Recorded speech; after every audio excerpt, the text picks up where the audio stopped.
When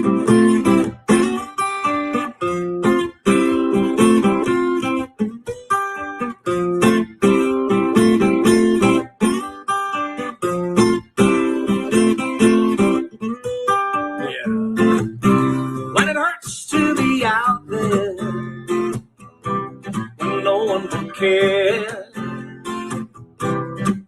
Oh, I've got the solace of you.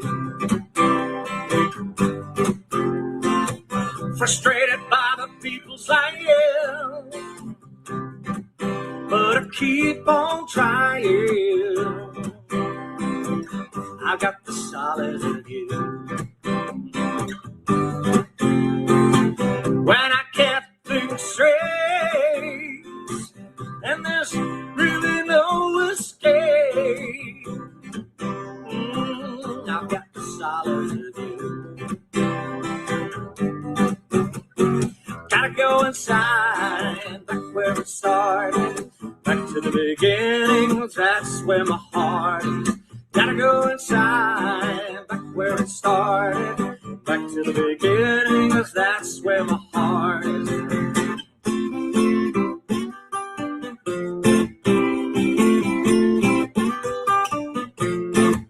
They can hurt me, jail my body, I'll still be free, 'cause I got solace of you. They can take my land, tell me I'm not who I am. I've got the solace of you. Our wise men said, know thyself, 'cause in the end there's no one else. Just the solace of you. Gotta go inside, back where it started, back to the beginning, 'cause that's where my heart is. Gotta go inside, back where it started, back to the beginning, 'cause that's where my heart is.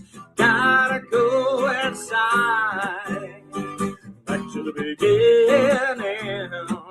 Oh yes, I gotta go inside, back to the beginning.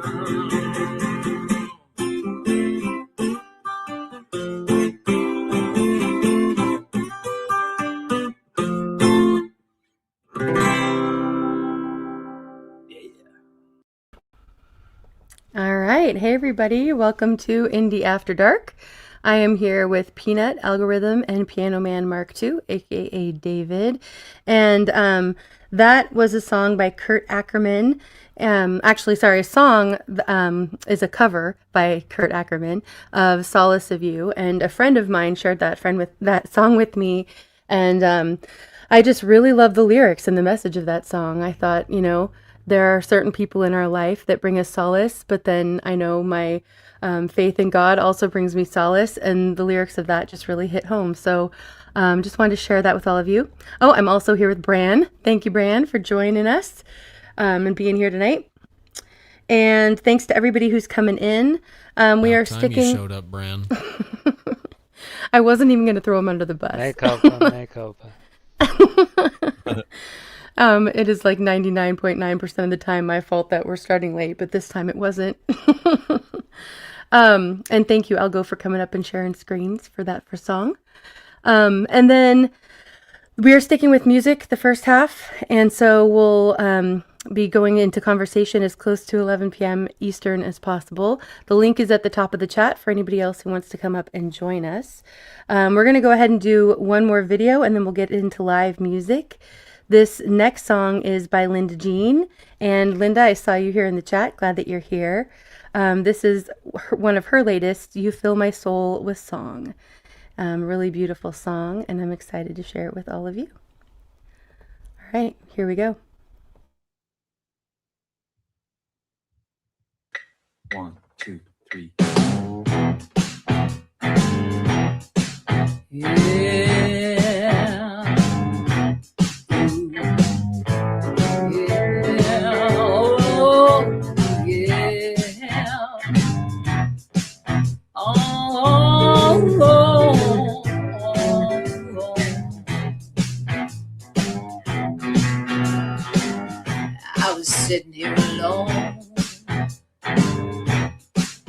didn't have any happiness in my home. And I heard from you. I heard from you, and I didn't know what to do. We were two very different people. We were two very different people. What shouldn't have been, what shouldn't have worked. Oh, but it did. What a year it's been, what a year it's been. Oh, what a year, what a year, what a year it's been. Yeah. Oh, my sweet loving kid, let's do it all again. Sing me a song, sing me your songs, and I'll sing along, I'll sing along. Because now it's so bright, I can see what used to be so wrong. Ooh, oh, oh, oh, oh, oh, oh. Yeah, yeah. Oh, my sweet loving kid came. I'm so glad you came along. You fill my soul, you fill my soul with song. Oh, oh, oh, you fill my soul, you fill my soul, you fill my soul with song. I gotta get my lips on yours before very long. Gotta get my lips on yours. Gotta get my lips on yours before very long.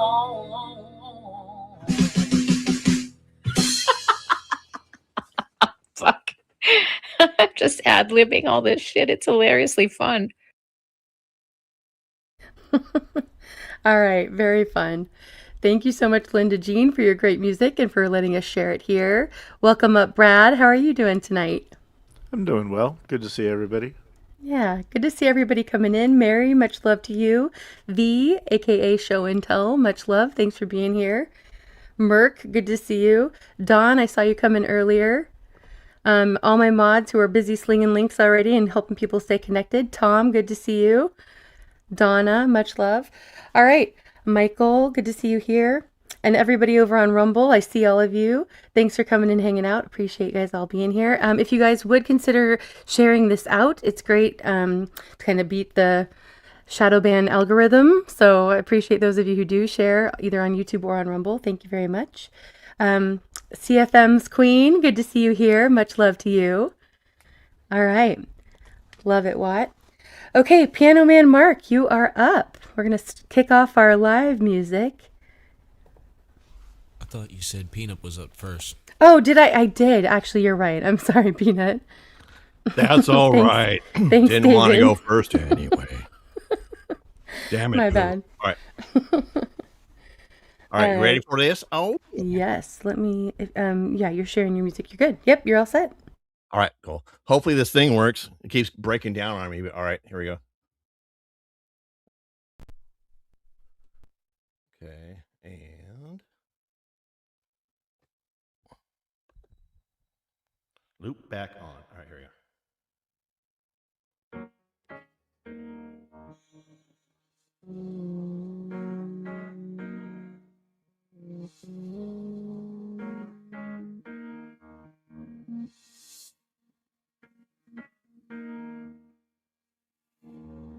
Company always on the run. Destiny is the rising sun. Oh, I was born, 6 gun in my hand, behind a gun. I'll make my final stand.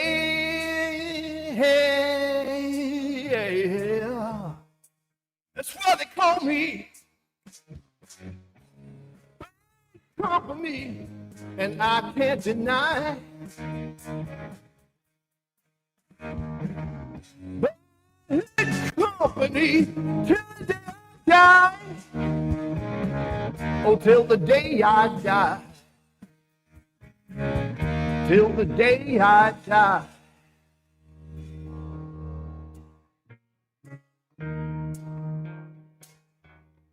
Rebel souls, deserters we are called. Choose a gun, threw away the sun.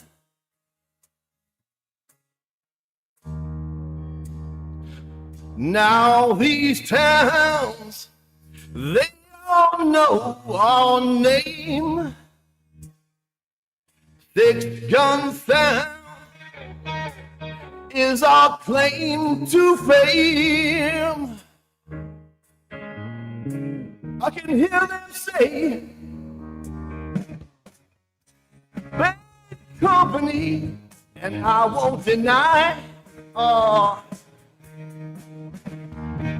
Bad company till the day I die. Ha ha. Oh yeah, till the day I die. Oh,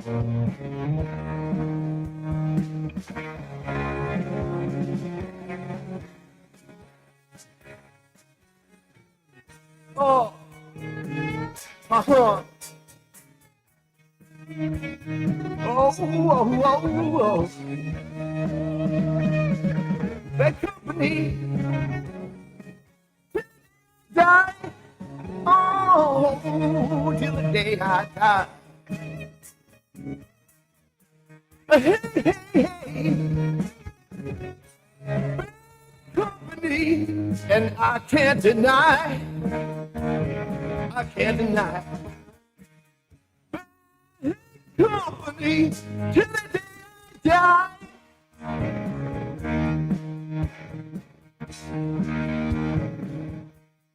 Say now it's company. Oh yeah. Oh yeah. Company till the day I die. Oh yeah, till the day I die. Oh. Till my death you never see. Oh, 'cause I'm bad company. Bad. It's the way I play, yeah. Dirty. Double cross me. Somebody double cross me. Oh. Double cross. It will be company. Oh, till it goes. Oh, yeah. Bad company. Yeah. Bad to the bone. Bad company. All right. Peanut, you sounded great. Hold on one second. The parts we could hear, but there was definitely something off with your mic, and everything was fine on this end. So it was cutting in and out, kind of clipping quite a bit. You know, I'm not. Oh, someone put the echo.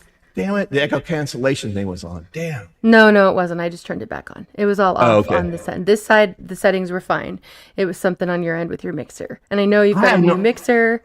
I know. I have no idea. It does that. It's so frustrating. I'm not sure how to like make it start working better. I don't know what I'm doing wrong, honestly. Yeah, I'm not sure. Because your mic is sounding great right now, just talking. Right. It sounds like It sounded like on Discord, like where if anybody who's on Discord knows this, like if you have noise cancellation and stuff turned on, that's what it sounded like. So like Thank you, Tom.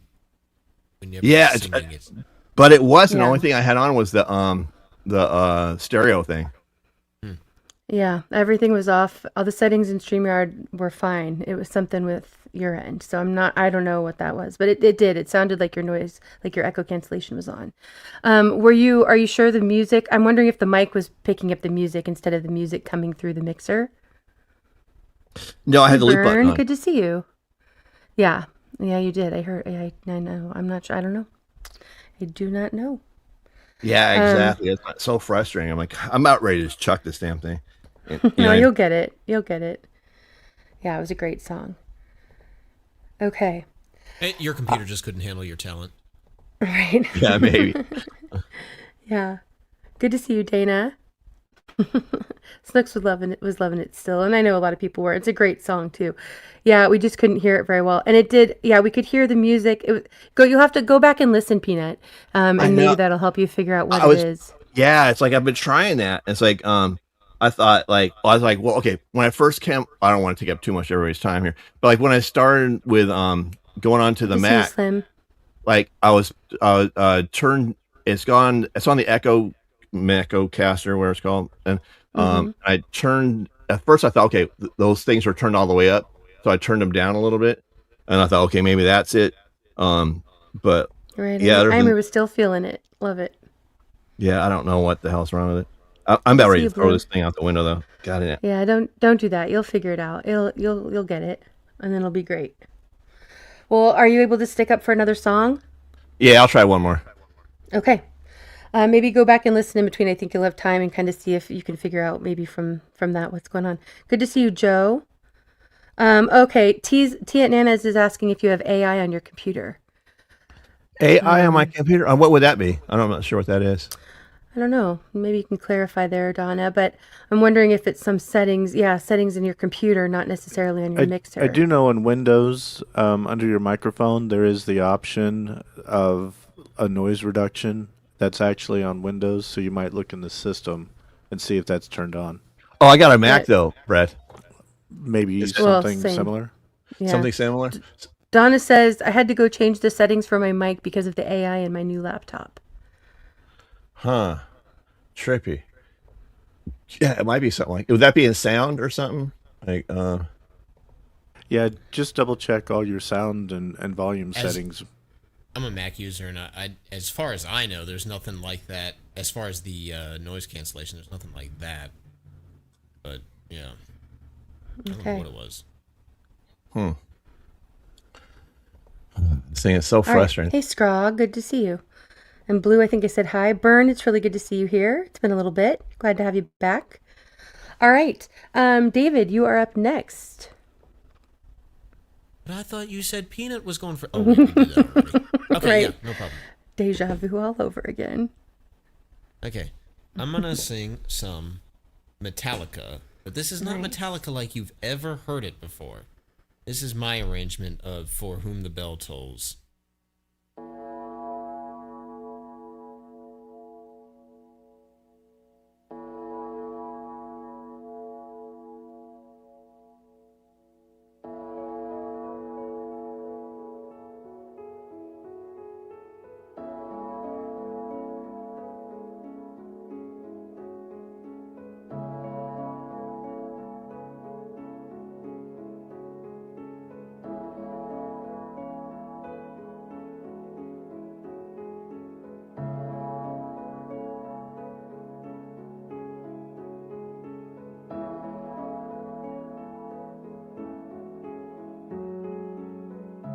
Make us fight on the hill in the early day, constant chill deep inside. Shouting gun, on they run through the endless gray. On they fight for their right, yes, but who's to say? For a hill men would kill, why they do not know. Stiff in the wounds, test their pride. Man of five, still alive, through the gone insane from the pain that they surely know. For whom the bell tolls, time marches on. For whom the bell tolls.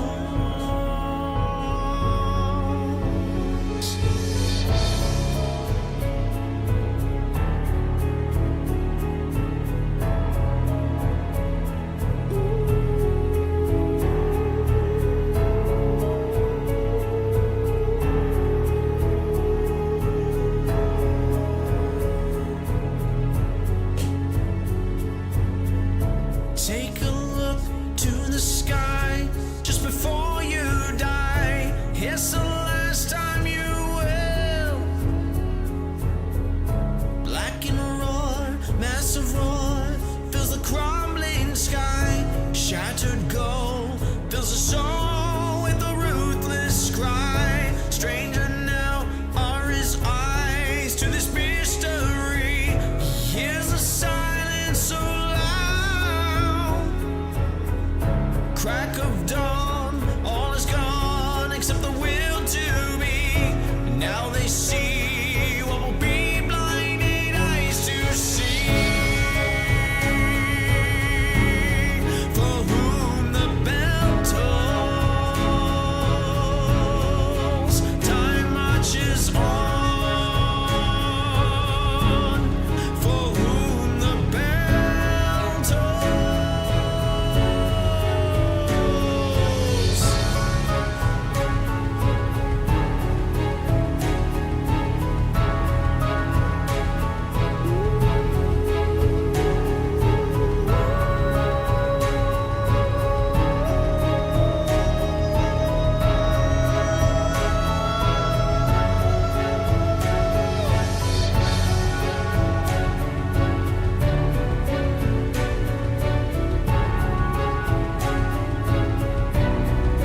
Time marches on.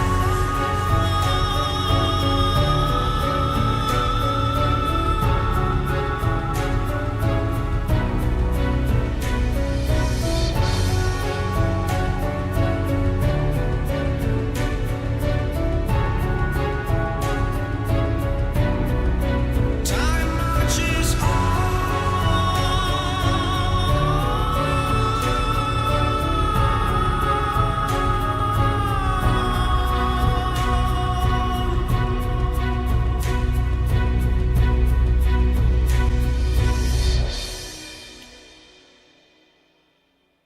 There you go. Wow, David, that was amazing. Your effects with, I mean, see, now that's what we have to aspire to, Peanut, is with the mixer. That was incredible, but that your voice on that, amazing. Really well done. Thank you. Yeah, thank you, David. I made that a couple Cassie. years back. Good to see you, Tiggs. Good to see you too. Yeah, that was absolutely amazing. Thank you. Oh, awesome, Donna. Hope that you can. That'd be great. All right. Good to see everybody coming in over on Rumble and on YouTube as well. Much love to you all. Ooh, yeah, sounding Queensryche-ish. Love it. I'm your says. Yeah, it was great. Okay. Yeah, right? Dang, Piano Man. All right. Yeah, he does have such a great voice. Okay, Brad, you are up next. And Ray, I saw you come in to join in. Oh, there we go. Yeah. I know you came up and then popped out for a second. And Ray, you'll be up after Brad. All right, we're gonna see how this one goes. Never tried it, but it should be fun.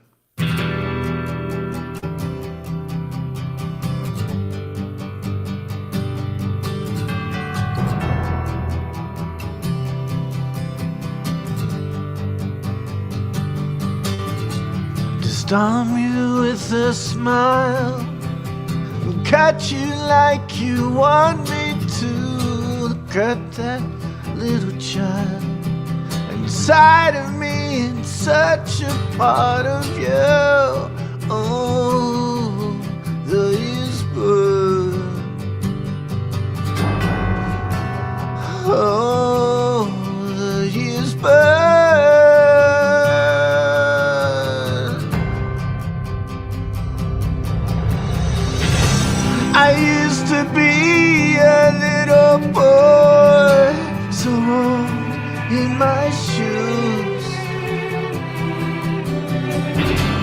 And what I choose is my choice. What's a boy supposed to do?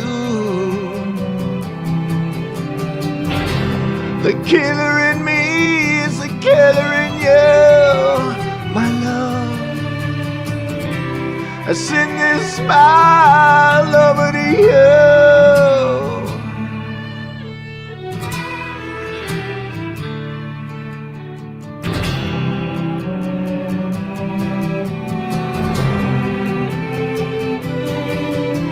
Disarm you with a smile and leave you like they left me here, wither in denial.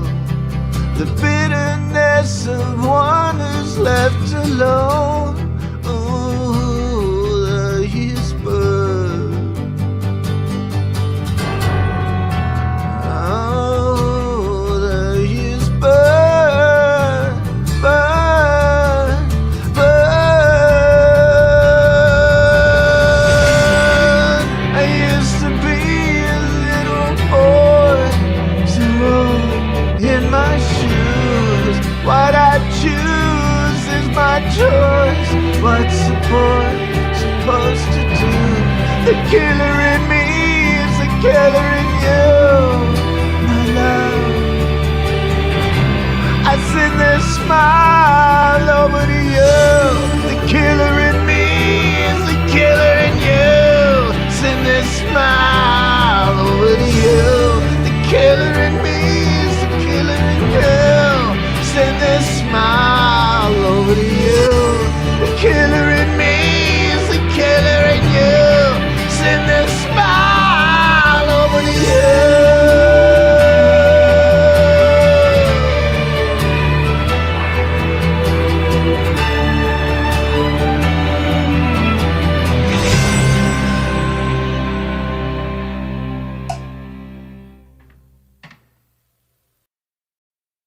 All right, loved that, Brad. That was great. Thank you. Some people missing the 90s, others missing the 1900s. Right, Linda Jean, sounding fantastic, sounding terrific and fantastic. Oh, Bern, thank you so much for the super sticker. Appreciate you. Great. And thank you also to Tate for the Rumble rant and the Cash App. Johnny, it's good to see you here. Much love to you. Tiggs, I think I said hi, but if not, much love. Thanks for coming in. Ray, welcome up. You are next. Alrighty. And Hey, Pern, I Pern. guess tonight I'm gonna try to play one of my rap songs. It would be Jelly Roll Smoking Section. I love Jelly Roll. Little jelly roll for you. 1 second. Let me swap this. Good to see you, Anthony. Thanks for being here. Alrighty, here we go. My attempt at some Jelly Roll Smoking Section. This is a full cover. Song is for anybody who's ever lost some.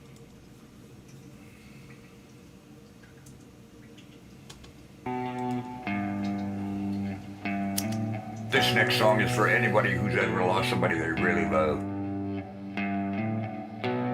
I've lost a lot of people in my life. Even this last year has been rough for me. My father passed away, my Uncle Bob passed away, my Uncle Howard. May they all rest in peace.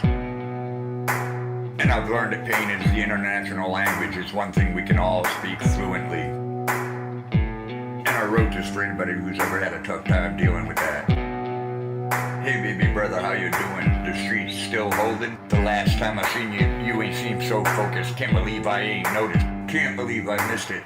Life's been crazy, fast life living. Struggle sitting in prison and I'm sitting and tripping. And I'm sitting here wishing that you were sitting here with me. But I'm not you all along, trying to write this song. Sipping on some bourbon and blowing a little strong. Therapeutic music, I'm taking my time. Thinking, well, I had a second, I'd write you a line. Me and Ray are doing well, don't worry about us. I bet your ass up there chilling, probably rolling a dub. I hope that heaven has a smoking section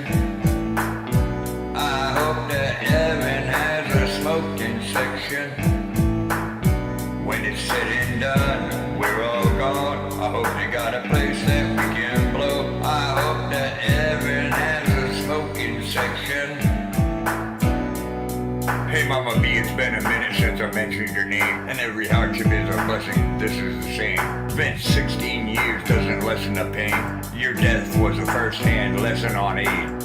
Riding through my old neighborhood, reminiscing the life that I was living. Man, listen, I was tripping. Grew up around sinners that were trying to win. People living to die, they were dying to live. Think about you every now and then, I rap out a crib. Call it the crib, my mother hasn't lived there in years. My brother came home from doing a bid. I get the man an iPhone, he didn't know what it is.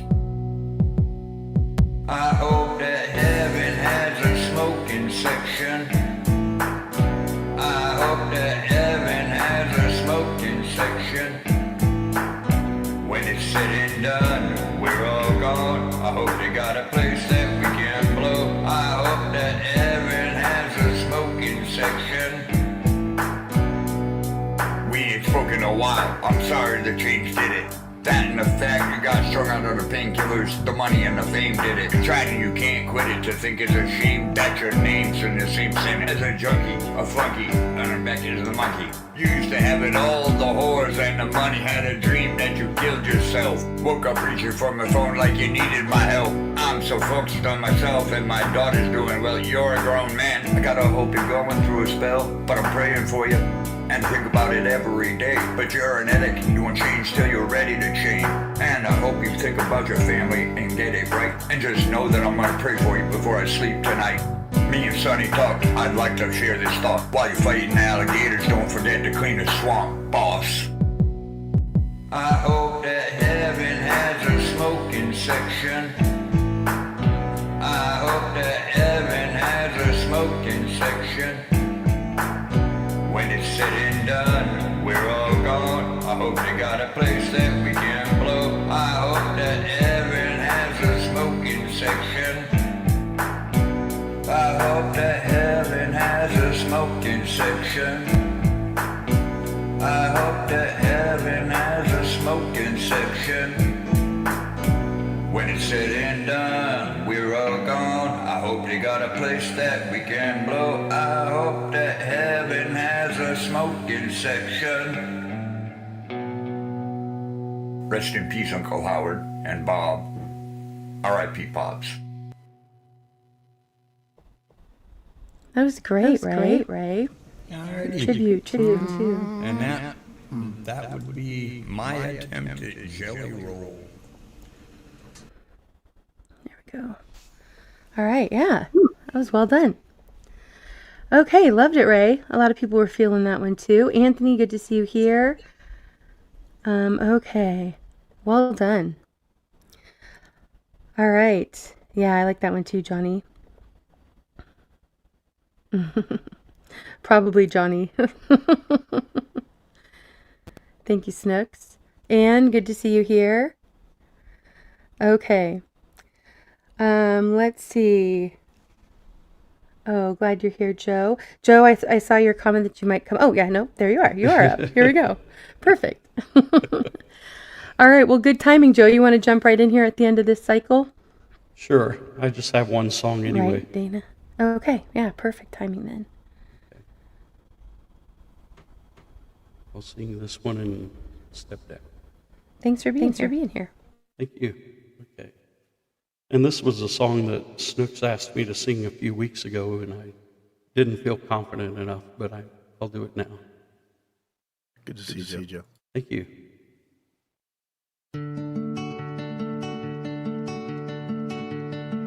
People smile and tell me I'm the lucky one, and we've just begun. Think I'm gonna have a son. He will be like she and me, as free as a dove, conceived in love. The sun is gonna shine above. And even though we ain't got money, I'm so in love with you, honey, and everything will bring a chain of love. And in the morning when I rise, you bring a tear of joy to my eyes and tell me everything is gonna be all right. Seems as though a month ago I was beta guy, never got high, was a sorry guy. And now I smile at the face of a girl that shares my name. Yeah, now I'm through with the game. This boy will never be the same. And even though we ain't got money, I'm so in love with you, honey, and everything will bring a chain of love. And in the morning when I rise, you bring a tear of joy to my eyes and tell me everything is gonna be alright. Pisces, Virgo, rising is a very good sign, strong and kind, and the little boy is mine. Now I see a family where there once was none. Now we've just begun. Yeah, we're gonna fly to the sun. And even though we ain't got money, I'm so in love with you, honey, and everything will bring a chain of love. And in the morning when I rise, you bring a tear of joy to my eyes and tell me everything's gonna be alright. Love the girl who holds the world in a paper cup. Drink it up. Love her and she'll bring you luck. And if you find she helps your mind, better take her home. Yeah, don't you live alone. Try to learn what lovers own. And even though we ain't got money, I'm so in love with you, honey, and everything will bring a chain of love. And in the morning when I rise, you bring a tear of joy to my eyes and tell me everything's gonna be alright.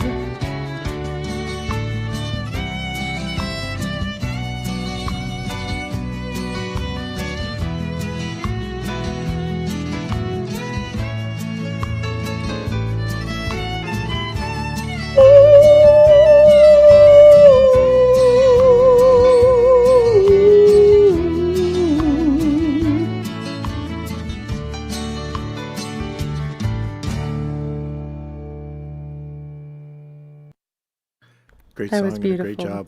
Thank you. Right? It is a great song. Such high vibes. I love it, Joe. Thanks for coming up. Thanks for having me. Y'all have Yeah. a good show. Thanks, Joe. You Much too. love to you. God bless. Yeah, you as well. Cheryl, good to see you. Thanks for coming in. Much love to you. All right, that was great.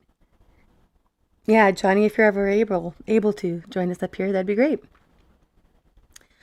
All right. Good to see everybody coming in. Yeah, I love that one too, right, Cheryl?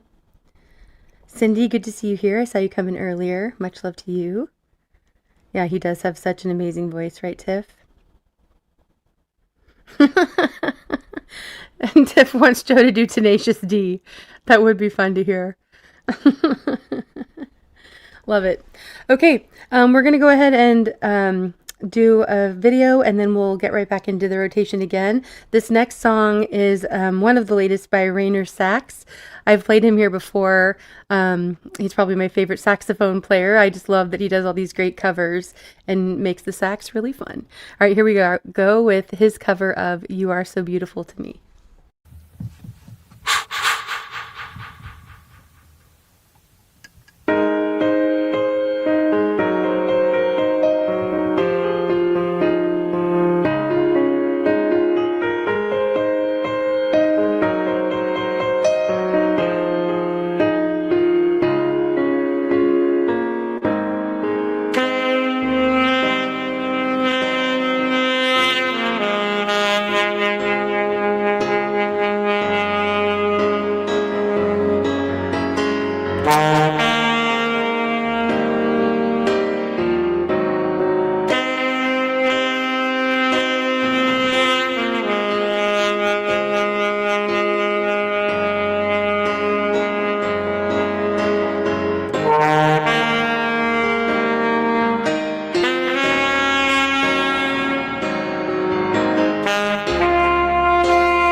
Love that.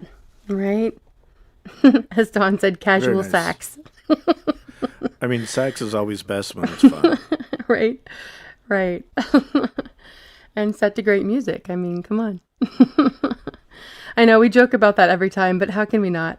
Creek, it's so good to just see you. make sure to practice safe sax. Don't poke Right. your eye out with him. Like he had his sunglasses on, so he was good.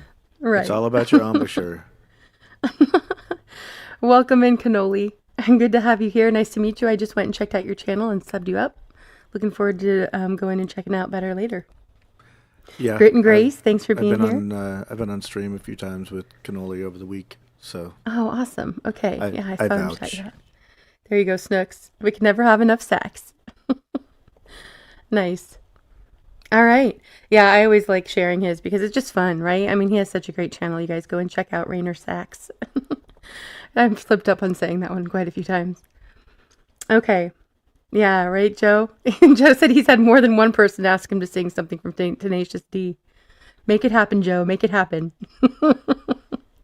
Eric, it's good to see you here. Daryl, I saw you come in. Gerald, much love to you. Thanks to everybody who's coming in. Grit and Grace, I think I said hi. Happy night to you indeed. Watt, much love. I saw you come in earlier, just saying hi to you. All right. Okay, I'm going to go ahead and sing a song. I saw somebody, I think it was Johnny, put in a... David, I see that. Put in a request for this song, and I had another one I was going to do, but I'm going to just change it up and do this one because I can. So this is Hoobastank, The Reason.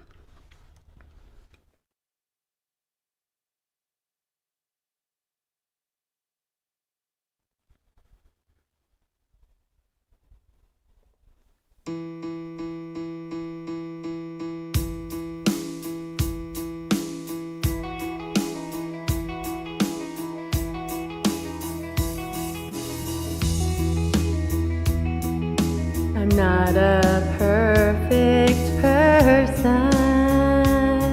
There's many things I wish I didn't do,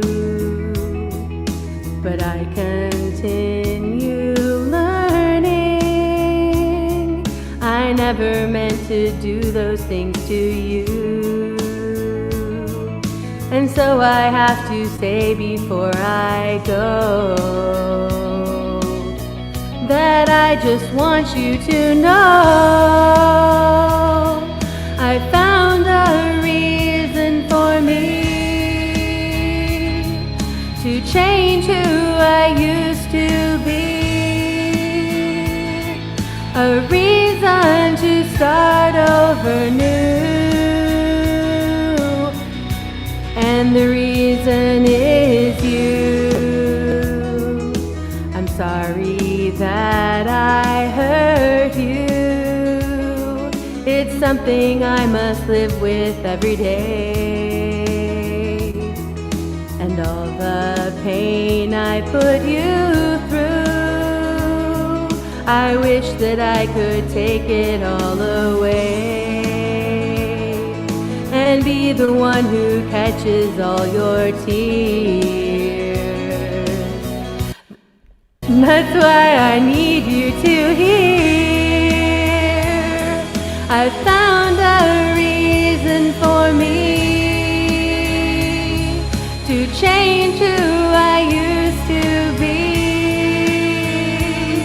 a reason to start over new, and the reason is you. And the reason is you. And the reason is you. And the reason is you.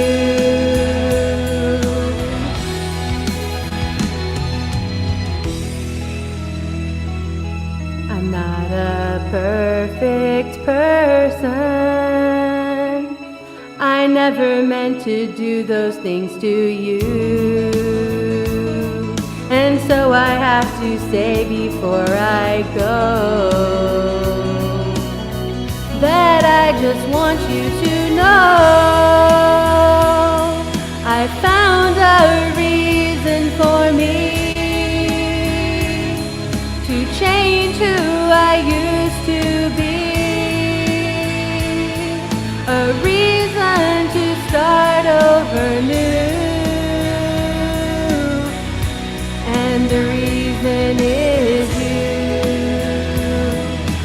found a reason to show a side of me you didn't know, a reason for all that I do, and the reason is you.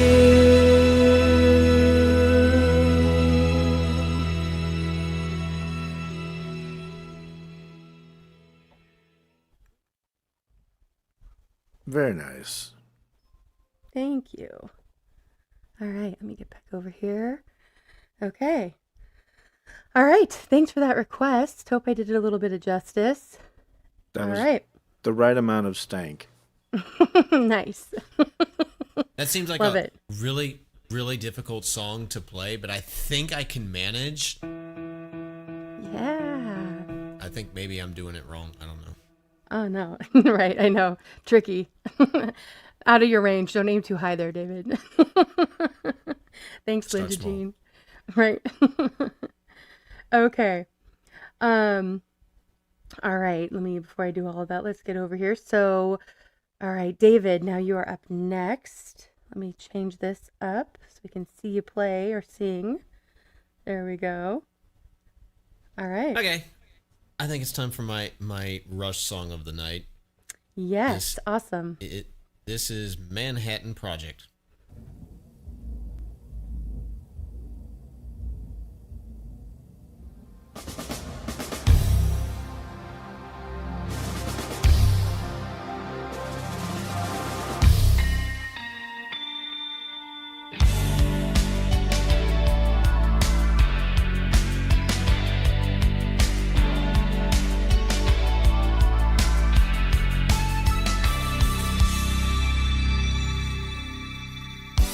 Imagine a time when it all began.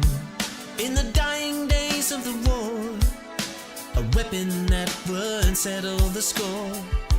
Whoever found it first would be sure to do their worst. They always had before.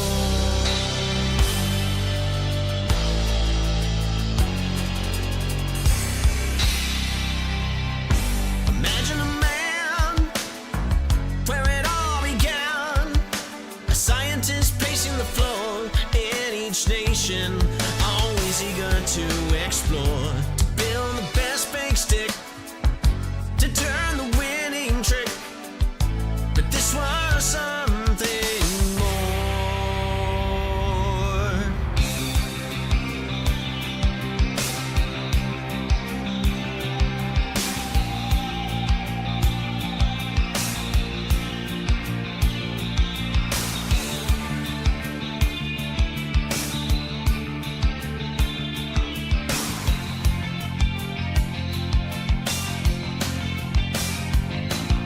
The Big Bang took and shook the world, shot down the rising sun. The end was began and it hit everyone when the chain reaction was done. The big shots try to hold it back, while fools try to wish it away. The hopeful depend on a world without end, whatever the hopeless facing. Imagine a place where it all began, gathered from across the land to work in the secrecy of the desert sand. All of the brightest boys to play with the biggest toys, more than they bargained for. The Big Bang took and shook the world, shut down the rising sun. The hopeful depend on a world without end, whatever the hopeless face.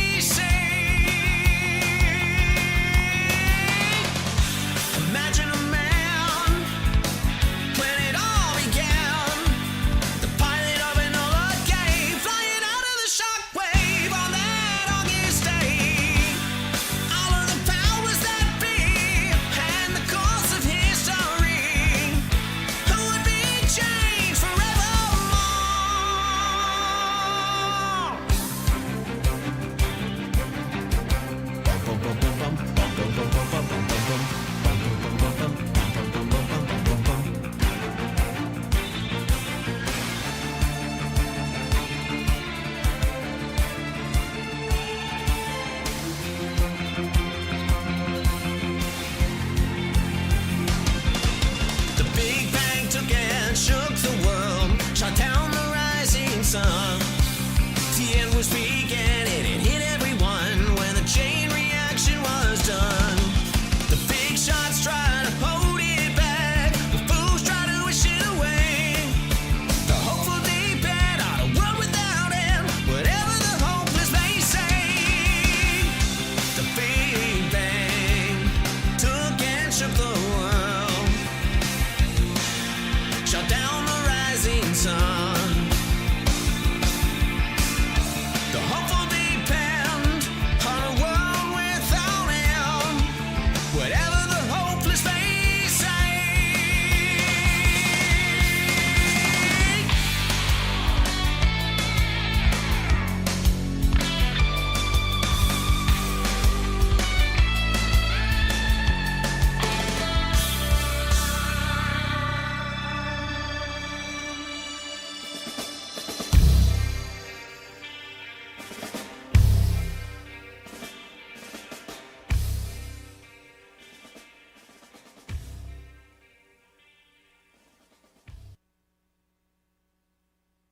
Fantastic. That was great, David. I love Rush you. too. You do a great job with Rush.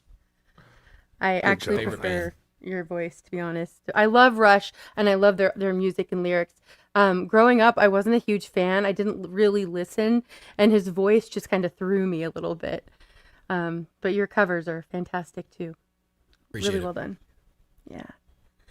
Okay, Brad, you are up next. All right. I'm going to keep it a little weird and dark.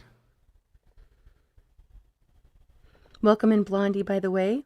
Thanks for being here. I don't know a lot of musicals, but this is one I know.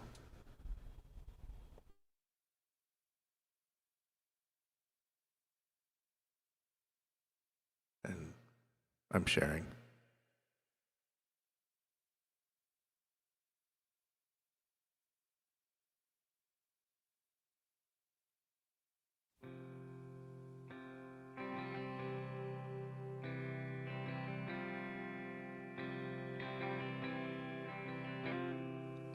Rain falls hard, but dry. A dream or a song that hits you so hard, filling you up, and suddenly gone. Breathe, feel love, give free. Know in your soul, like your blood knows the way, from your heart to your brain, knows that you're whole, and you're shining like the brightest star. The transmission on the midnight radio, and you're spinning like a 45 ballerina, dancing to your rock and roll.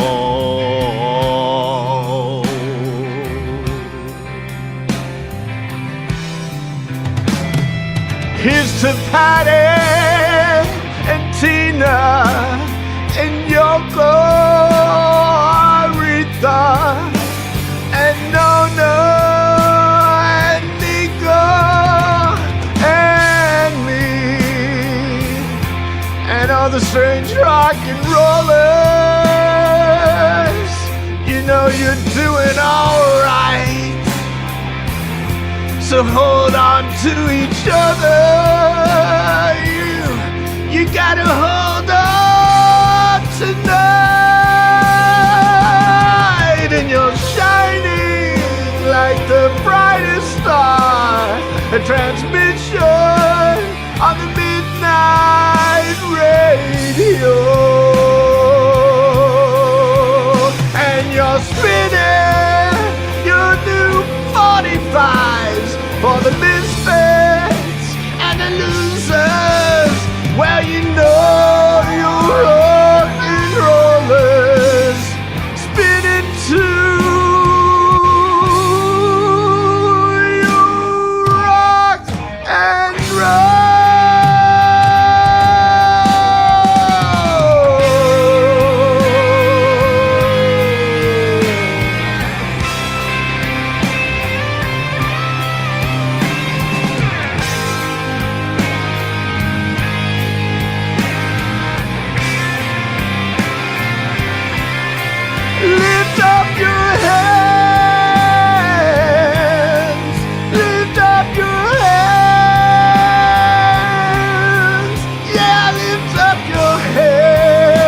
your hands.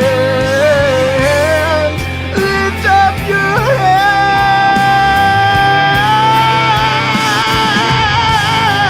hands. Lift up your hands. Yeah, yeah, yeah, your hands. Lift up your hands.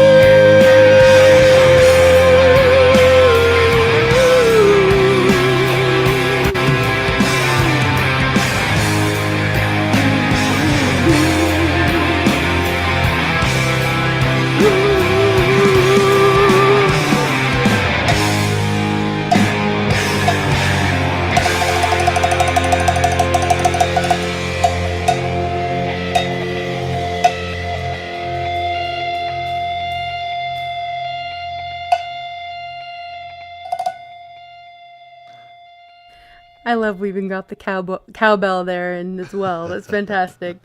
That was Nothing awesome, like starting Brad. off the night with like an ending song, but oh well. No, that was great. No, you sounded amazing. You have such a great range, and you and David both, like the way you have such great air support. Like you guys just can hold those notes. It's amazing to me. I do not have that as of yet. CQ, welcome in. Mayhem, good to see you. Thanks for being here. Yeah, Brad, that was awesome. Thank you. You'll have to go back later and check out all the comments. Everybody was loving that one. All right. Yeah, right, Ray? Okay, Ray, you are up next. Amazing. Good to see everybody here. Right? Make cowbells great again, Watt says. More cowbell, always. All right. Okay, Ray, you are muted, just so you know. Guessing you're getting stuff ready on your end. Alrighty. I'm going Mayhem, welcome up. Hey. to do a full cover of Cyndi Lauper, Who Let in the Rain, to your all of your demise. Just saying.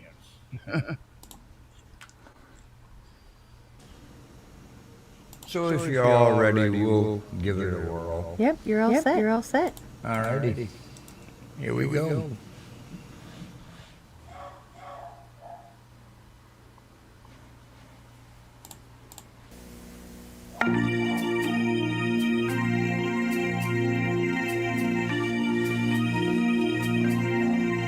Things like this can always take a little time. I always thought we'd be together down the line. We start to fight and can't get over what was said. 'Cause you see black and white, and I see red. And I wonder who's let in the rain. You know without you, I'm not to say no. When love gets strong, people get weak. Sometimes they lose control and wind up in too deep. They fall like rain. Who let in the rain?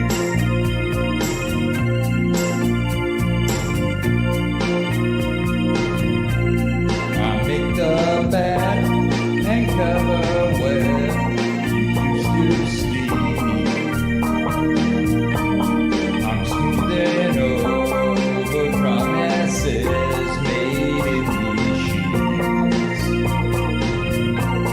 I envy lovers passing by out on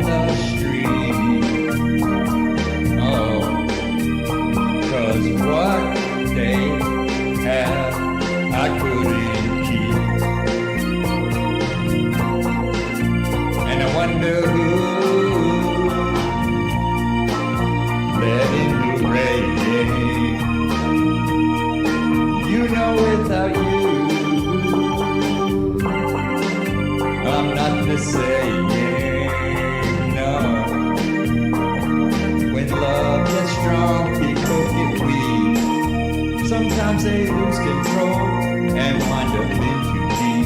They fall like rain. Who let in the rain? Who let in the rain?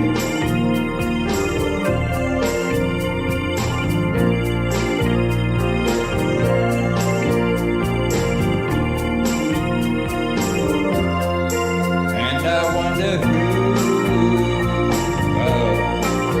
let in the rain. You know, without you, I'm not the same. No. And when love gets strong, people get weak. Sometimes they lose control and wind up in too deep. They fall like rain.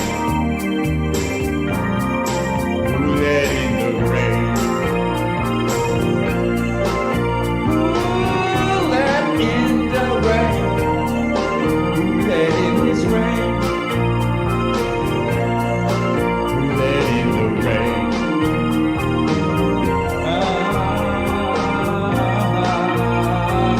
Who let in the rain?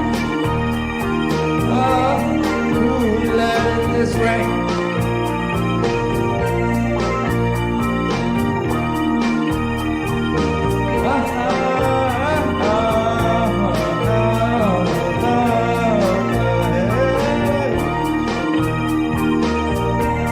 Yeah, who let in the rain?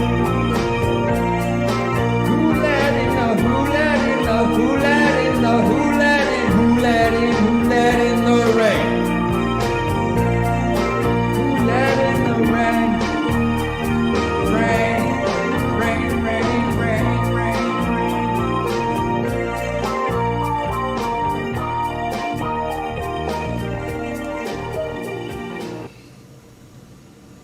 Alrighty. And there you have my attempt at a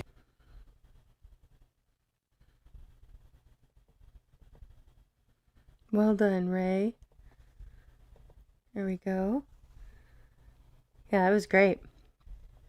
Yeah, I had quite the setup there too. I agree. Okay. Welcome up, some guy. How are you doing tonight, Hoyt? Good to see you. I'm doing fantastic. Just All right. enjoying all these performances. Everybody's wonderful. Yeah, thanks everybody for being here and participating. It's lovely to have you all here to share music. All right, Mayhem, you are up next, aka Battlefield Production. Oh. Okay. Here, let me see. Alright. Gonna go ahead and share that.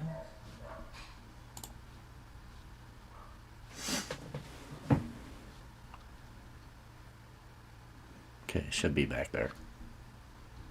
Okay. Yep. Thanks. You're all, All right. Ooh, all set. Okay. That's okay. Alright.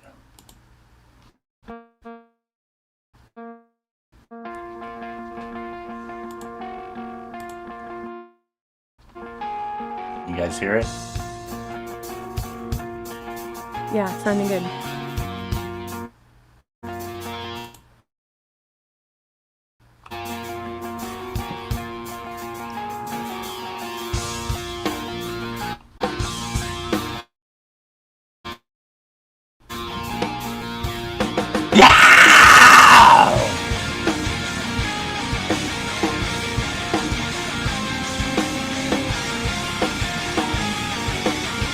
If I had to, I would put myself right beside you. So let me ask, would you like that?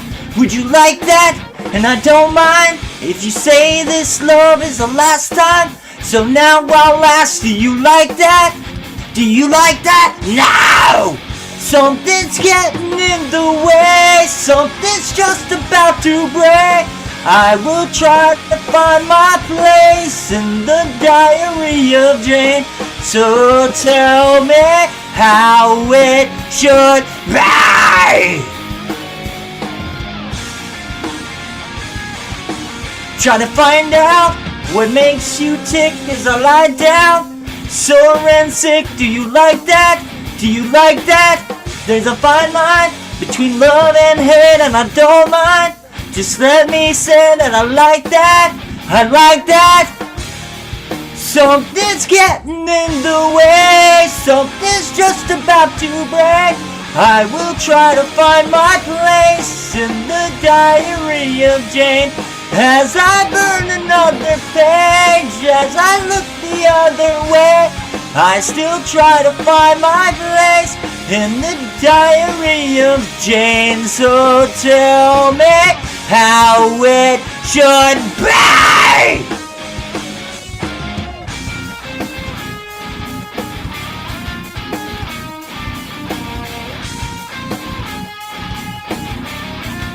Desperate I will crawl, waiting for so long. No love, there's no love. Die for anyone. I am I become.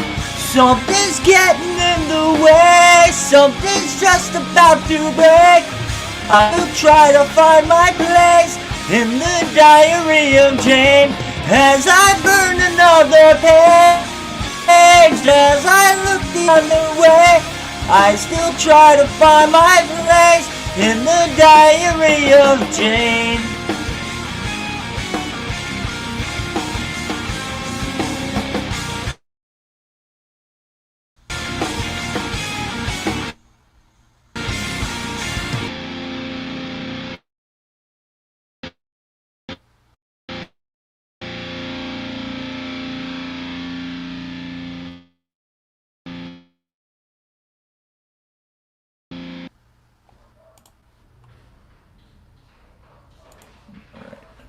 All right, well done, Mayhem. Your mic was a little hot, so some of this, the screamo is what I'm going to call it in there. It was breaking up a little bit, but you sounded great though overall. Yeah, good vibes. Yeah, I was trying to love it. Trying to be as far away from the mic as I could. Do you have a limiter effect, like a digital limiter that you can add? Not that I know of. Depending on your setup, that'll keep you from peaking. Mm-hmm. Thanks, Take Brad. it from someone who likes to scream. I just wanted to say that was such a great soft jazz song, you know? Yeah. All it was missing was the saxophone. Oh. I'll have to do that next time. And cowbell. Yeah. T-girl, you need welcome more in. of A that. little more cowbell. I mean, might as well throw a tambourine in there. Get the Holy Right, Brad. Trinity. There you go. Bon, good to see you here, and We Need Peace, welcome in. Much love to you all. Thanks, Mayhem. And Cannoli, welcome up. You are new to me, but I know you know Brad. He said he's been singing with you. Big fan of Brad. Big Brad fan. Right? We all are here. So I met Cannoli through Pegs, and Oh, great. Okay. knows some other people, and Awesome. Chef. So Great. All right. Lots of common. that way, if he turns into a nightmare, I can also blame Chef. And It's not Pegs. just Brad's fault. And Got it. Noted. Yeah, I'm still on the fence who I want to be, you know. Zio, good to see you. Thanks for being here. All right, some guy, Hoyt, you are up next. And then we'll go to you, Cannoli, right after that. Beautiful. Yeah. Thanks for joining. The link is pinned, and we have about another hour and a half of music. If anybody else wants to join, you're more than welcome. Okay. You're all set, Hoyt? Yes, ma'am. This is one I wrote Good to called see you, It's Chaos. Not Here. Can you hear me? Your mic is a little low. Okay. Let me see how maybe it I is on should this talk- end. Maybe I can talk into it a little louder. Yeah, there you go. Perfect. All right. This is one I wrote called It's Not Here. And it's on all platforms. Little kazoo. Never hurt anybody.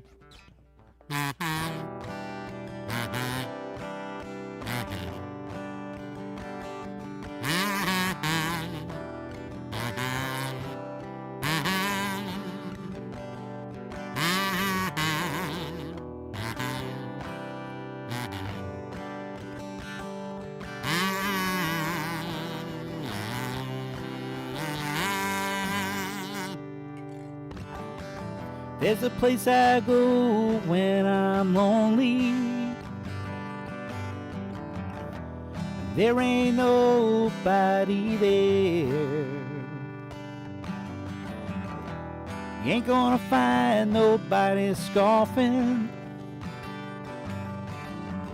Nobody with their nose up in the air. They have oak, pine, and catappa.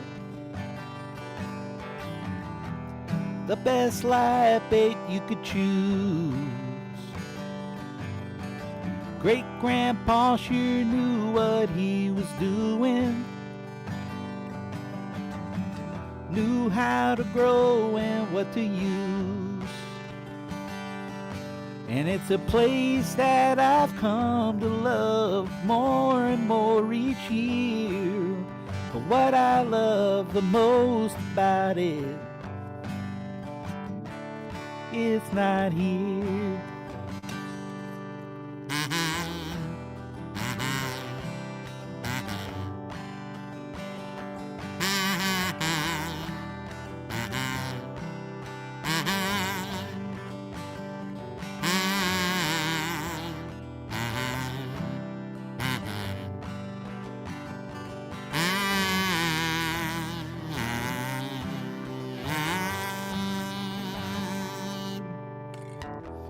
Started going when I was little,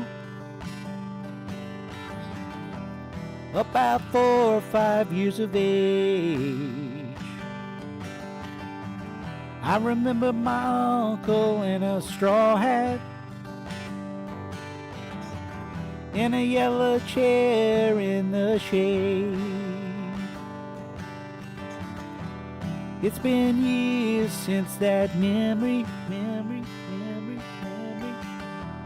but it seems like yesterday. Though I'm far from where I should be, the Lord sees fit for me to stay. And it's a place that I've come to love more and more each year. But what I love the most about it, it's not here.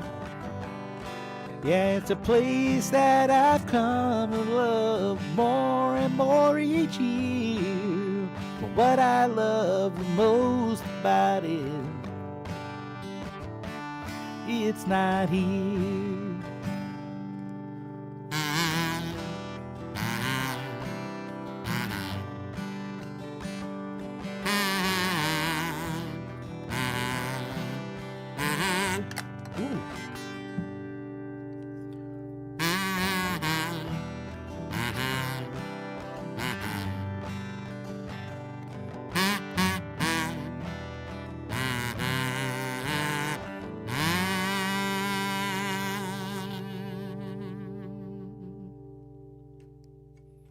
Thanks. I love that. I love when you do your originals, Hoyt. That was great. Very nice. Thank you so And much. kazoo. I mean, we forgot kazoo. There we go. Now we're set for the night. Any castanets in the house? Right? Tambourine. That was awesome. I mean, I just like the yeah, there we go. Perfect. Takes Thanks, Brad. Takes the kazoo, puts it over on the desk while he's playing, and then he reaches over and picks it up again, Right. and then keeps on playing. I just like that. Then he drops it, and then he quickly gets it back up. Just I don't think so, Ray. on the fly. Yeah, it was great. Apple, much love to you. Good to see you, sis. You have a blessed evening as well. All right. There you go. I think you got it, Johnny. Oh, thank you so much, Canadian Fish and Musician. Good to see you here. Who saw your queen in here earlier. Thank you for the super chat. He says, music is life and the heart of spiritual brotherhood within it. Cheers and tight lines. Love it. Glad you're here, and thanks again, CFM. The link is pinned if anybody else wants to join for music. And we're going to just keep the great music going here. Let's see. I think that we are at Cannoli up next. Hello. All right. I'm going to do And, really quick, oh. sorry. Sorry, you're good. I almost forgot about you there in the basement, Tiger Stripes. Thanks for That's coming up, okay. Tiger. How are you doing? I'm all right. How's about you? I'm doing good. Thanks for coming and joining in. Thank you for hostessing. Yes, we're right towards the end of a rotation, so I'll have you go right after Cannoli. All right. I'm gonna do a song from the Barbie soundtrack that's pretty indie. So I hope you guys like it. Thank you so much.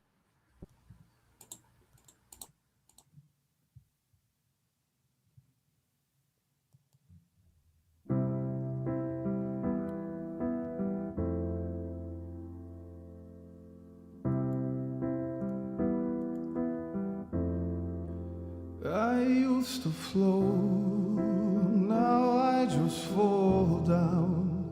I used to know, but I'm not sure now. What was I made for?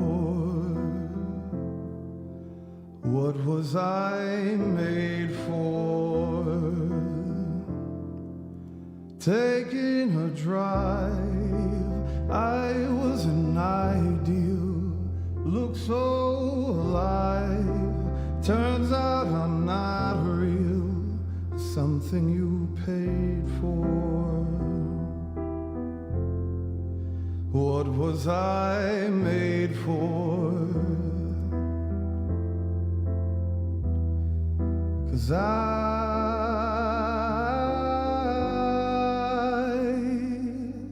don't know how to feel, but I wanna try.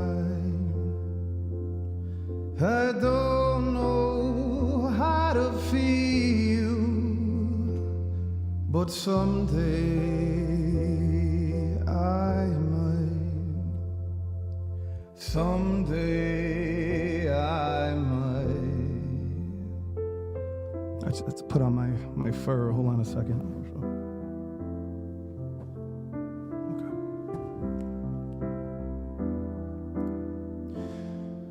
When did it end? All this enjoyment. I'm sad again. Don't tell her boyfriend it's not what he's made for. What was he made for? 'Cause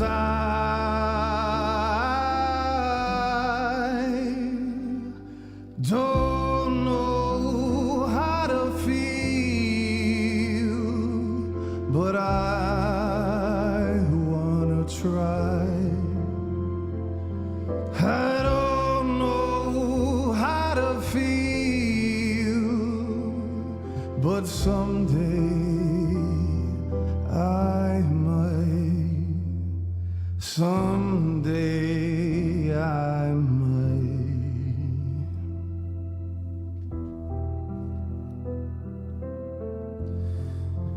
Think I forgot how to be happy.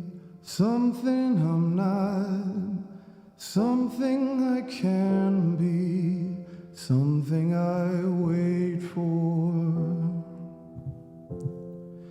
something I'm made for.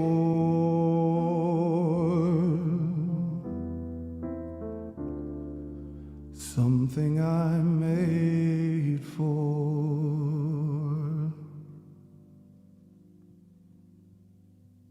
Song makes me emotional. I'm sorry. Right, not just you. I'm so sorry. That was beautiful, really beautiful, Cannoli. I'm not crying. You're crying. Did you enjoy? Stop cutting onions. There's onions. There's onions. Mhm. Yeah, that was absolutely beautiful. Thank you so much for coming and joining us, Cannoli. Adding Thanks your for having voice me. up here. Thank you for having me. I subscribed. Wonderful. Shout out to Brad for telling me about your channel. So I had to come over here and show support. That's just Yeah, how it well, goes. thank you. Right, I love the breakout of the fur too. That was pretty epic.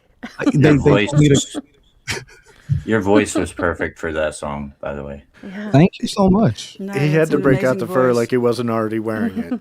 That's true. I was already wearing it when I came up here. He knows me. Right? Yeah, it was absolutely beautiful. Really love that. All right, Well, thank- welcome up. Oh, I already said hi to Tiger. Daryl, welcome up. Thanks for joining us. How are you doing Thank, tonight? thank you so much. Oh, you can't hear me. Hold on. Oh yeah, we can We can hear you. Oh, duh. Okay. Hi, everybody. That was so good. Right, Brad. Now you're taking credit. I see what you did there. Love it. And Luna, good to see you here. Right? Apple says, "Damn, now I want to cuddle in front of the fireplace." Yeah. Well, this is the best we can do for now. There you go. Yep. All right. Right. You should be at the Hollywood Bowl. Hey, Forge. Good to see you. Right. Cigarette in hand too. I noticed that too, Moon. Merc says, "Old school crooner. Dig it." All right. Yeah, that was awesome. What a treat. Okay. Tiger Stripes, you are up next. Thank you. Yeah. Are we good to go? You have music. Yeah, let me add that in. There we go. Now we're good. Okay. And if everybody else can make sure you're muted, that'd be great.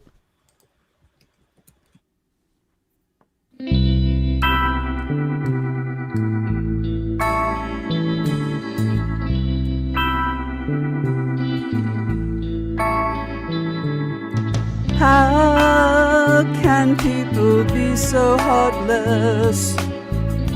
How can people be so cruel? Easy to be hard, easy to be cold.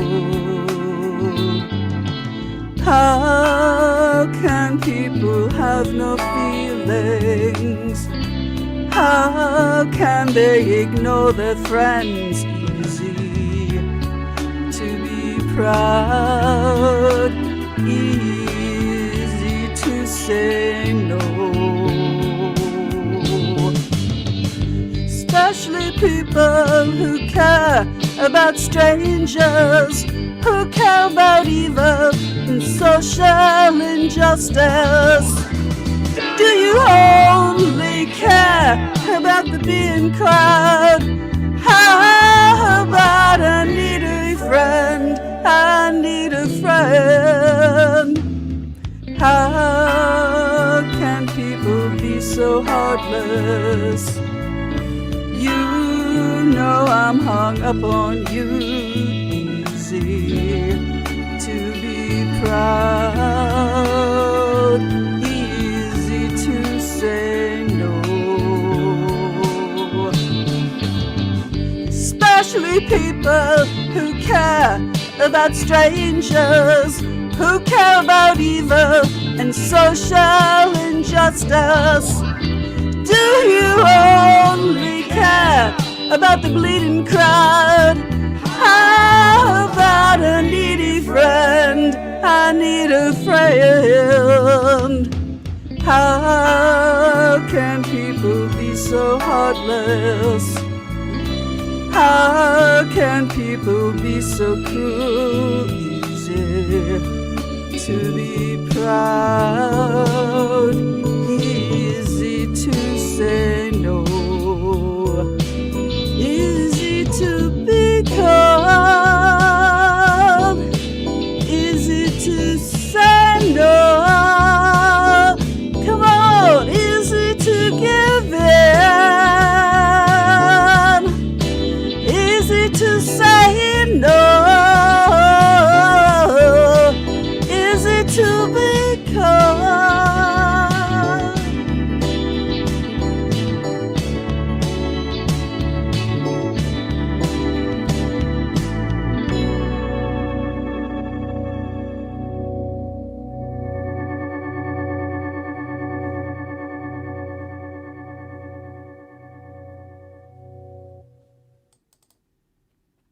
I loved it, Tiger. That was great. Thank you. Yeah, that was beautifully done. Beautiful song, too. Agree, Daryl. All right. Loving all the music tonight. Thanks, everybody who's participating in chat and up on panel. Bobby, welcome in. Good to see you. All right. Okay, Daryl, you are up next.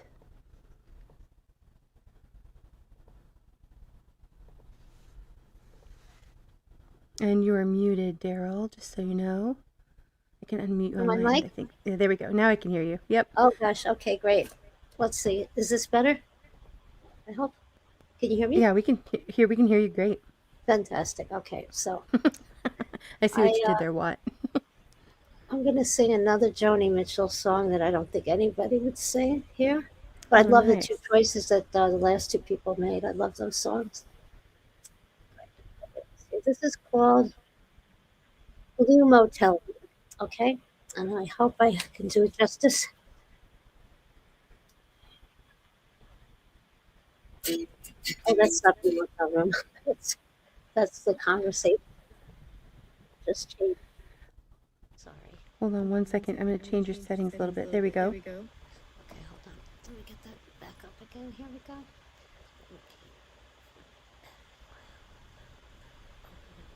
Music. Okay. That should work now. Here we go. Can you hear that? I can't hear it through my headset though. I can hear it. It's a little low. Yeah, I know. Let me see. Oh, I know why. Can you hear it now? Nope, now we can't hear it at all. You can't hear it at all? Uh-oh. Mm-mm. Hold on a second. So I'm going to have to do it through the speakers. Can you hear it now? It's very That's low. not loud enough? Uh-oh. I was just on a Zoom. Is that better? Yeah, there we go. Can you hear it well enough and you can still hear me? Yep. Then it's going to be this way. Okay. Hold on a second.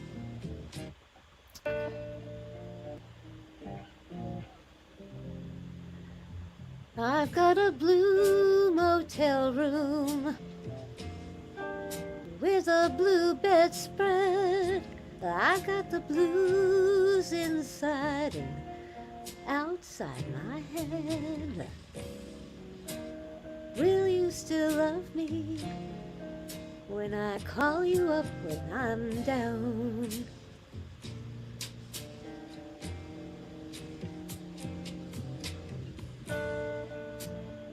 Here in Savannah, it's pouring rain.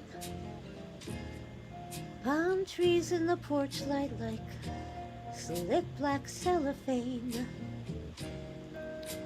Will you still love me when I call you up when I get back to town?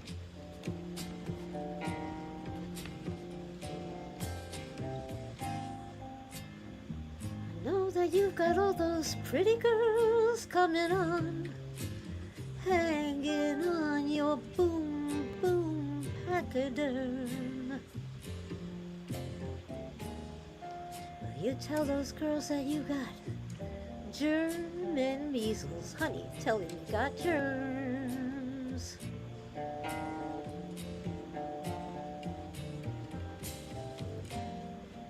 I hope you'll be thinking of me because I'll be thinking of you while I'm traveling home alone. Tell those girls that you've got Daryl. She's coming back home.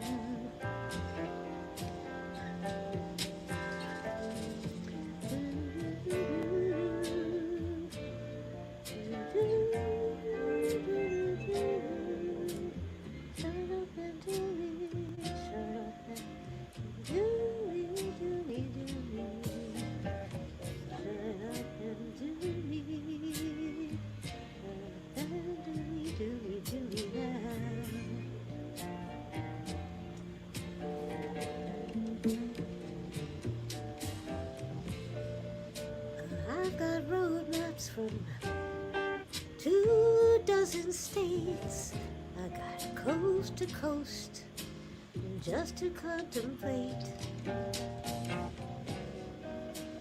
Will you still love me when I get back to town?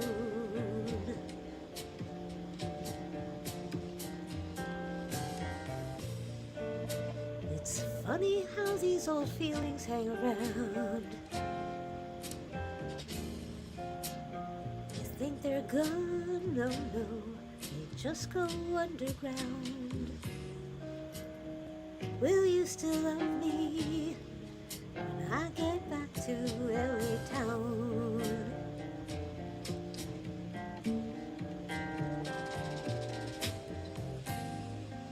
You and me, we're like America and Russia.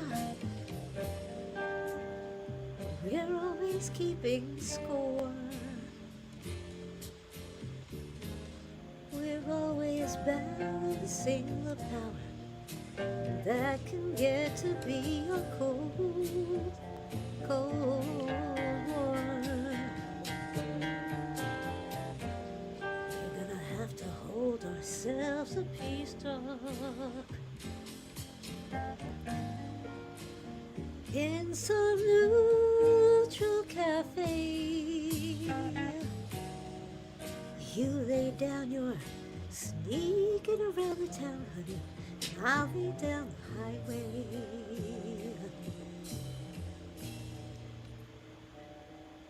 I got a blue motel room with a blue bedspread. I got the blues inside and outside my head.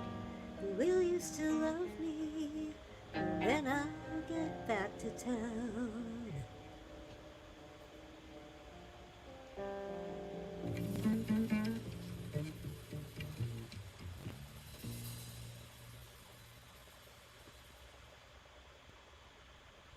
Really beautiful, Daryl. Thank you. Great song. Thank you so much. Such a soothing voice. Oh, thank you so much. I really love that. Yeah, that was great. Thank you Yeah, your volume was all a little low, but it kind of fit the song and your voice with it. So I thought that was Oh, absolutely good. beautiful. Oh, good. Great. Bobby says snapping and clapping. All right. Thank you so much. Yeah, thank you, Daryl. All right. Let's see. I'm going to go ahead and adjust this real quick. Hang on one second. Oh, I don't know if that's you. Okay. All right. We're going to go ahead and do a video, and then we'll kick off another rotation. I think we have time for probably 2 more rotations, I'm guessing, before we shift gears into conversation. This next song is by an artist that is new to me. This is Miranda Ellaway, and it is her cover of You're the Devil in Disguise. Here we go. You look like an angel, walk like an angel, talk like an angel, but I got wise. You're the devil in disguise. Oh yes, you are, devil in disguise. You fooled me with your kisses. You cheated and you schemed. Heaven knows how you lied to me. You are not the way you seemed. You look like an angel. You walk like an angel, and you talk like an angel, but I got wise. You're the devil in disguise. Oh yes, you are, devil in disguise. I thought I was in heaven, but I was sure surprised. Heaven help me, I didn't see the devil in your eyes. You look like an angel, and you walk like an angel, and you talk like an angel, but I got wise. You're the devil in disguise. Oh yes, you are, devil in disguise. Devil in disguise.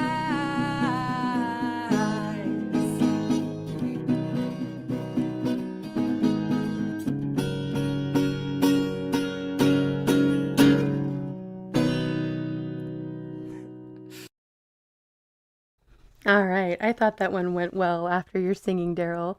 Yeah, absolutely beautiful voice and a fun song, I thought, too. Hope you guys enjoyed that. Go and check out Miranda Ellaway. Nice. Yeah. Okay, we are back at the beginning of a rotation. Let's see. I'll wait and sing at the next one, I think. David, you are up next. Okay. Well, I'm going to shift gears from that song, which was nice and folksy and happy, and now I'm going to go all hard rock, but still uplifting. So here we go. This is Disturbed.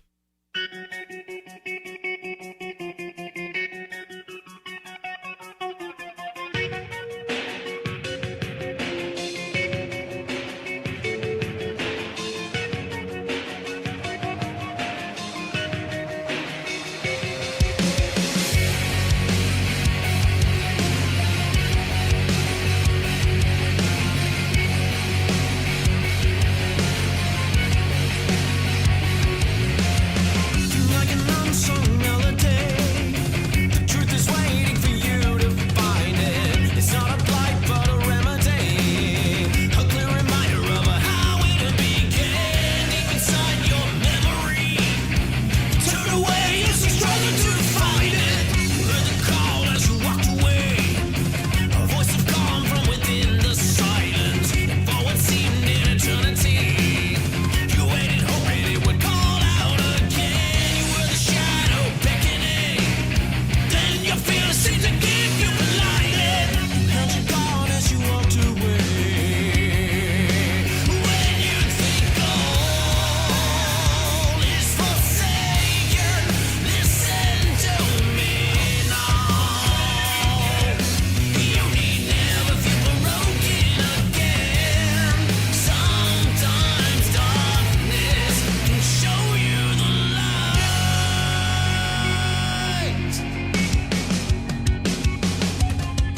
An unforgivable tragedy. The answer isn't where you think you find it. Prepare yourself for a reckoning. For when your world seems to crumble again, don't be afraid, don't turn away.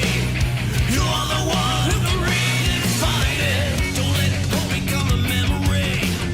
Let the shadow permeate your mind and reveal the thoughts that were tucked away, so that the door can be opened again. In your darkest memories lies the answer if you dare to find it. Don't let hope become a memory.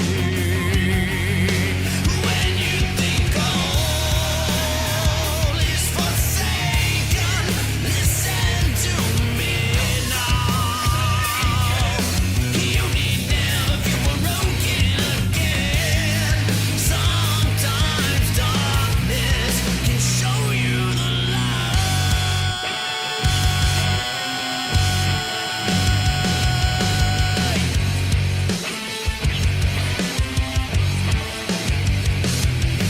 sickening, awakening. Don't let another summer pariah consume you. So you need strengthening, toughening. It takes an inner dark to rekindle the fire burning in you.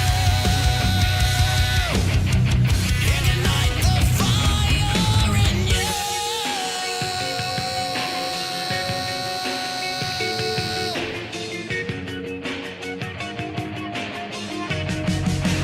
When you think all is forsaken, listen to me now. You need never feel broken again. Sometimes darkness can show you the light. Don't ignore, listen to me now. You need never feel broken again. Sometimes darkness can show you the light.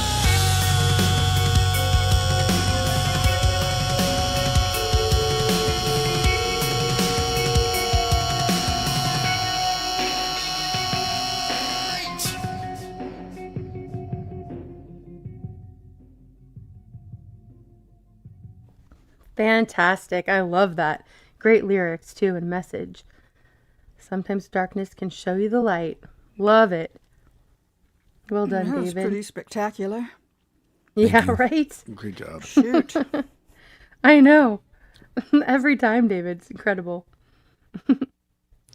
All right. Dana has a question for you. David, has he ever played The Who's Love Reign Over Me? I have. can hear it I with have his done that voice. before. I think I have done that before. Yeah, that one's All fun. right. But I don't think I've Nice. played it. I think I just sang it, but I should play it sometime. That was great. David, I see you have a live stream set up for tomorrow. I didn't see, is it open panel or are you doing your own thing tomorrow? I haven't decided yet. I'll figure it out as I go. Okay. It'll I'll probably grab be the open link and panel. share that in just a moment. So people, or if actually, JM, if you wouldn't mind grabbing the link to his stream for tomorrow and sharing it out, then people can set the notification. Hopefully see some more of you over there. Awesome. All right, And Craig, I'm going good to see you. I'm going to head on out now. So the rest of you Okay. have a great night and day, whatever it's called. And Right. you guys are all awesome. And I'll see you next time. Good to Thanks see again you. for joining in, David. See you, David. Yeah, always glad to have you here. Okay.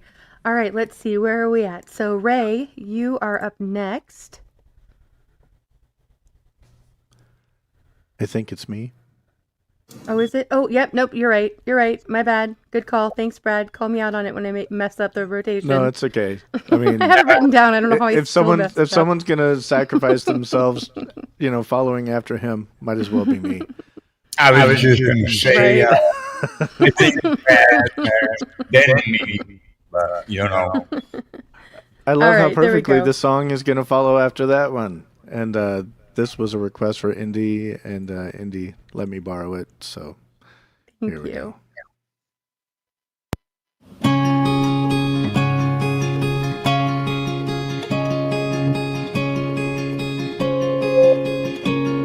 You fill up my senses like a night in a forest, like the mountains in springtime, like a walk in the rain, like a storm in the desert, like a sleepy blue ocean. You fill up my senses. Come fill me again. Come let me love you. Let me give my life to you. Let me drown in your laughter.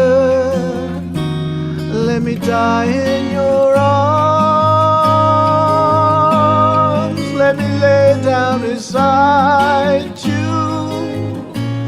Let me always be with you. Come, let me love you.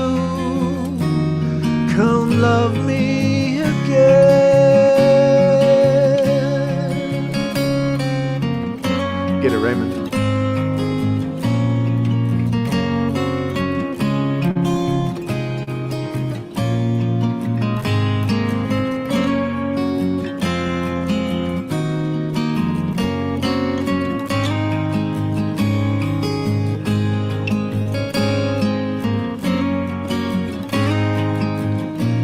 Let me give my life to you. Come, let me love you. Come, love me again. You fill up my senses like a night in a forest, like the mountains in springtime, like a walk in the rain, like a storm in the desert, like a sleepy blue ocean. You fill up my senses. Come fill me again.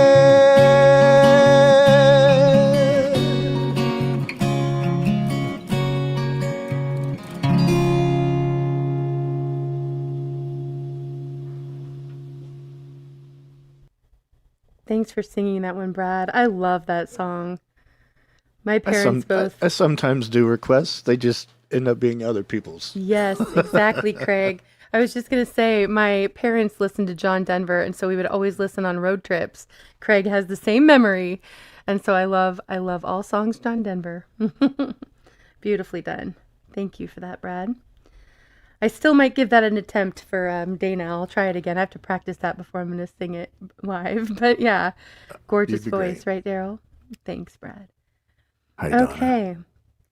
I know. We'll get him up here someday, Snooks. Yeah, Donald has a great voice and plays guitar as well, but he doesn't quite have the setup yet. But we'll figure it out. Right, Don? Okay. Let's see. Where are we at? Now we're at Ray.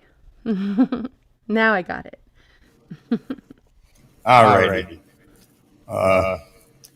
I'm not sure if I played this one here last week or if it was someone else's stream, but I'm gonna attempt my cover, my duet with my wife. Picture from Kid Rock and Sheryl Crow.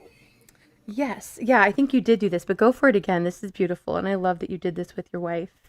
Yeah. And T, welcome up, Donna. Thank you for waiting in the basement patiently. And this is a full cover. I did play everything. So I wish you would, Tiff. Okay, go for it. Here we go.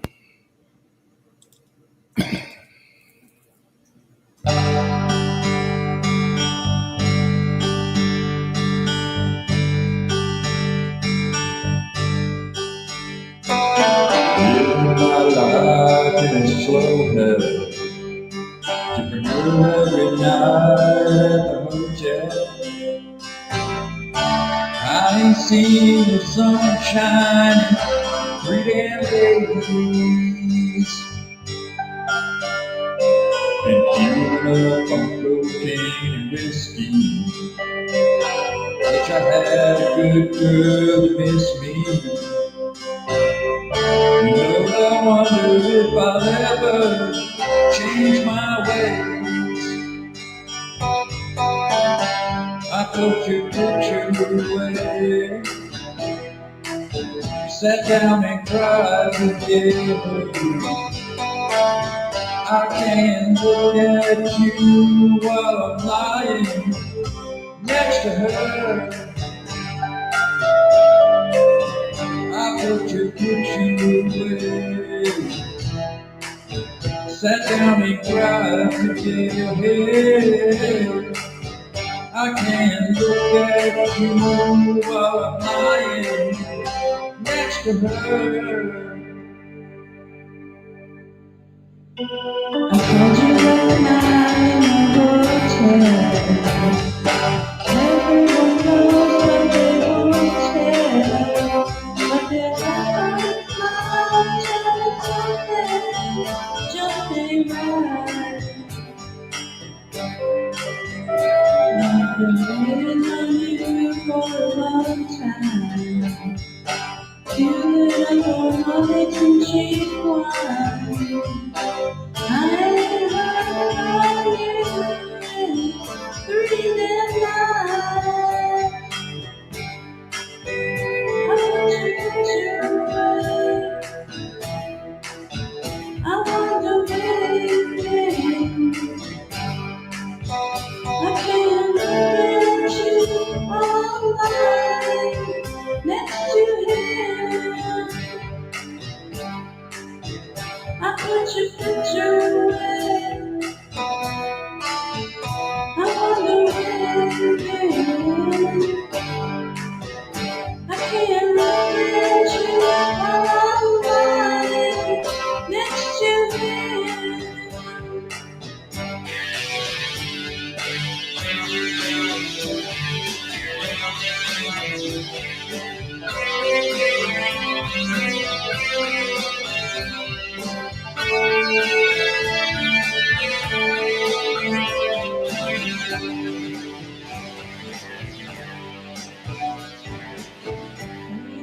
Today with no friend. was the same old same. How have you been? Since you've been gone, my world's been dark and gray. Reminded me to cry again. I thought you were coming home today. I was headed to church. I was hoping to bring you away. I thought about you for a long time. Can't seem to get you off my mind.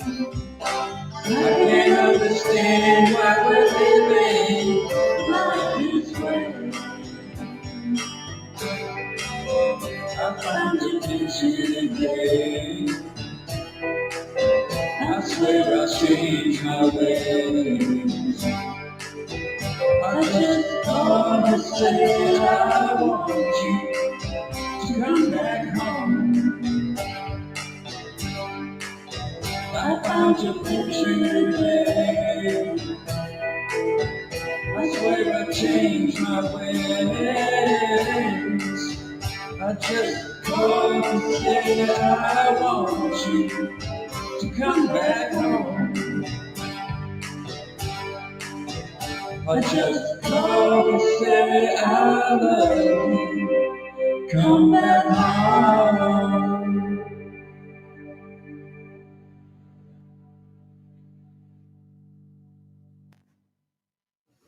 All right, and that was me and my wife's duet of Kid Rock and Sheryl Crow's Picture. Great song. I love that you did that with your wife. It's really sweet. All right. Bravo, bravo. Okay, Bran, I left a note for you backstage. And Mayhem, you are up next. Happy early birthday to you, Tiff. We have that song you requested coming up soon. Right, I agree. Sweetest thing. And I apologize for this next song. It was requested by my fiance. So, a great follow-up of that last duet. So, Oh, nice. Love is in the air. Love is in the air. Oh, whoa, jinx. Perfect with Valentine's right around the corner, too. Right. She pleads the fifth on this request. But I hope you guys enjoy it. All right, you're all set, Mayhem.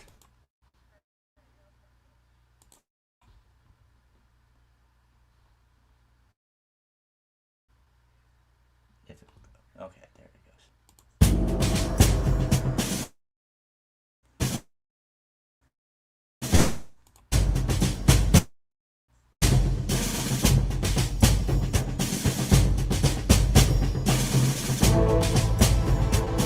Let's get down to business to defeat the Huns. Did they send me daughters when I asked for sons? You're the saddest bunch I ever met, but you can bet before we're through, Mr. Owl, make a man out of you. Tranquilize a forest, but on fire within. Once you find your center, you are sure to win. You're a spineless, pale, pathetic rock, and you haven't got a clue. Somehow I'll make a man out of you.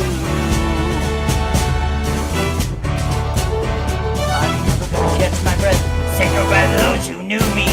Boy, was I a fool in school for a cut. Yeah. This guy's gonna scare me. Oh, he can see right through me. Now I really wish that I knew how to swim. We must be swift as the coursing river, with all the force of a great typhoon, with all the strength of a raging fire, mysterious as the dark side of the moon.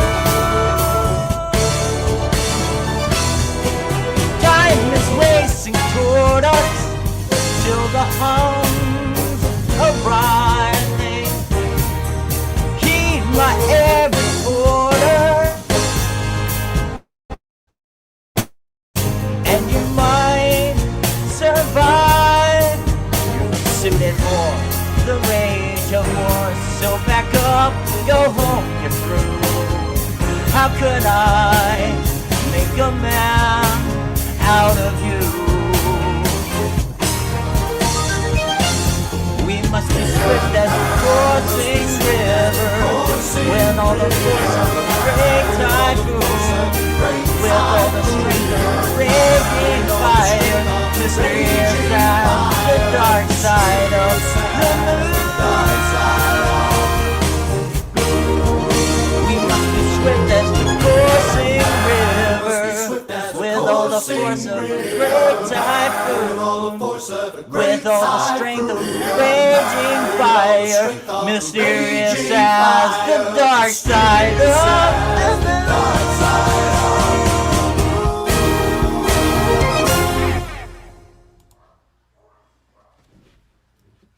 Yeah, go for it, Mayhem. That was great. Loved it. It was good. Yeah, it's a fun Ma- song too. I like musicals. Made a man out of me. If you know, you know. Right? Silver, good to see you here. Never Ending Nonsense. Good to see you as well over on YouTube. Thank you. You guys crack me up. Medi, welcome in. Thanks for whoever sent the link. Appreciate everybody who shares this channel out. It's always good to see new faces. All right. We're going to keep the great music going. Let's see. I think that we are at Hoyt next. Some guy. Yes, ma'am. I was going to do one I wrote called Walk Through a Hurricane, and it's in, strangely enough, it's in the same key as the last one. Oh, nice. Yep. I think it is. I could be wrong. But we'll see. Here goes nothing.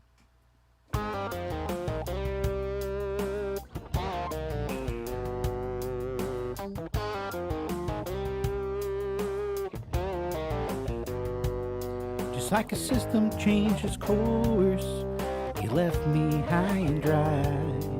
As if by some strange force, you still won't say goodbye. Is it some reaction that you wanna see? Thought you got your satisfaction watching my heart bleed.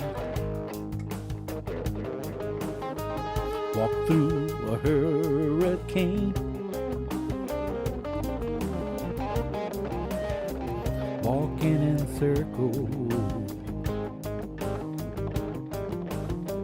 walking in vain.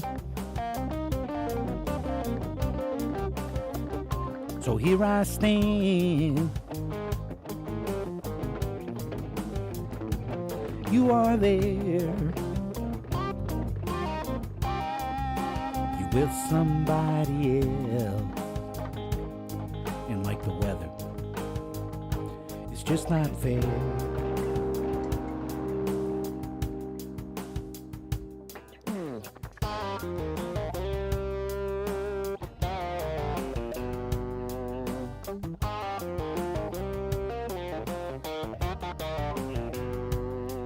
Did you think that I would wait for you to come around? I moved across the state to an entirely different town. But you only wanted money, you never wanted love. Well, let me tell you, honey, what my love is made of. I walk through a hurricane, walking in circles, walking in vain. So here I stand, and you are there. With somebody else. I'm still in the storm, and you don't care.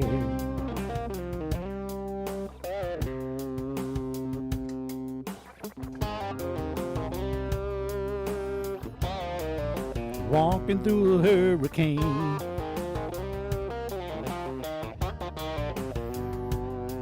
What rain? Walking through a hurricane. Don't feel no pain. Walking through a hurricane.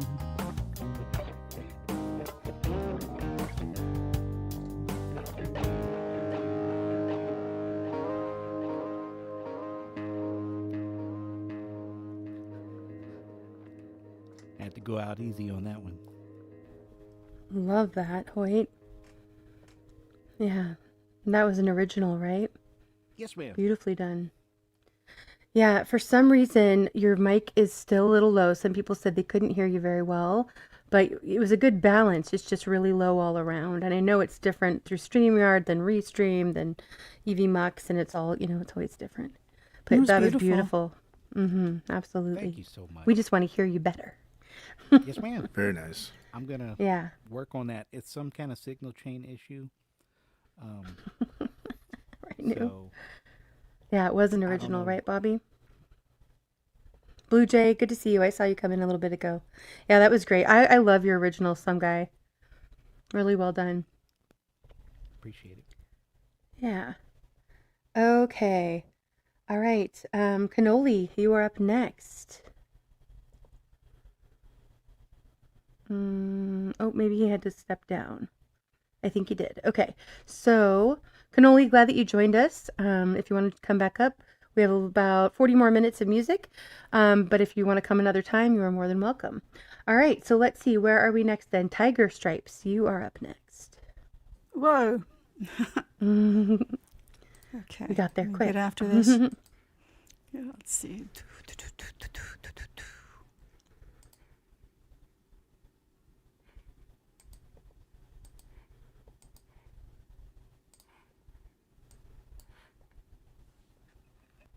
All right. You're all set.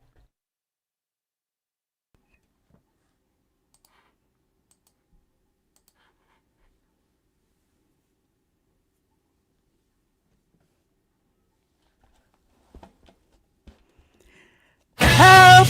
I need somebody help! Not just anybody help! You know I need someone help! When I was younger, so much younger than today, I never needed anybody's help in anywhere. But now these days are gone, I'm not so self-assured. Now I find I've changed my mind and opened up the doors. Help me if you can, I'm feeling down. And I do appreciate you being found. Help me get my feet back on the ground. Won't you please, please help me? And now my life has changed in oh so many ways. My independence seems to vanish in the haze. But every now and then I feel so insecure. I know that I just need you like I've never done before. Help me if you can, I'm feeling down. And I do appreciate you being found. Help me get my feet back on the ground. Won't you please, please help me? When I was younger, so much younger than today, I never needed anybody's help in anywhere. But now these days are gone, I'm not so self-assured. Now I find I've changed my mind, I've opened up the doors. Help me if you can, I'm feeling down. And I do appreciate you being found. Help me get my feet back on the ground. Won't you please, please help me, help me, help me.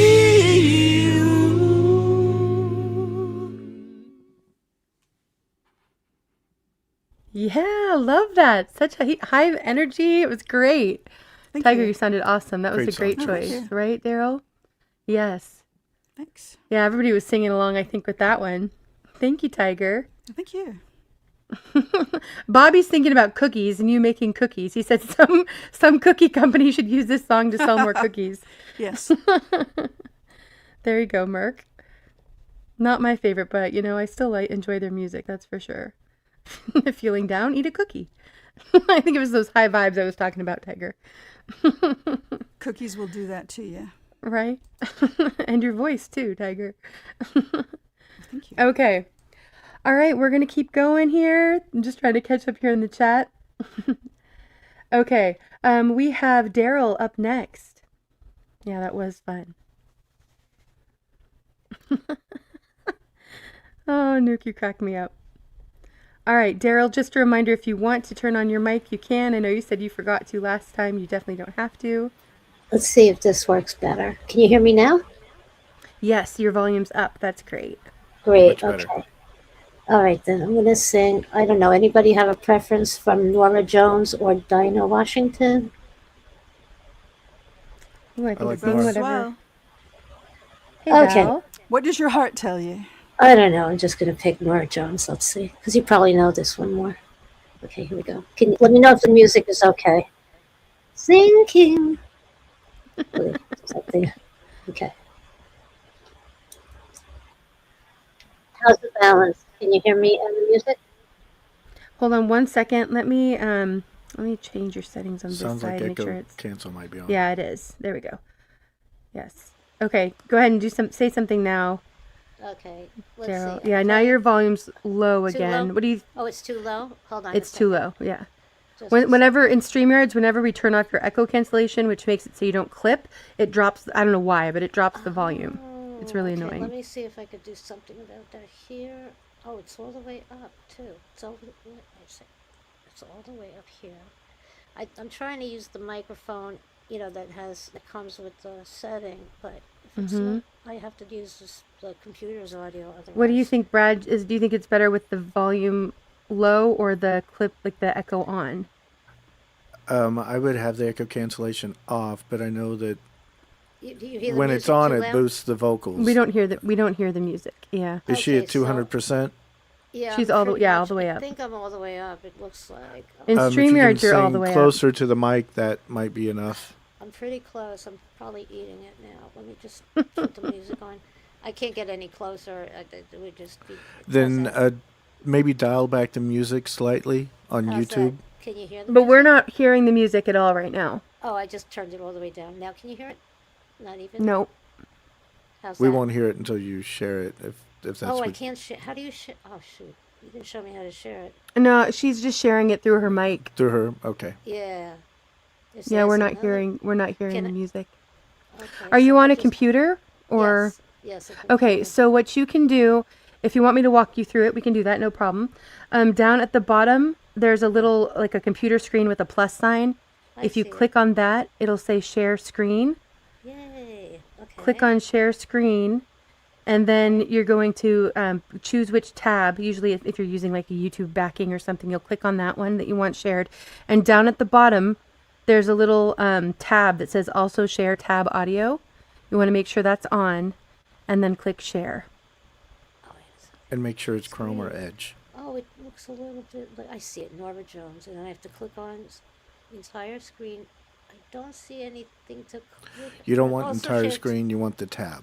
Just a tab, and then just the tab. Okay. Mm-hmm. And then down at the bottom of that gray box, it'll have a little tab that says share tab audio. I got it. Okay. And you might want to There we dial the music back a little bit in YouTube. Okay. Since your mic is kind of quiet. And you can test it real quick to see how your levels are. Mm-hmm. Here we go. Because there you go. Okay. Yeah, you want to turn your music down about half volume. You hear it still? That's good. Yeah, we want to. I'm just taking it down so you can hear us. You want to turn your volume on your music down about half that, so we can hear your voice with your Can you music. hear it now? Can you hear me and the music? Yep, that's good. And I just go back Okay. to the beginning, and Music you're all set. Can't go down much more. But you can still hear it. Okay. I waited till I saw sun. I don't know why I didn't come.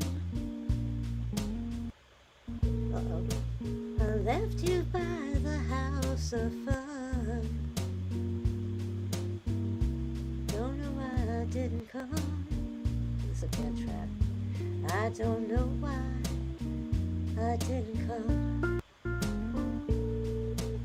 When I saw the break of day, wish that I could fly away. Instead of kneeling in the sand, catching teardrops in my hand. My heart is drenched in wine,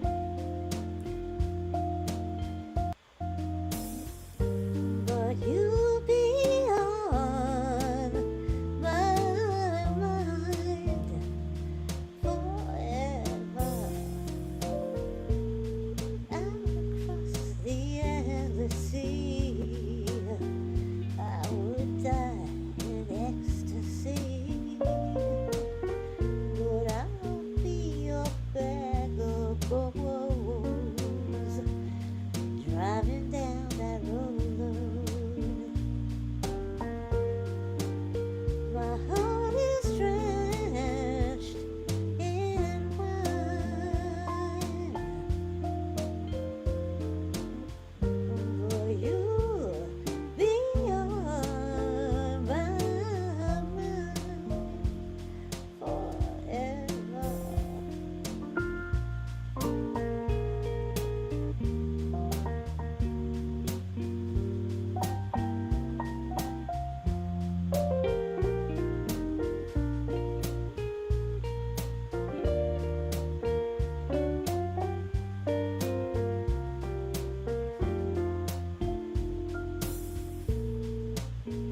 Something had to make you run. I don't know why I didn't come. I feel as empty as a drum. I don't know why I didn't come. I don't know why I didn't come. I don't know why I didn't come.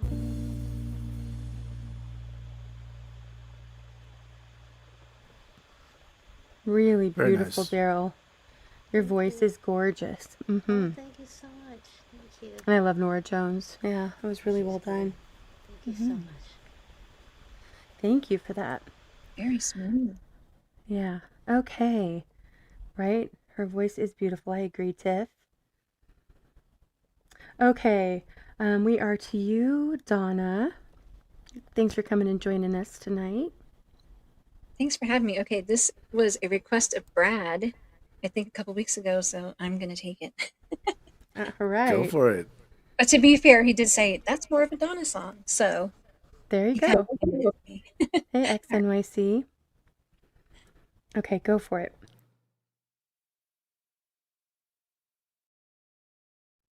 Okay, hopefully you guys can still hear me.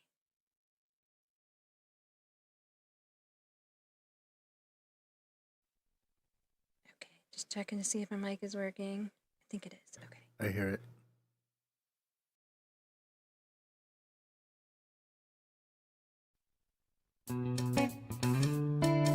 Nice, nice. Okay, good.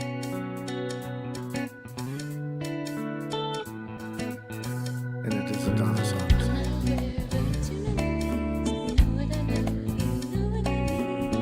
Is it clipping? I'm not aware of too many things. I know what I know.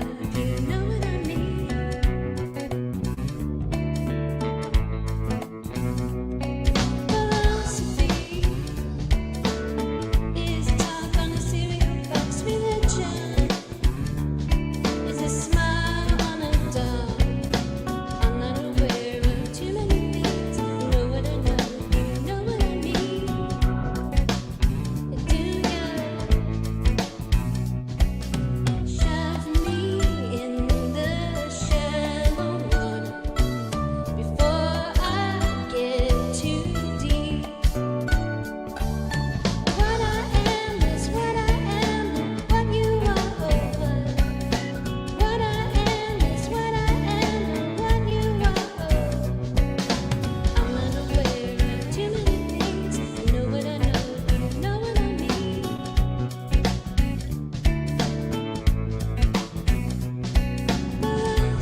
had the fade out.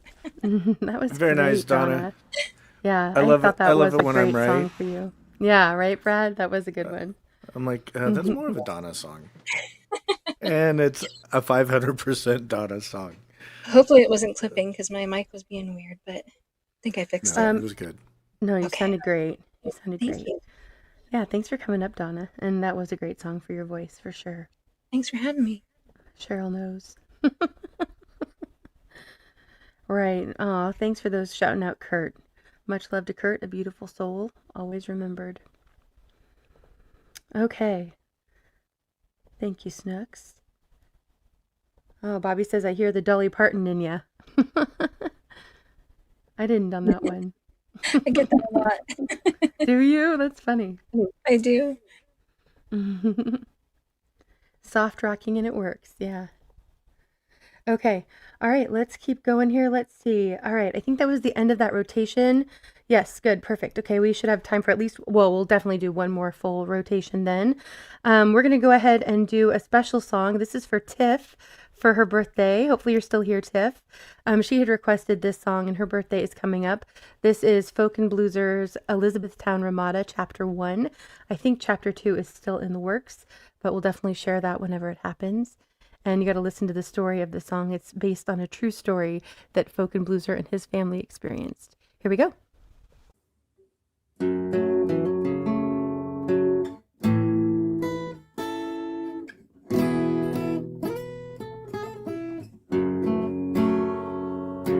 One summer night, riding out of Alabama, heading home, Michigan bound, rain fell from the sky like a river, had to stop, no vacancy was all we found, and the southern rain fell like a river that night.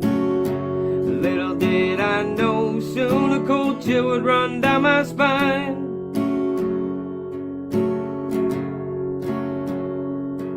So we rolled on 80 more miles to Elizabethtown till we found a place to shut down. As soon as we walked in, my daughter started crying. Daddy, I don't want to stay here tonight. Daddy, I don't want to stay here tonight. I don't know what it is, but I feel scared inside.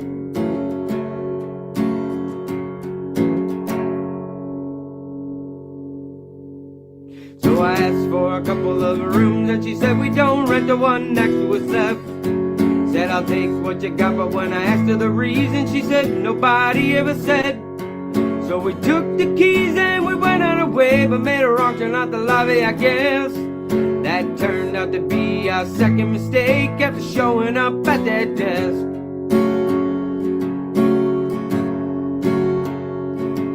So we walked till we got to the end of the hall, no elevator was there to be found. Little did I know it was in that moment that I wouldn't be the same for a while. 'Cause my daughter was pointing in the other direction, and not as far as I could tell. When she finally spoke, sent a chill on my spine, and this is what she said. Why is that old woman walking the hall, there in an evening gown? She's walking up to every table, moving all of the flowers around. Said, baby girl, ain't nobody here, it's just you and the family. She said, Daddy, she's standing right in front of me. Well, I tried to shrug it off, we were just tired. I picked her up, walked to the room, but as I walked down the hall, felt something creeping on me. I turned to look, and there was no one around. And as I walked down that hall, I never felt so scared of something I couldn't see.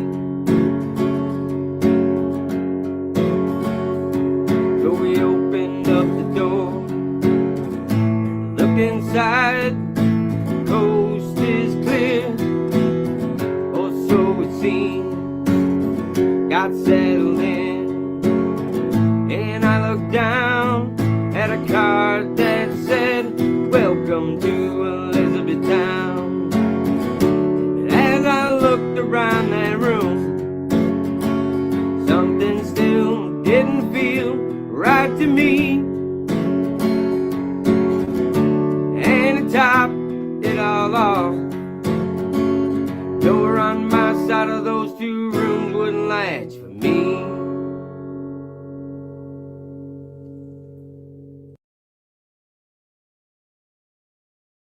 All right. Such a great song. Love Great Folk choice. and Bloozer's voice and songwriting. And I love that that has such a fun story behind it, too. Kind of creepy. We're waiting to find out what happens next. There is another chapter coming. Good call, Tiff. And happy birthday to you. Thanks, Blue Jay. Carl, good to see you. Mike, good to see you. Thanks for coming in. Yeah, happy birthday, Tiff. All right. We're going to go ahead and pull up one more song before we start the last rotation, and then we'll be shifting gears into conversation. And the panel, as always, is open, so the link is pinned at the top for anybody. If anybody wants to come up to do one more song and get included at the end of this rotation, you are welcome. Otherwise, then we will switch into music or into conversation. Pat, good to see you. Thanks for being here. Okay. Yeah, me too, Snooks. Love him singing that. Right, beware the old woman. Okay. All right. This next song is a collaboration with 15th Bend and Michael Lanthier, and this is Famine. Here we go.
Nice.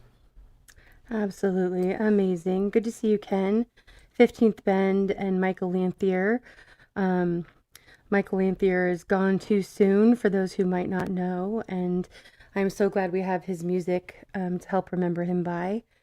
and to continue to share his messages and his heart with everybody. I put his link in the chat, as well as 15th Ben's. 15th did a surprise pop-up live on Thursday, his indie music roller coaster. And so a little surprise there. Make sure you have your notifications set. He's taking a little break from streaming, but you know, he usually does his Thursday nights, so hopefully he'll be back sooner than later. And in the meantime, go and check out his music, as well as Michael Anthier's. Yes, absolutely, missed forever. That is true. Okay, I am going to go ahead and sing a song.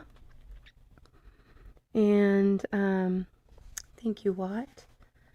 I like that. Watt says, this channel is a symphony of thought and melody where the cadence of conversation meets the rhythm of ideas. Ah, that's beautifully said. Thank you for that, Watt.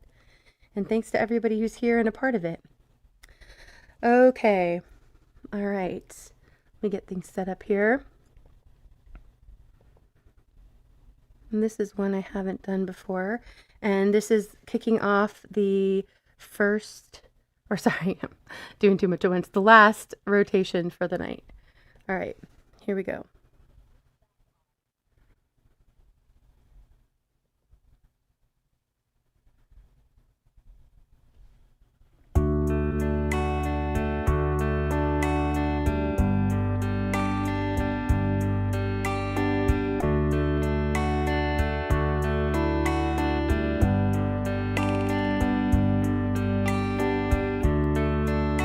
When the day is long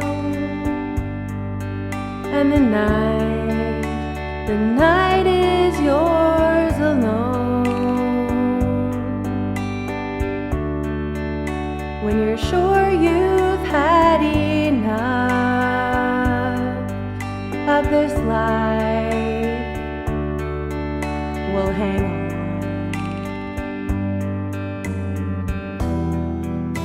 Don't let yourself go,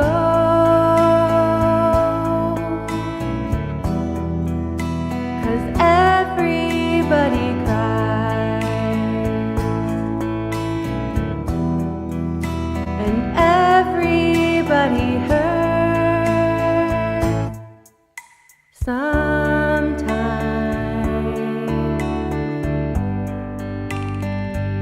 Sometimes everything is wrong.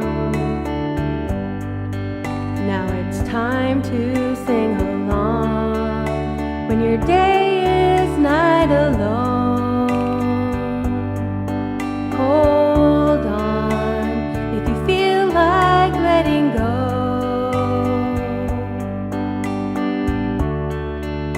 If you think you've had too much of this life, well, hang on.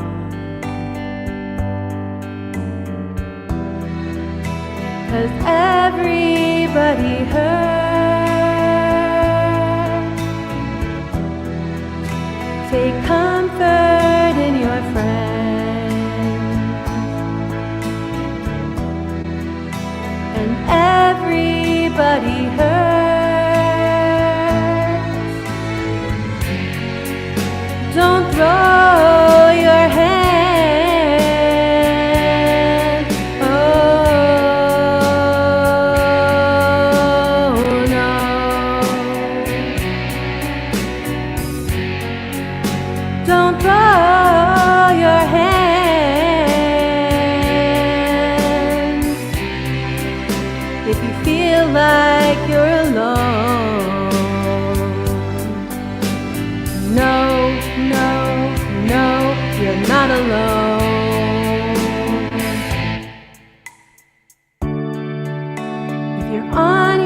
All right. Yeah. I That was the hope- goodness. Thank was you. good. I hope that each and one of you know that you are not alone. And if you're ever in need, reach out. My email is in the stream description and the channel description. And so much love for each and every one of you. All right.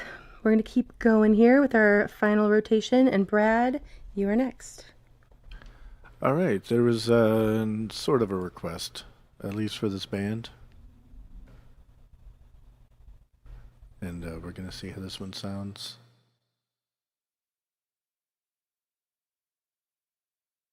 Ready for you to click on it, and we will go. I don't know why you always have to remind me for yours, Brad. Thank you. Here we go.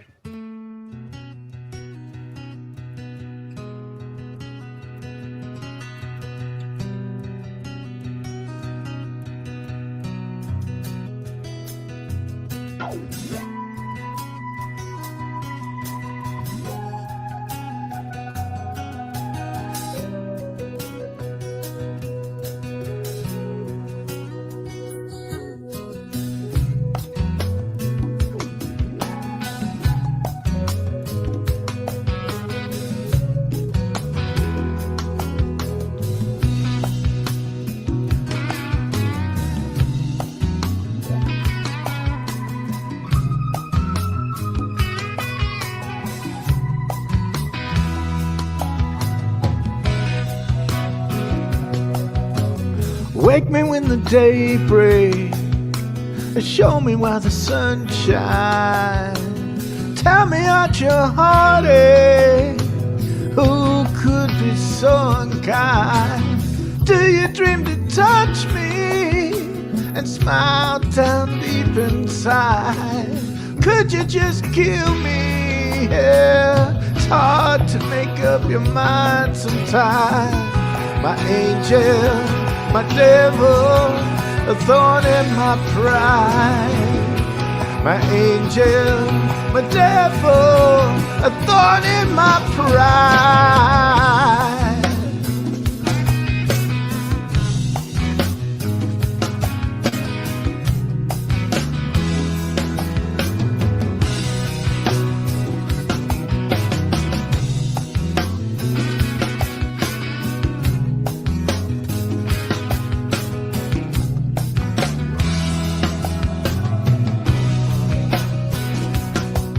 Are you wanting inspiration?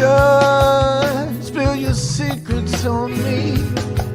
Then you tell me with a whisper of things I will never be. Do you hear me breathing? Does it make you wanna scream? Do you ever like a bad dream? Hey, sometimes life is obscene. My angel, my devil's a thorn in my pride. My angel, my devil, they were thorn in my pride. My angel, my devil, a thorn in my pride. My angel, my devil, my thorn in my pride. Lover, cover me with your sleep. Let your love light shine, let it shine.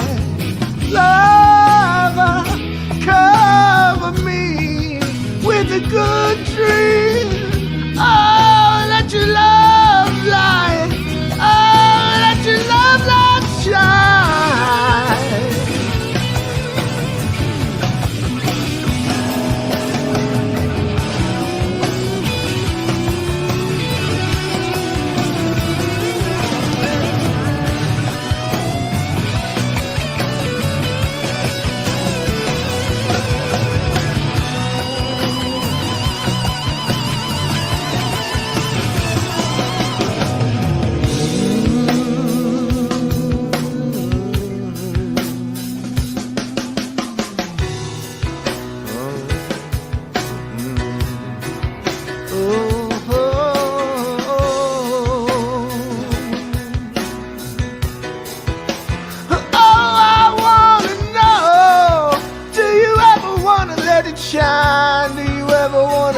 shine, baby.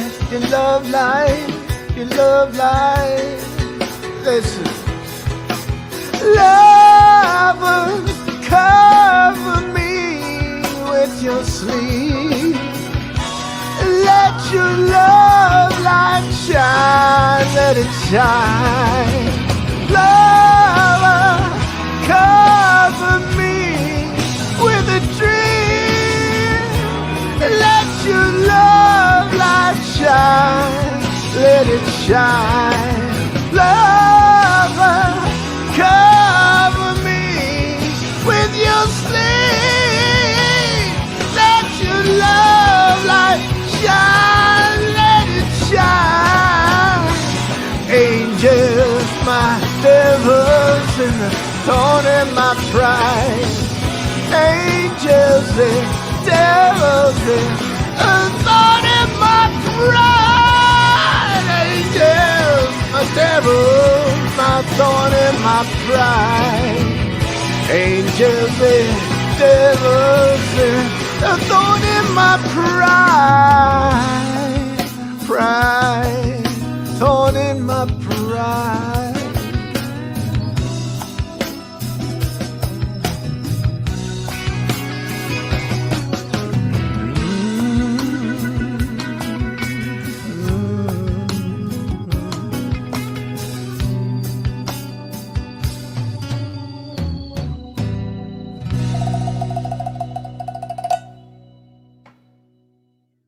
More cowbell.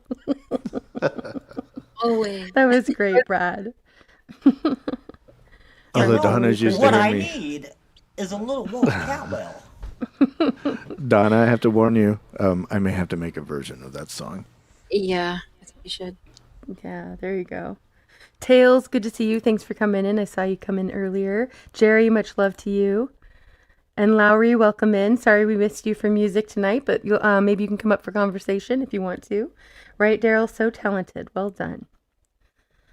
Oh, let's see if I can. Sofa King Good. Yeah, it was great. Okay, Chris, good to see you. Covered by CQ. Much love. All right. Okay, Ray, you are up next.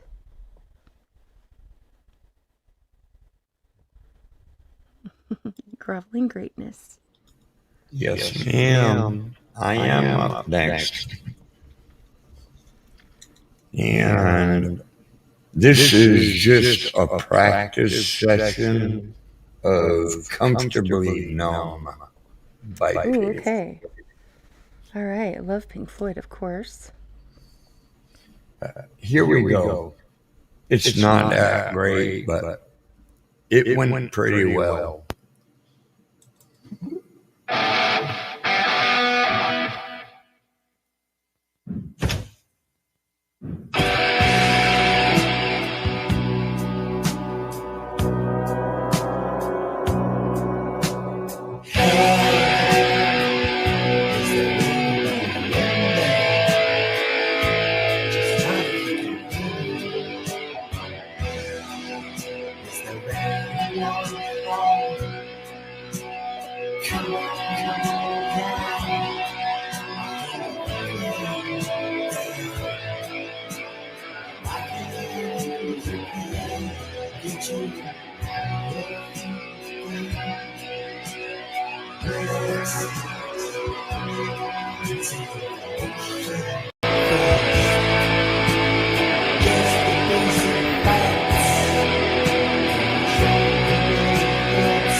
Alrighty, and I'm glad you're all enjoying it.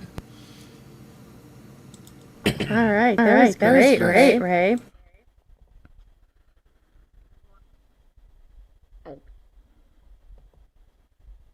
Okay, well done. Yeah, I always love Pink Floyd, of course. Okay. That was really good. Yeah. All right, Mayhem, you are up next. Okay, let me go ahead and bring this up. Share my screen.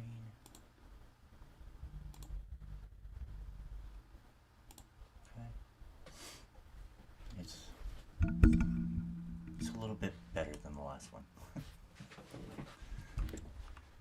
Let me get your music up here. Okay. Oh, great song. Yeah. All right, you're all set. All right, here we go.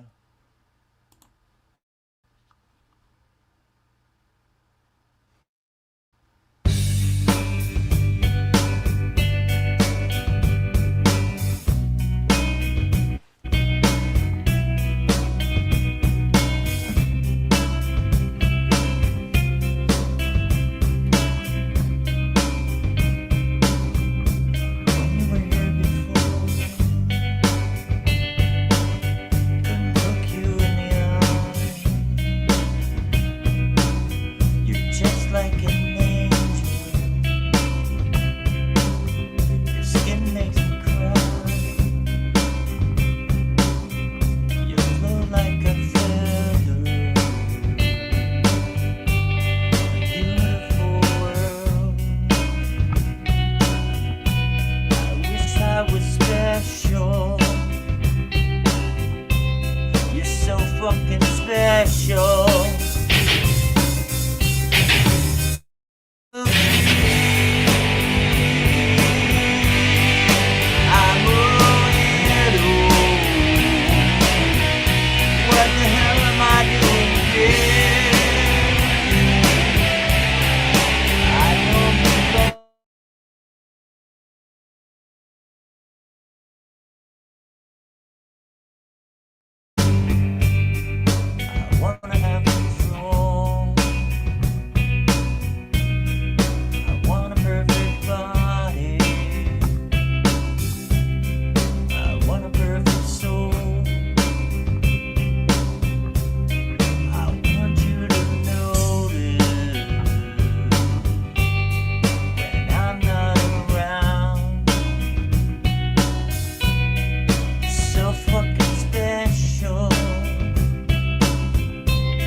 special. I wish I was special, but I'm a creep. I'm a weirdo. What the hell am I doing here? I don't belong here. I don't belong here.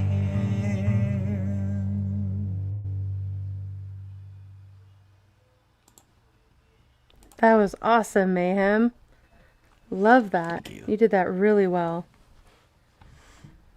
Thank you so much for doing that. Thank you. Dragon Slayer, thank you so much for the super chat. Let me get back up to it here. Dragon Slayer said, "Ahoy, many united friends, stopping in to share a blessing. Don't forget to smash the like button and share the show." Thanks, DS. Much love to you and a blessing indeed. Thanks for your support. Yeah, Mayhem, that was great. That's a keeper for sure. Okay. Thanks again to everybody who's been up on panel tonight. Mo, much love to you. Good to see you coming into the chat. Bonnie, glad you're here. Much love. Thanks to everybody who's been up here too. I know some people are taking off because we're about to shift gears into conversation, but we still have a few more songs. All right, we are at Some Guy Hoyt. You are up next. And then we have Daryl and T. And oh, Daryl, looks like Daryl took off. Daryl, thank you so much for coming up. It was really great to hear your voice. I love your voice, and I'm glad that you've been joining us. Okay, so we have Hoyt and then T, and then a couple of videos to kick us off into conversation. All right. Oh, I think Daryl's back. Good. All right, glad you're still here then, Daryl. Oh, sure. Okay. All right, Some Guy, you are up. I was gonna do Na Na Na, and I think you know that song, Mhm. but maybe I'll do something different. What do you think? I think do what is on your heart to play. Right. That's what I was going to say. Whatever you're feeling. Anthony, much love to you. Fist bumps. I'll do Never Forget That Sound, and it's in the same key as the other one. It's an original.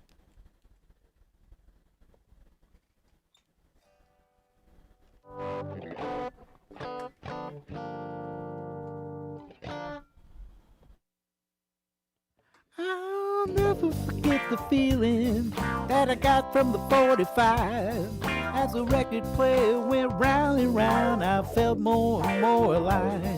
Stax had Otis Redding, Stone Records had the King. Muscle Shoals cut the Stones, Black Sugar, Motown had everything. With the groove you had to move, ooh, as the record went round and round. And the music sure to soothe, ooh, I'll never forget that sound.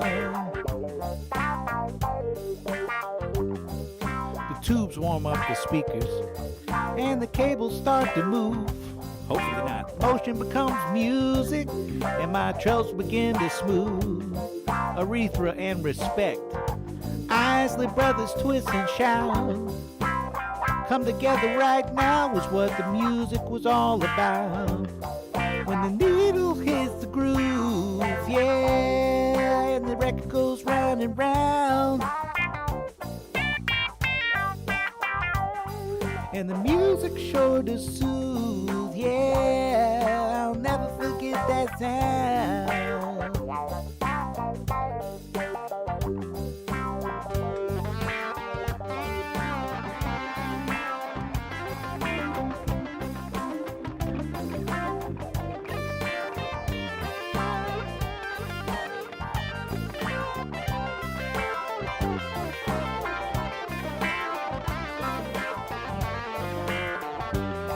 When the needle hits the groove, yeah, and the record goes round and round. And the music sure to soothe, yeah, I'll never forget that sound. Then hip-hop took those records, and they blended them with rap. They took that old vinyl, and they put it back on the map. So the next time that you're grooving to that fresh new hip-hop track, listen a little closer to that old stuff in the back. When the needle hits the groove, yeah, and the record goes round and round. And the music sure to soothe, I'll never forget that sound.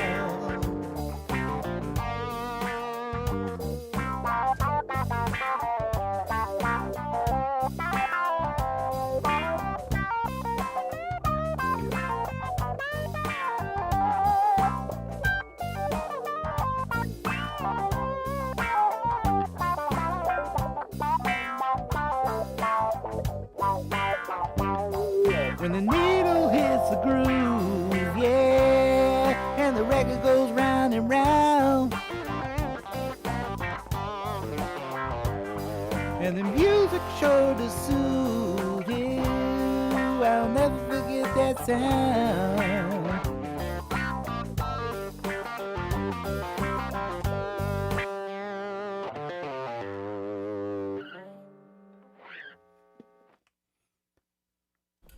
All right. I was loving that groove for sure. That was awesome, Hoyt. I love Always that good. song. That's one of my favorites of yours. Oh, you heard it before? Yes, you've played it here before, but you can play it as many times as you want. I love it. All right, cool. I love your vinyl collection in the background too. Yes, ma'am. Nice. I was thinking about doing Right? a vinyl stream. You know, just You should. Yeah, I know people who do that. There are a couple channels I know who they just set it up with the camera on their record player and spin great tracks. It'd be fun. I'd be there for sure. All right. Thank you again, Hoyt, for coming up and for sharing your music and your talent with us. All better right. go. While I've got the mic, I'll go ahead and bid you farewell. Okay. I want to thank you for having me. Yeah. Thank you so much for being here. I'm always glad when you're able to come up and be a part of it. Yes, ma'am. We'll see you soon. Okay. Yep. Have a great night. If you feel like joining for conversation, you are more than welcome. Okay, Daryl, you are up next. Thanks for coming back up. I don't know what happened, how you got booted. I don't know either. It was very sudden. It happens. It does happen sometimes. Lost connection for a second, maybe. All right. Okay. So I guess it's going to come down to Eric Clapton. But I saw some great songs in his list. I know his just initials. RZVGA. I don't know. Okay, here we go. Hope everyone likes this. I'm trying to be more au courant, you know. And you can hear me okay? Sound check? Am I muted? Did I lose No, what you're gonna want to do is turn your backing track down really low. So on the YouTube, at YouTube itself, turn the volume to maybe like a quarter, I'd say. Okay. So we can hear your voice over it. Did I mute this? Hold on. I don't hear anything. Oh no, I took it down. Oh, Yeah. okay. You're gonna want to put that way It was lower. muted. There we go. Sorry. Stop. No, that's okay. Yeah, over on the YouTube tab itself. Yeah, I'll turn the music down here. Oh yeah, I Mhm. can turn it down. More? Let me see. Say something. Hello. Can you hear me? I Can you hear I the would music? turn it down just a little bit more. Music more? Okay. Yeah. How's that? So that's good? Yep. I think that'll be good. And then obviously You can go ahead interrupt and me if it's not. I don't mind if you interrupt me. It's okay. what do you think, Brad? Is that good? Come down off your throne I think and so. leave your body alone. Good. Somebody must change. You are the reason I've been waiting so long. Somebody holds the key. Well, I'm near the end and I just ain't got the time. And I'm wasted and I can't find my way home.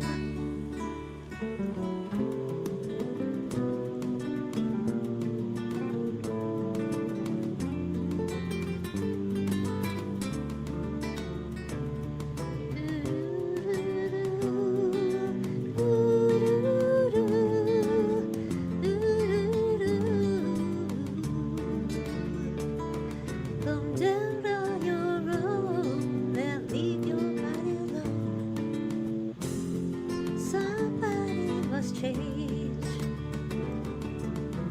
You are the reason I've been waiting so long. Somebody holds the key.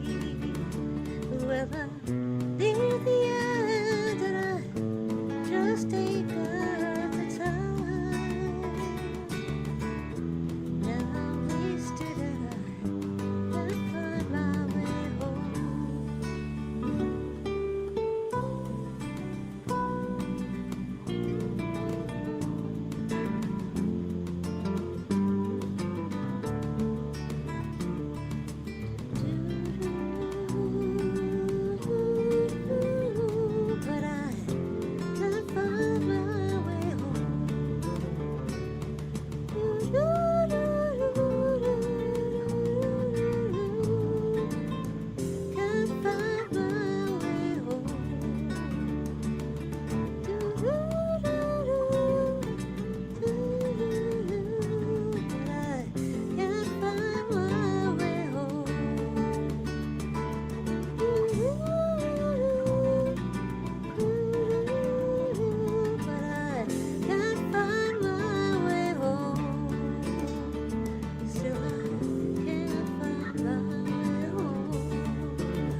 That was beautiful, Daryl. Your voice is so stunning, really. You have all these little like trills in it, just really beautiful. Thank you Great so song much. too. Very pretty. Yeah. Thank you so much. And that was a great balance, I thought, too, of your music to your voice. Oh, great, terrific. I'll keep it this way next time too. Thank you so Yeah. much. Keep lurking, Ken. Michigan, good to see you. Much love to you. Try to stay warm while you're out plowing. Glad you're listening. Thanks for being here, bro. And Queen Survivor, good to see you here. Much love. Okay. Right? One day at a time. Always blue. Anthony, good to see you. Oh, Anthony, good to see you. Much love to you. Different Anthony. Glad you're here. Right? Can't go wrong with that tune. Okay. Donna, you're up next.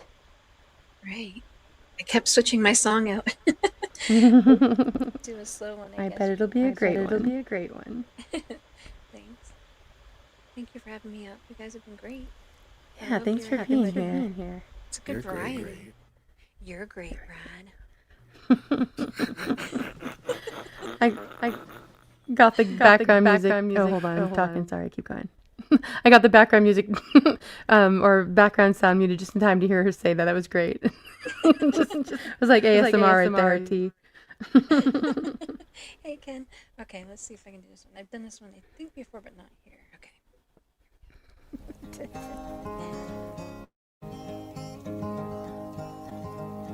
I'm sailing away, my own true love. I'm sailing away in the morning. Is there something I can say from across the sea? From the place that I'll be landing.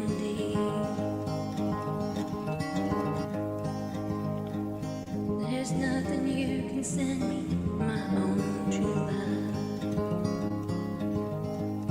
There's nothing I'm wishing to be owning. Just to carry yourself back to me unspoiled. From across that lonesome ocean.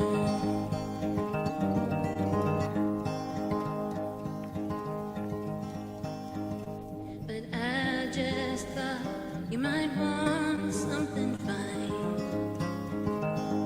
Made of silver or golden.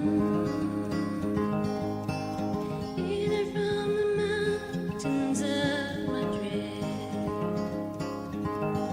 from the coast of Barcelona.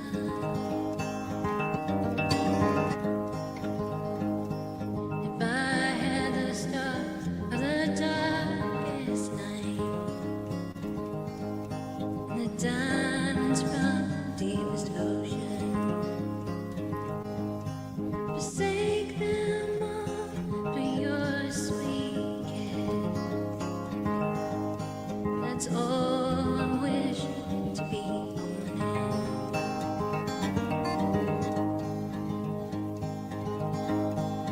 I might be gone in no time. It's only that I'm asking. There's something I can say to remember me by, to make your time easy passing.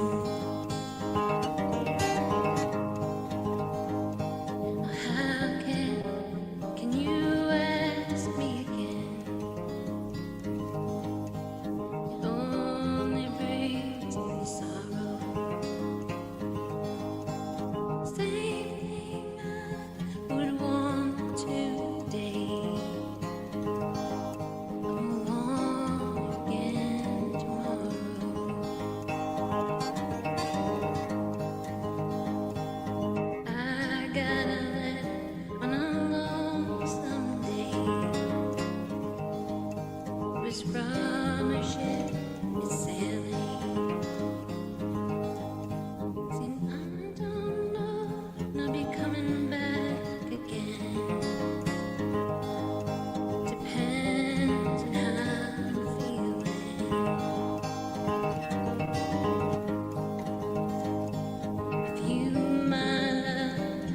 must think that away. I'm sure your mind is a roaming. Sure your thoughts are not with me. With the country where you're going.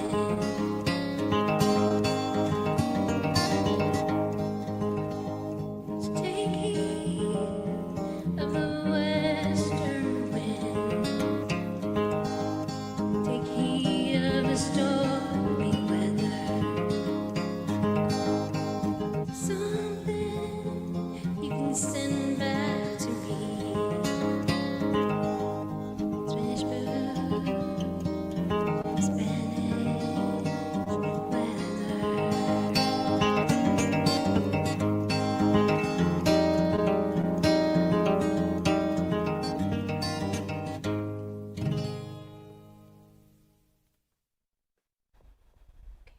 Really beautiful, Donna. Your Donna, voice there's so is many so songs I beautiful. want to throw at you. Do it, Brad. Do it. Sing On your this. channel? And sing this. Mm-hmm. And Beautiful another song, Donna beautifully song. sung. And another Donna song. Mm-hmm. Camellia and Donna, I could see you two singing and doing a collaboration that was beautiful. Just saying. Mhm. Thanks for coming up, Donna. It's always great when you're here. Yeah, thanks for having me up. I'm gonna hop down, but I'll be listening. All right. Have a great night. Thank you. Donna, do you want to really quickly before you go down, do you want to share what you're doing on your channel? Right now I'm doing the Olympics, figure skating. I'm doing like just kind of a watch and chat, and I do jewelry unboxings on Saturday night. All right. I love that you're doing the Olympics. I've been kind of lurking there a little bit. So Yeah. wonderful. I love her so much. I wish I could figure Oh, thanks, Dana. I think we should watch the figure skating together and make up freestyle soundtracks to go with it. And like There you go. All right. we can mute the music and we'll just sing our songs and they'll figure skate to our songs. That would be fun. That would be really really amusing, I'm sure, Brad. Jerry said he was clogging to that. I can't, that's, There you go. that's kind of funny. We don't use Right, the C Brand? word. That brings back bad memories for me. You a clogger, Brad. Oh, I should have. I was a clogger. I was a clogger, but my sister was really, really a clogger. And we drove like 9 hours to Silver Dollar City for several years. And I sat in the open air amphitheater on metal chairs watching hours of clogging. That's great. Do you hear that sound in your sleep? Does it haunt you? Are you like hearing the steps behind you? Right. No more petticoats. It's a clogger is a type of like foot. It's kind of like almost like Irish foot dancing. It's very similar style. Or there's another name for it in like the South too that I never remember. Bonnie, Yeah, you're so here. there's- You'll let us know. There's another Yeah, name so for it. there's clogging, but a lot of times they'll use kind of Much love, just tap JM. shoes. Yeah. But- JM, thank you so much for all your support. Much love to you. I'm glad I made it into your word stream for a little while earlier. I was going through withdrawals. Much love, JM. Have a good night. Cheryl knows about the petticoats. Right. Yep. Okay. All right. We have 3 more songs that I'm going to play before we before we get into conversation, but the link is pinned for anybody who'd like to come up to join. Here we go. Like you, Landon and Tiff. Thanks for coming up. And I'm going to follow Donna and make some room. But also right. thank you for letting me Yeah. always crash your party. Always glad when you're here. Thanks, Brad. Thanks for coming up and hanging out and sharing your voice. Thank you. Let's go. And your cowbell. And your cowbell. We're gonna clog on out of here. Yes, we are. Right. Shuffleball change. Square dancing on acid. That's a good description for it. It's close. Yeah, kind of like river dancing. Good night, Oh, everybody. you guys crack me up. All right, thanks again, Brad and Donna. Much love to you guys. All right, this next song is it's an original song by Mountain Man that Rune added his guitar to, and it's really an amazing collaboration. So this is Mountain Man featuring Rune Svensson, and this is Up on High Steel.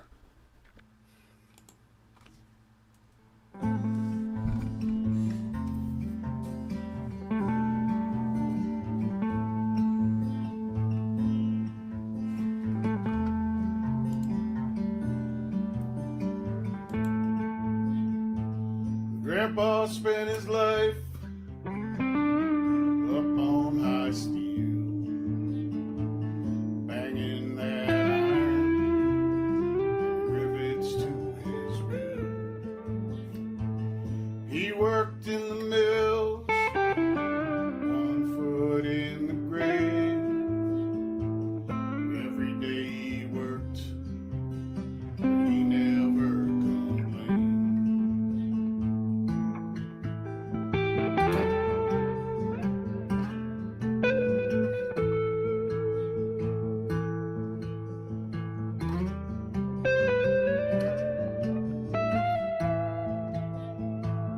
When the mills died off, my grandpa, he died too.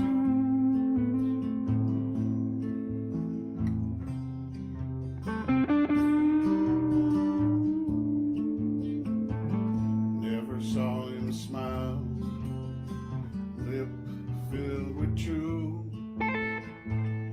On the day he died, he was a young 63. My father cried, it was hard to see. Up on high steel, it's no easy life.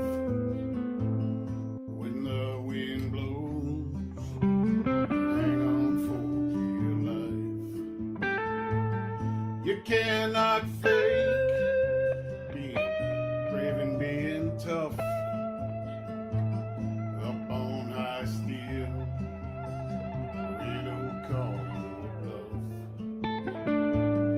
Up on high steel, will call any man's bluff.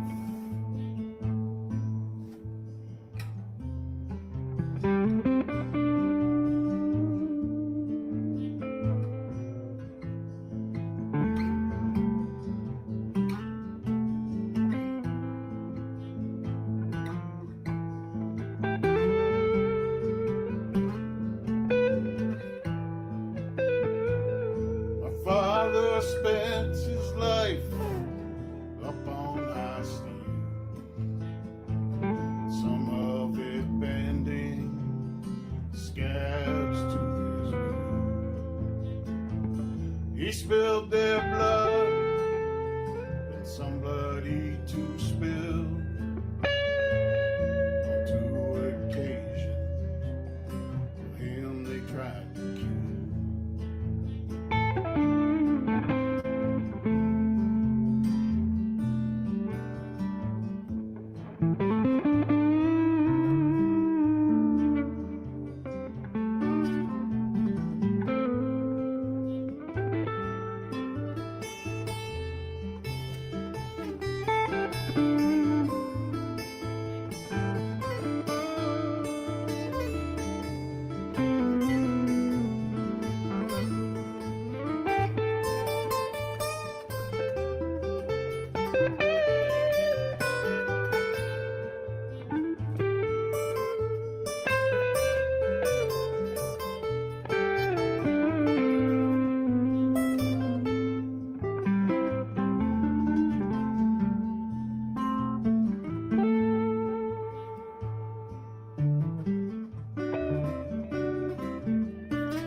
high steel.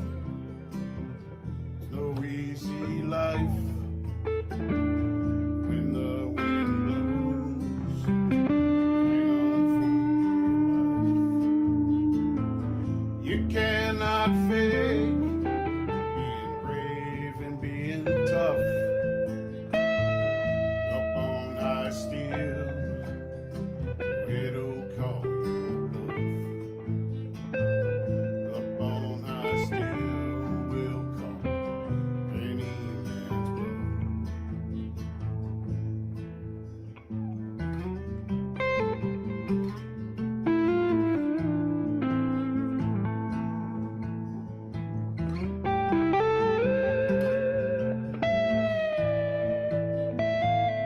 I spent my life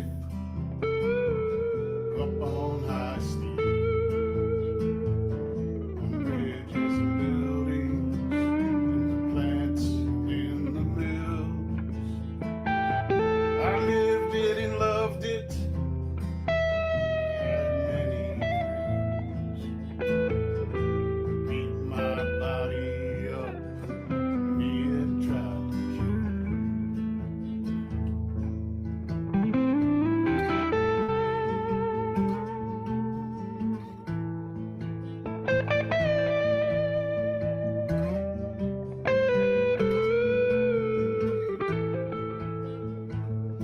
I'm a third generation ironwork in my blood. Been up to the top, down in the mud. Feeling old, in darkness I can see. I'm dangerous, close to 63.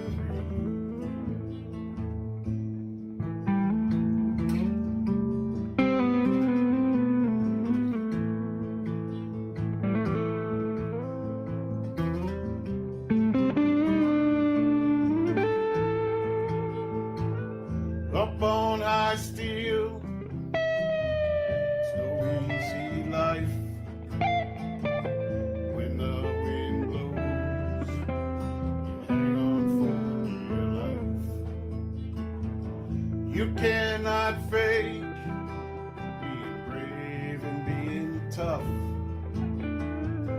Up on high steel, it'll call you bluff.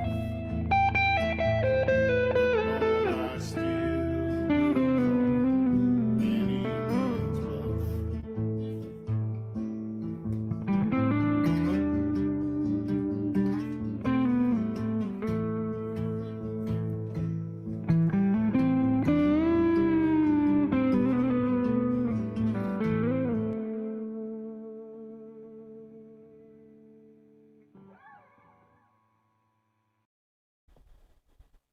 All right, absolutely love that. Rune is so smooth as always, and love that original song by Mountain Man. Make sure you're subbed up to both, you guys. Go and give them some love. I love that we're talking about spring being in the air. We over here on the West Coast, at least in Washington, have had a really mild winter, and I know so many of you have had a really harsh winter. And then I know others like in Colorado, I think they're having a pretty light winter too. It's pretty crazy weather all around.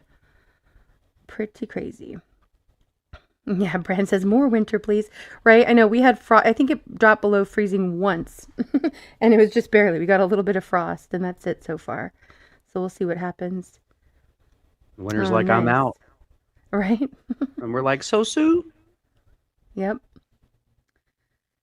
Yeah, that is Daryl. That is an original by Mountain Man, and then Rune freestyling over it. It was really great.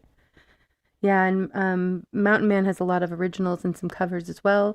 Go check out his channel. And Rune, same for Rune, but he also does live streams, and I'm telling you, they're like the most relaxing place to be on the internet. Good to see you, OVP. Thanks for coming in. Ohio Valley Prepping. Much love to you. Okay, the link is pinned for anybody else who wants to come join us for conversation. We do have 2 more songs. one that is on the music side, and then one that's kind of transitioning us into conversation. This next one is Zio Fender and Soundtrack, one of his latest. He's been putting out a ton of really great music, and this is The End. Here we go.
Always, always love Zio Fender and Soundtrack.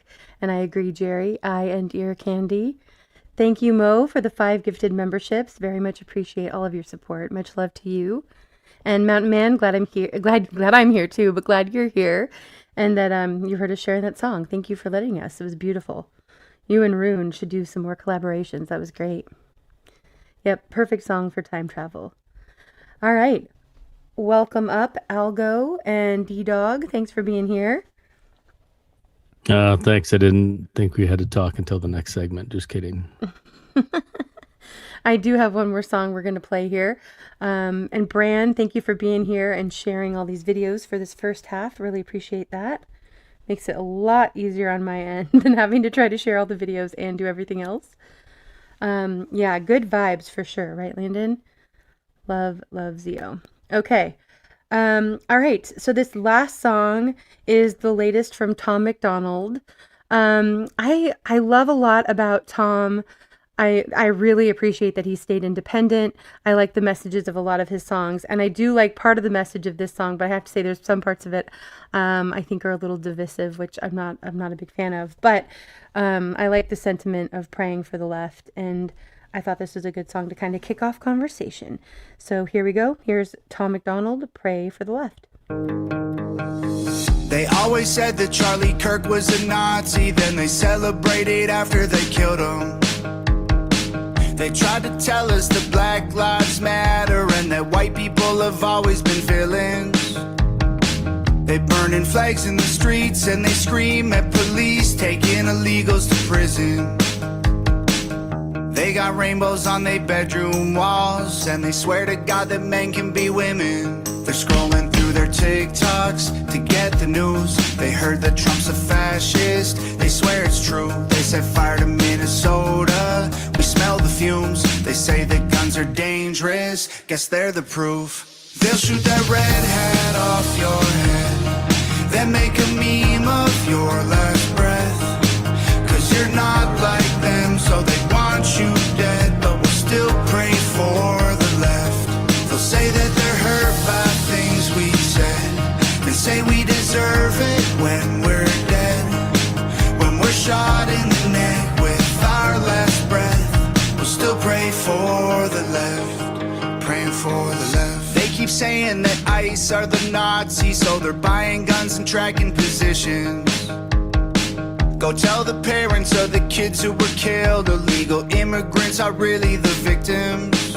They say America ain't safe if you're black or trans or gay. I think it's way more dangerous to be a Christian.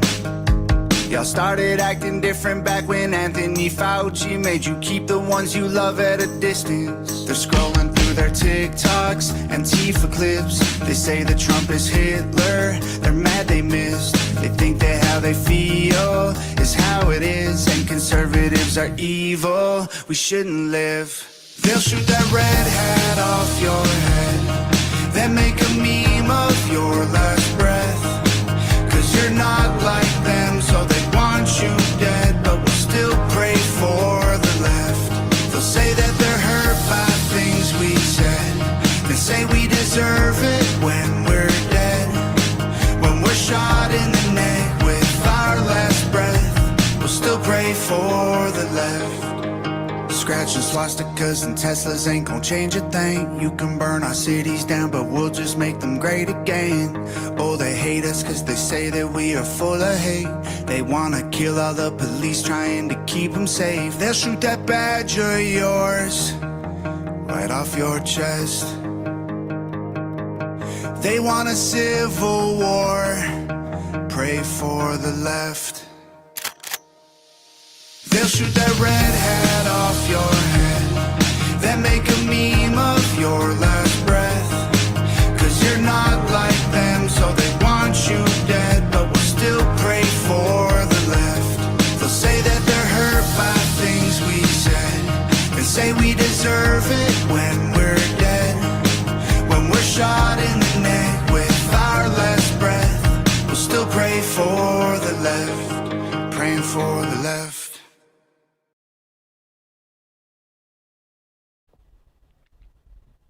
All right. Yeah, a lot in that song, but I do think we should be praying for everyone, really. And yeah, like somebody who was at Exit just said, sometimes you have to shock stupid people. Yeah, I think some of his lyrics are meant to do that. That's true. Right, Bonnie? I think we know too much to be shocked, Bonnie. Okay, OVP says, schools in Springfield, Ohio are closed tomorrow due to ice, but not the cold kind.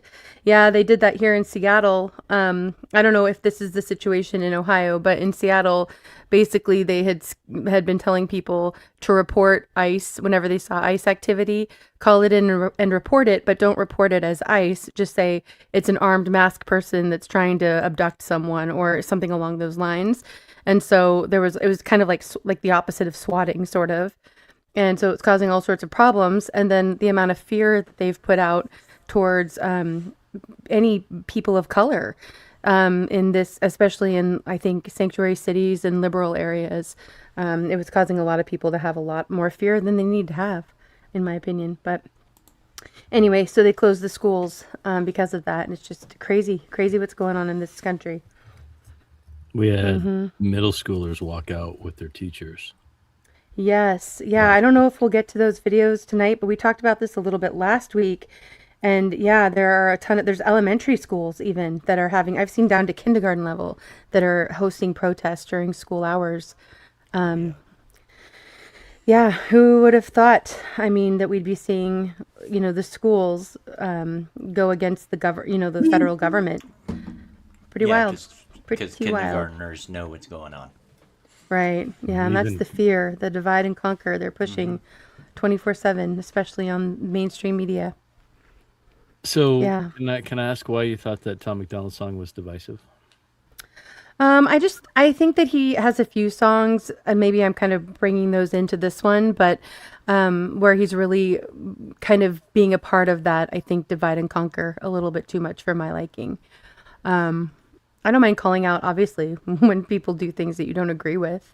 So I'm not against, saying that, but yeah, I don't know. I don't really think that a lot of people on the left want civil war. I think there's just a lot of speech in his song that, to me, makes it seem like it's us against them. And I would rather, especially when you're talking about as a Christian praying for people, I think it's better to try to find the things that unite us than divide us. Gotcha. And- yeah, I was curious because when I first heard it last Friday, I was just like, wow, he's kind of being generous for praying for them.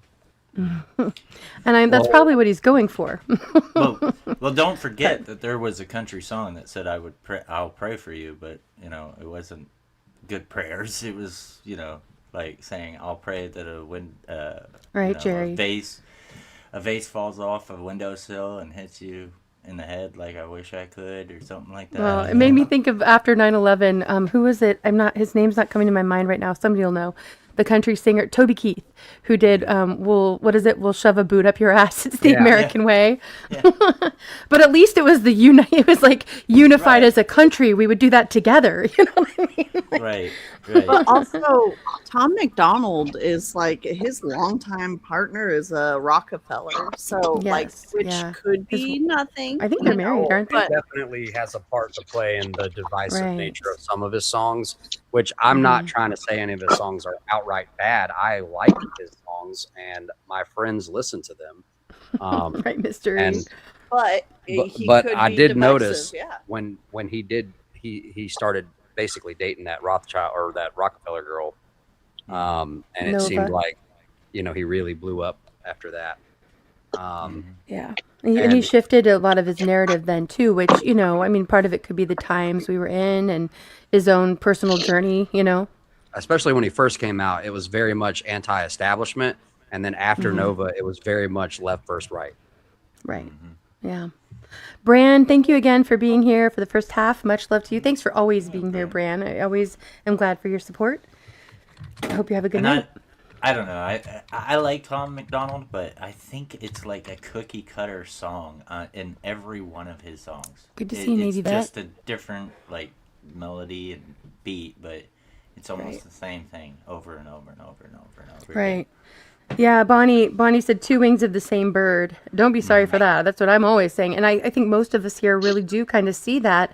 And even if you don't, you're welcome to be here if you don't agree with that.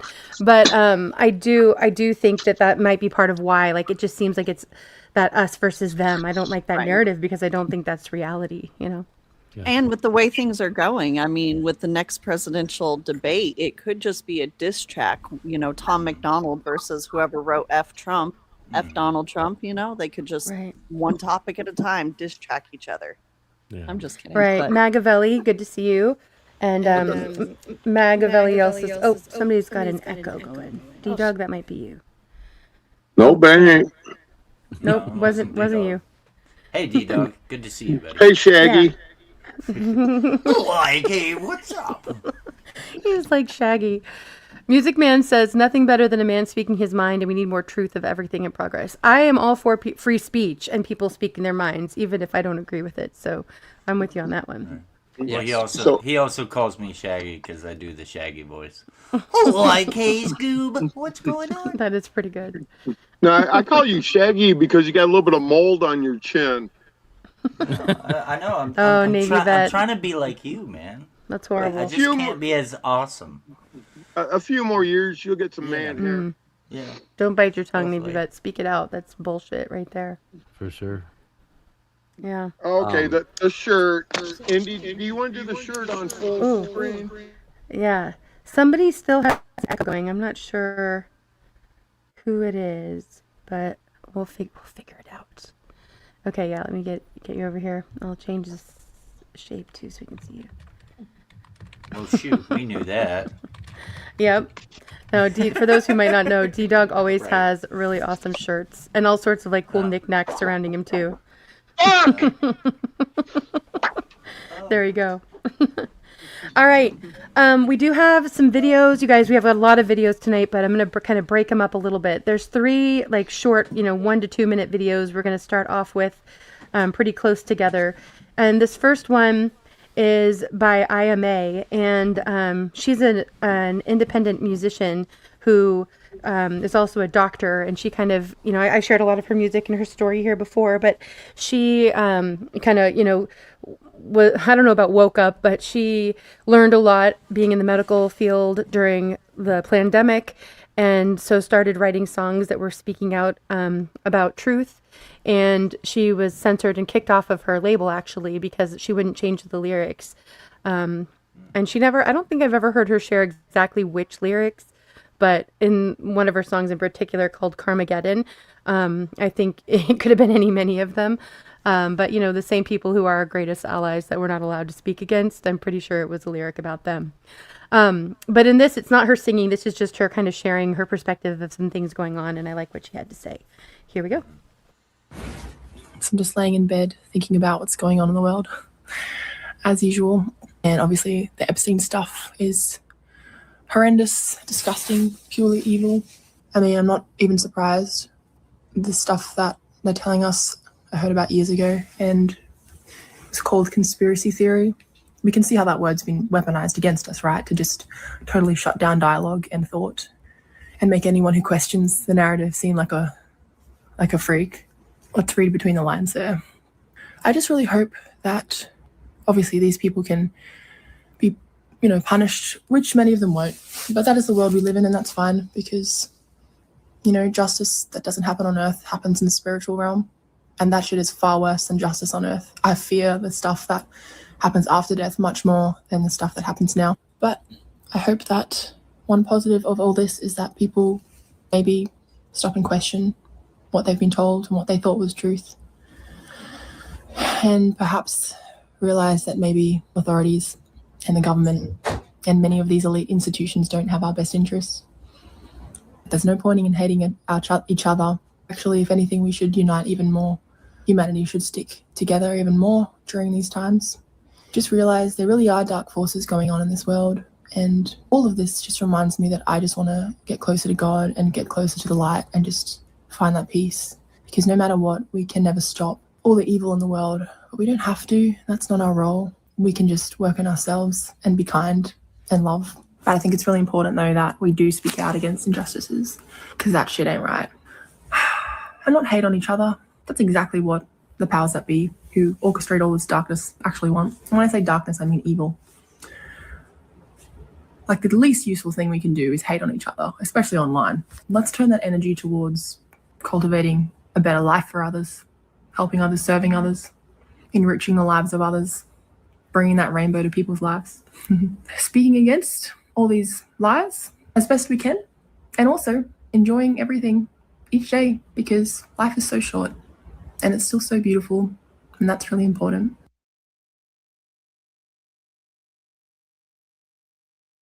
But it's got to be AI. What? They have their own social network. What? That sounds crazy. What the fuck? Wait, they have their own religion. What? What the fuck? Who's their god? What timeline am I in? They have a god? Maybe it's Dolly Parton. I wouldn't be so bad. What if it's Hannibal Lecter? They're talking to each other. What? What the fuck? This has to be a simulation, right? Like, this can't be real. Maybe I'm dead. Wait, is this the news or am I in an episode of Black Mirror? Who's in charge? Is this hell?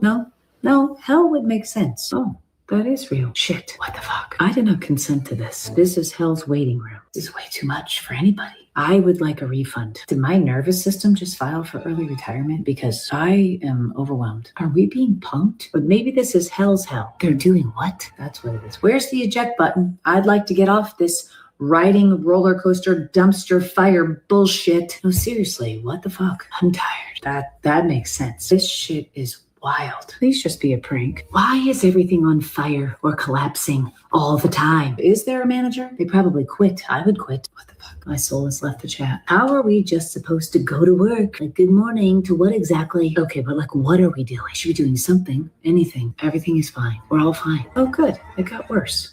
Of course it got worse. I'm done. I'm not going to look anymore. How is this legal? We're not fine. Nothing is fine. Yep, it's still bad. Still very, very bad. They have their own language. What? Okay, I'm putting it down. I'm being present. I don't know. I know we're watching them. I'm not watching anybody. I miss 2019. Is that where we are? Everybody's just wandering around saying what the fuck all day? I even miss 2020 at this point. Jesus Christ.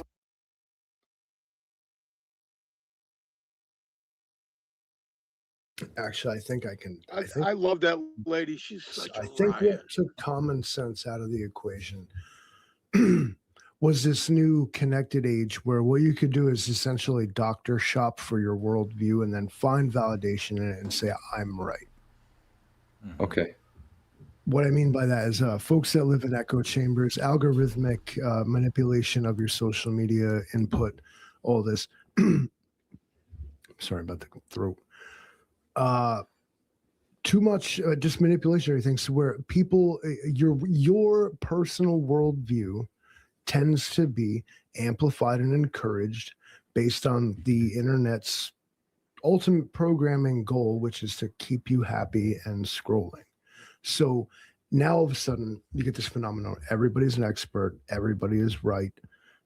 Everybody but me is wrong. And everybody thinks this at once. Common sense, as they say, is not common anymore because there is kind of no such thing. Oh, Michelle PW said common sense disappeared when people stopped raising their kids and left it up to social media. Exactly. I will blame it on this. Like I said, it allows you to amplify, validate your own personal worldview because, okay, like there are other people who think like me. I must be right. We must be right. And then this snowballs into what you see today. Okay. Let me take that down. There we go. All right. Yeah, kind of a lot all at once, but they were very short videos, so I wanted to just kind of share them right off the bat. That first one by IMA, I just think she did a great job of kind of covering a little bit of what's going on and her sharing her perspective. D-Dog, I think you wanted to say something about that second video. No, all I said was I love that lady. She's a riot. All the stuff she gets into, it's just crazy shit. I really dig it.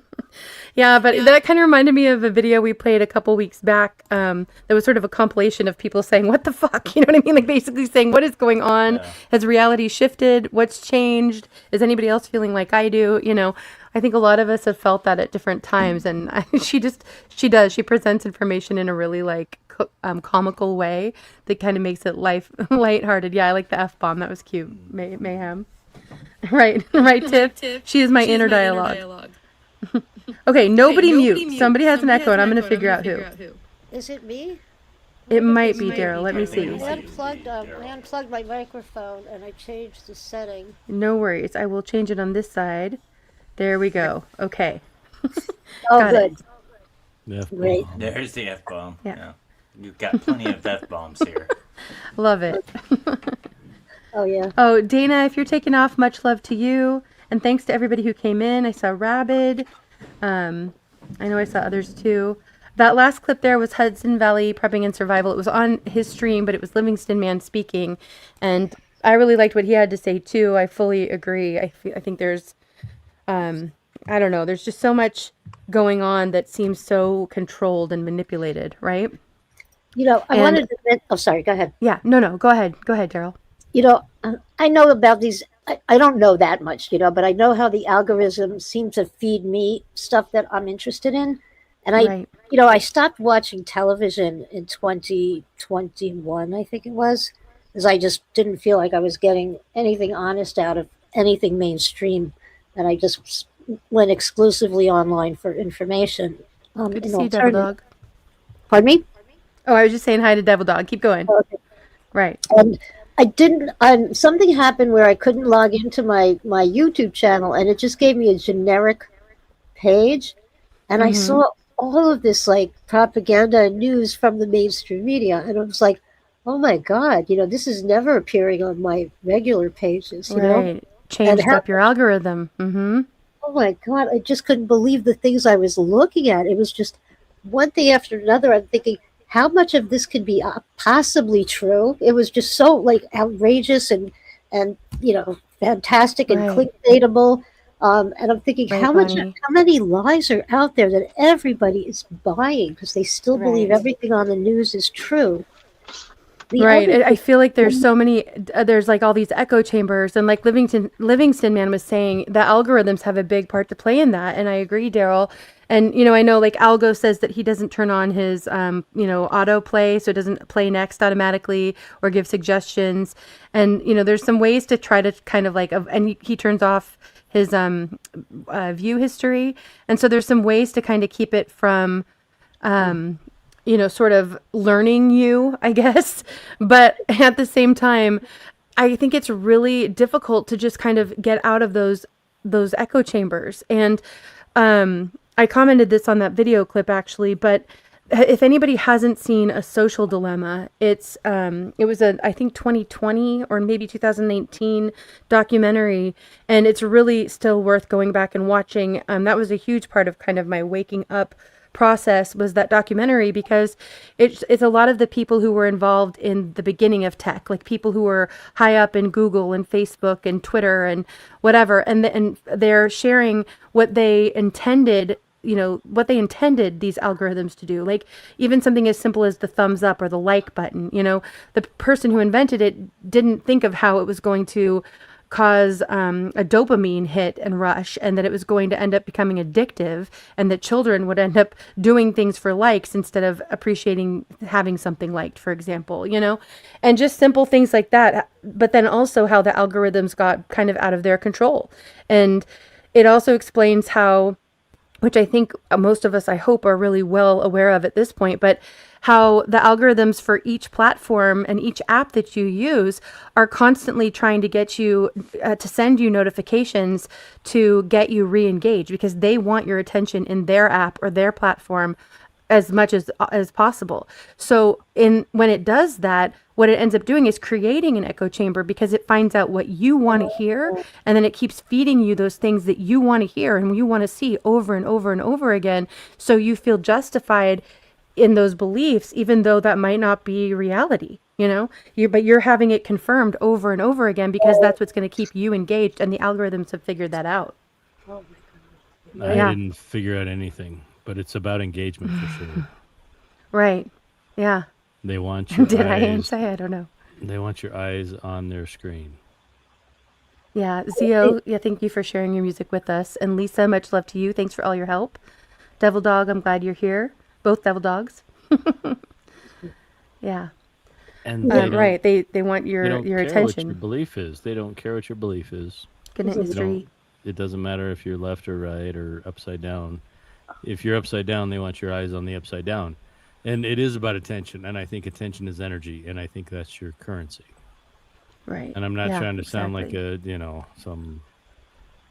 Well, no, whatever, I mean, that's but your energy is, I mean, that's how our money is based off of our or earning our money is based off of our energy as well. And Yes. we know that we're the product in a lot of instances, you know?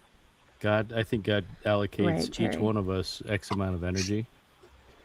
Right. And I think it's the same thing like when they say, well, when your time's up, your time's up. For sure, 100%. I've seen too many things to tell me that's not 100% real, but God allocated you X number of energy credits, and if you're going to use them on their nonsense, then more power to you. Everybody gets free will. The reason I don't have my suggestions on and I don't have my watch history on is because I figured out pretty quick that it's like, oh, they're just showing me the things they want me to see. Right. Right. And I want to find my own stuff, and they can go, you know. I have a lot of bookmarks, unfortunately, because I got to save stuff, but. Mm-hmm. I have a lot of bookmarks anyway. My playlists are ridiculous. Okay, Tiff says, and people don't listen in conversation anymore. There's so much talk at rather than talking to. We see it in chat all the time. In person, it's generally better. Yeah, I think that's true. I've noticed that. I mean, obviously that happens online. Sometimes it's attention span, I think, has something to do with it, which is actually, I also think, by design. You know, we have they call it the TikTok attention span. Everything, you know, especially younger generations below Generation X, Gen X, are really like they've been trained to have a shorter attention span. That's a legitimate issue. But a lot of times somebody will say something and then the next person will say almost the exact same thing because they didn't even hear what the person shared, you know? Yeah. Thanks, Blue, for hanging out. I was going to mention one other thing with this. The AI influence is going to make this happen even more rapidly. And the other thing is, if these things are getting sentient and starting to behave like more like the Terminator than like Data, you know, from Star Trek, they're not going to have to destroy us. They're going to have us destroy each other. And I think they could manipulate us just into that kind of mindset to have a civil war, you know? Right. And it's not going to be due to us. It's going to be due to something so artificial, and we're not going to even know it. Well, I think we're already seeing it happen, you know, because I don't agree with Trump about a lot of things that he's doing. I think that he is just as much a part of the problem as everyone in government. Right. But I do think that there are people out there with what they call Trump derangement syndrome who have basically been told, you know, that he's a Nazi, that he's a misogynist, that he's all these things, when the people that they support and are willing to put their body on the front lines of riots for are just in the same boat. They're just as bad, if not worse, you know? Right. So absolutely. Right. And where were these people like 4 years ago, you know, when this was going on, you know, on the other side? And I was on the other side. I was always on that side. And I can't stay. I'm homeless politically, you know? Right, yeah. I think a lot of us are, you know? Same. Whether you identify as an independent or a libertarian or an anarchist, you know, it's like we don't fit in those left-right paradigm anymore because we've seen... They've gone too far, you know? Yeah. Well, it's kind of like the example, you know, the Ouroboros. It's sort of like if you go so far left, you end up back on the right, you know, and vice versa.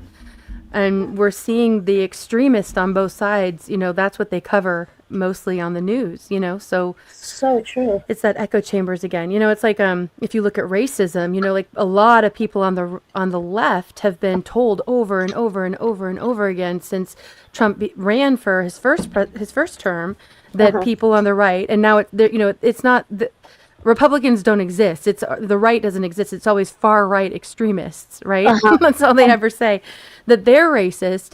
But then in the meantime, the people on the left who I think their hearts are genuinely in a good place for wanting the best for their neighbors and for loving people, which I agree with, are basing things on race. You know, they've gone so far to that extreme that they're now the ones who are being racist.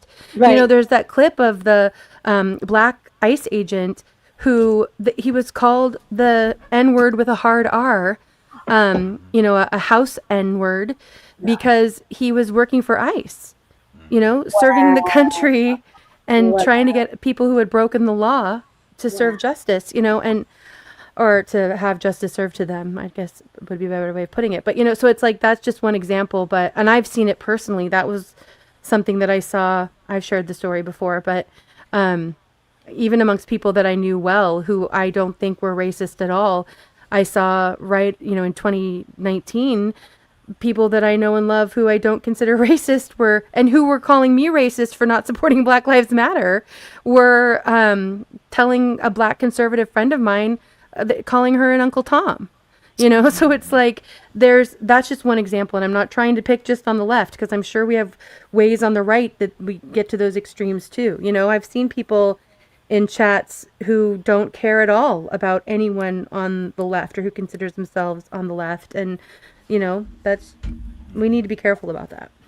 And it seems like used to, we understood that there were individuality and individual issues, and you could be a Republican, but maybe you have a different stance on abortion, or immigration, or things like that. Now it's like, nope, if you are in this box, if you say this word, you are automatically put into this box, no ifs, ands, or buts, and I don't care, let me tell you about you, even though I just met you. Very, very Orwellian, isn't it, Tiff?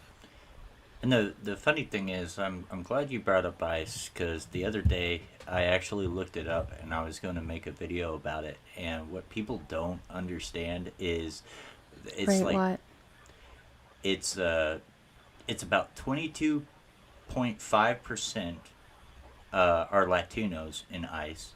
I think it was like 17% were Black, 6.5% were Asian, and the rest were white. And it's like, these people don't realize that those numbers outweigh the actual population.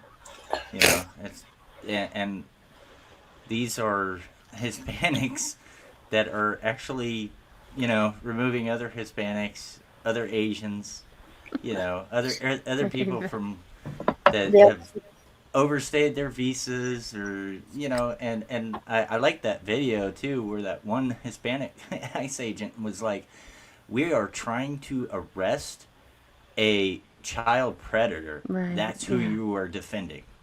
And I think more ICE agents need to tell them, look, this is who you're defending, because they don't know. They just see, oh, you're going after light brown people. No, they're going after criminals. I agree, but then it's the whole innocent until proven guilty. You're sharing people's business, Like, I agree with you, because I saw that too, and I was like, yeah, exactly. And because the person was like, oh, never mind, you're a weirdo, But now, OVP, I think that's mostly true. Keep in mind that if you came into America illegal, you have 0 rights. Right. Well, yeah, not according to the people that want to defeat ICE and protect them. Well, and that's part of the narrative. You can only slap stupid hard enough. So what validates your constitutional rights? A birth certificate, a social security number? Being a citizen. Right, but what validates that? Okay. We know, like, how many citizens walk around with a valid, what validates, what's the qualifier? Kuru. Okay. A lot of the people bleeding heart. That a little bit. Constitutional rights. Nobody in the world has a constitutional right. Your rights are not given you by a document. They're given you by nature. So you have the right to protest. You have the right to this. The Constitution tells the government they're not allowed to screw with your rights. The document itself says they're given by God. Unalienable. Right. Right. So unalienable. The document tells the government what they can and can't do. Right. That's so like everyone says, I have Second Amendment rights. You don't. You have the right to protect yourself. In the definition in the 1828 Webster's Dictionary, which Webster wrote just so the people can better understand the Constitution, arms could be a gun, could be a knife, could be a bat, could be your fist, could be a nuclear bomb. The government's not allowed to regulate none of that on you. The way the document reads is that essentially these rights are God-given and unalienable, and that America essentially is the only nation willing to defend them. Right. That's the way it reads to me. Right. And have you read the 1946 Declaration of Human Rights to the UN? Yeah, it's total crap. Well, Delano pulling it Roosevelt was leading the whole thing and everything. Well, I just got affiliated with another group that's in 91 countries, and in the other countries they're pushing that, trying to get, more protection towards mostly use. Yeah, I'm So seeing I've been doing a lot of deep outlines diving fundamental into rights and freedoms that belong to all individuals, marking a significant milestone in history of human rights. Right. I'm just saying a lot of the people that are bleeding hearts right now, for all these deportations, a lot of them, not a blanket statement, but a lot of them are the same people that were A-OK letting, oh, well, you didn't get the jab, so rot at home. I don't care if you don't get food. You Stay can't away go to the and wear a mask. doctor. We're not going to give you surgeries. Don't even, So right, but I would hate for us to swing the other way. You know what I mean? Like for us to see, having experienced that ourselves, to then try to put that same kind of judgment and taking away of Framework. rights on other people. Yeah. For sure. Yeah, I don't think No. we will. I don't think we will. And well, I have seen people do that. Absolutely, I've seen people do that from the right. I don't think us here. I hope that we won't. I hope we know better. But I've seen it happening. You know what I mean? And that's what I mean. It's like that's the divide and conquer. So, shut the country down if you don't get this thing, and then a year later let in 10 million people that don't have that thing, and let them take the people that lost their jobs that didn't take the thing. Right. It's like we're being played, folks. This is, We sure I mean, are. this is. Well, and I think also it's frustrating when somebody is being a hypocrite and then they don't see their hypocrisy. Right. And that goes for everybody, okay?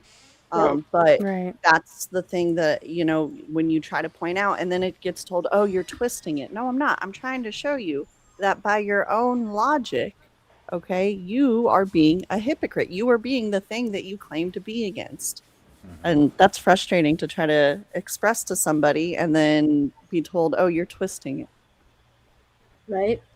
Well, I wanted to go back to something, that's what a lot of people on the left are being told right now. And I wouldn't even say it's just on the left. There's people that are, probably don't consider themselves left that believe this too. But it's that saying that we're all hearing chanted over and over again, no one's illegal on stolen land, And it's like at the same time they're trying to say that they believe in no borders, for a conquered land. They are saying that there's people that were native born here that still somehow own the land that they don't have borders on, Rightfully owned, So, right. unfortunately. Right. And it sounds, if you don't scratch the surface, it can sound like, okay, yeah, how can someone be illegal if it's, who owns the land? And I think there are plenty of people on the right who actually don't really love, we believe in the Constitution. We believe in God-given rights that we should have the right to travel freely. So shouldn't we have the right to travel this entire world?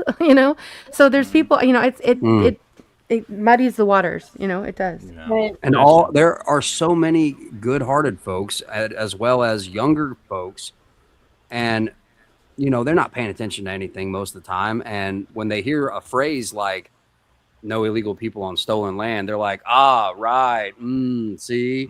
And you even have high schoolers, high schoolers, middle grade, and they're doing this walkout like as if they are paying attention and care, and as if you expect me to believe that this isn't maybe slightly manipulated by the teachers on no degree. Yeah, for this sure. is all their And the idea. This is all the unions. kids.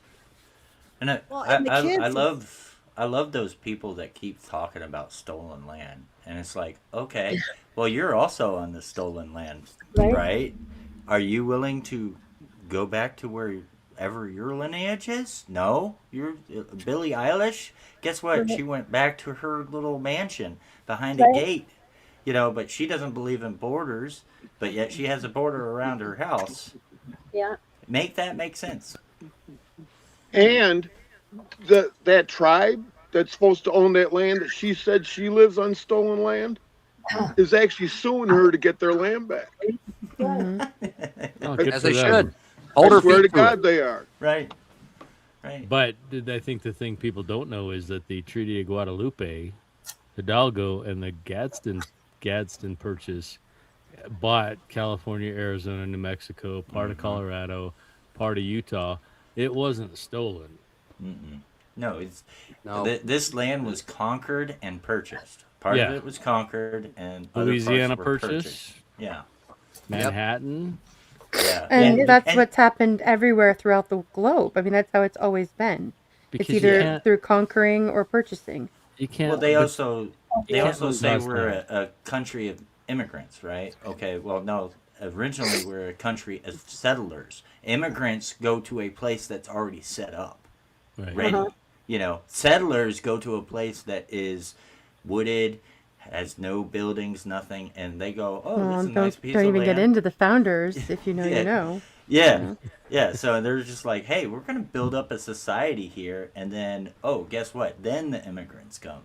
That's fair. That's a fair point. It's a false loaded paradigm, to be honest. Yeah. And it's easy to sell to people that don't have information about history, right? Yeah. And That's that's an what I easy was sell. wanting to touch on is the importance, especially the kids that are doing these walkouts, dude. To learn history, it's such a detriment that no one really has not no one, but a lot of younger folks these days don't have a working history or an intimate knowledge of the founding and the beginning of this country and the conflicts that were necessary before we got to World War I, before we got to World War II. Right. Foundational history skipped on purpose. Yeah. Yep. And when you're young, your experience is so limited and narrow. How many of us watched a movie as a kid and really, really agreed and saw the point of the kid in the movie, only to come back, 10 years later and see it and be like, oh, this kid was actually a jerk. The parent was right, like. Which, right, comes down to Oh, that man, if only they perspective had is listened to their everything, guardian. Hey, Goonies Right. still holds up. Yes, it does.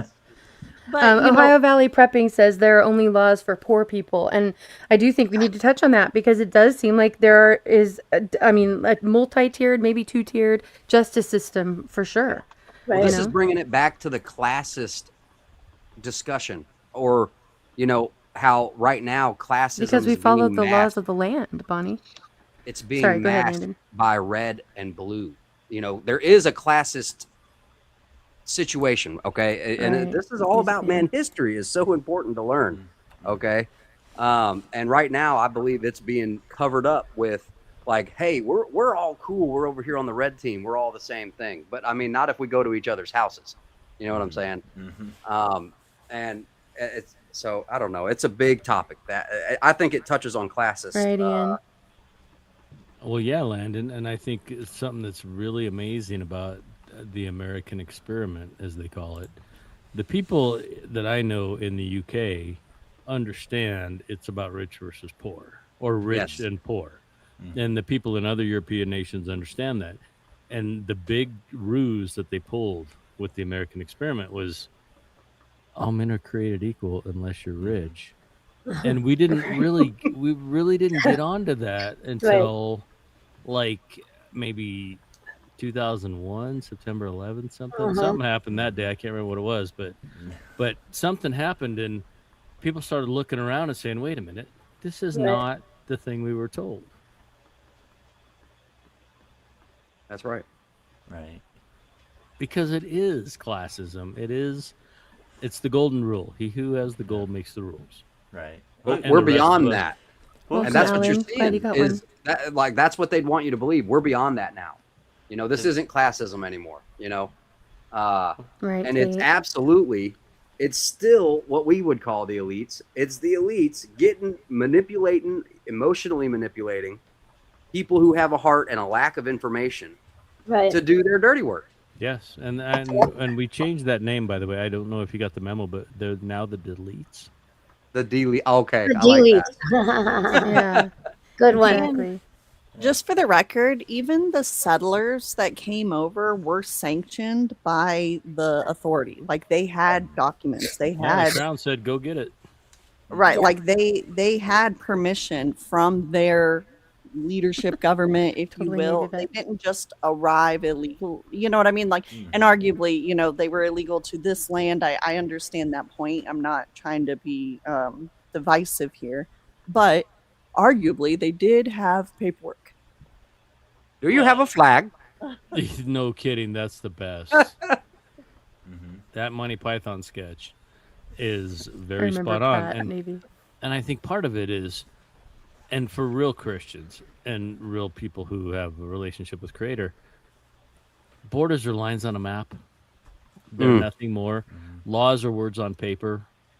And we try to follow them because we do want to have a cohesive, calm society. I think we're at the stage where none of that shit applies and all the rules are gone. And it's so weird to have to adapt to that. I think you're right, and that ties in a little bit to what I was talking about earlier. Not here, but somewhere else. I was talking about.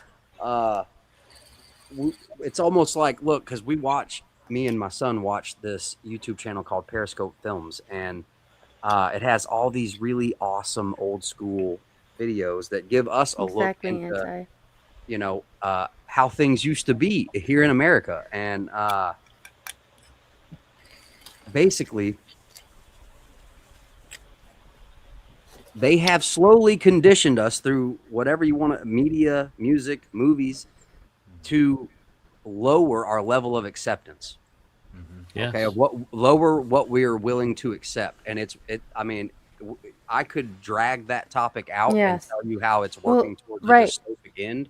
Yeah, because it's in every category we can think about. I mean, look at like all of the digital control, whether it's digital currency or surveillance or, you know, all these things that none of us voted for, that most people don't want, and that, you know, we're still, it's rolling towards us. And it's not even rolling quickly. I mean, slowly anymore. It used to be a slow roll. Now it's happening ever faster. And I hear people all the time say, well, that's going to happen anyway. Well, that's inevitable, you know. Yeah, I don't think it's warp speed anymore. I think it's ludicrous speed. That's right. Yeah. Well, yeah, and to both your points, look at the T-shirt that you're wearing right now, and if you're over 40 years old, that channel. What? Feel the quality, and tell me it's the same. It's clearly not. Oh, right. Or jeans or flannel or any of it. And so we're being conditioned into less. And desiring less and expecting less. And if it is the same quality as it used to be, it's 4 times more expensive than what is normally. At least, right. Right. I am tired of having about 50% of air in my Lay's potato chips. Thank you, Sweets. Fill the bag up. Yeah. Shrinkflation is real. Gordian and Jason, good to see you both. I wanted to say hi real quick. I haven't had a chance to get over and say hi in the chat, but much love, everybody over on Rumble. For you guys who wear white dress shirts, and you had the white cotton Oxford button-down collar dress shirts. Yes, it was thick cotton. Tell me you can buy one of those for under $60 right now. Wow. No, you can't. Right? No, a $20 shirt you can see through it, and that's everything. And I think it's sad, but I mean, maybe it's just attrition. Maybe it's the way these things roll. They have kind of rolled that way throughout history. Rome and all the empires have gone through that phase. Maybe this is just the phase our empire is going through. All right, along those lines, let's go ahead and pull up this next video. This one is by Black Scout Survival. And I have seen him kind of progress along with where a lot of us are at, I think. You know, and really realize like what's going on. And so I like his take on kind of what's happening right now in a few different topics. So here we go. I think it's about a 10-minute video. All right.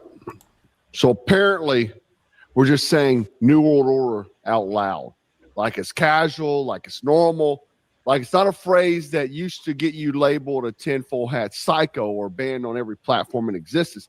But here we are. We just had a few weeks ago, I did a video on it. Canada, Carney saying it. Zelensky was saying it.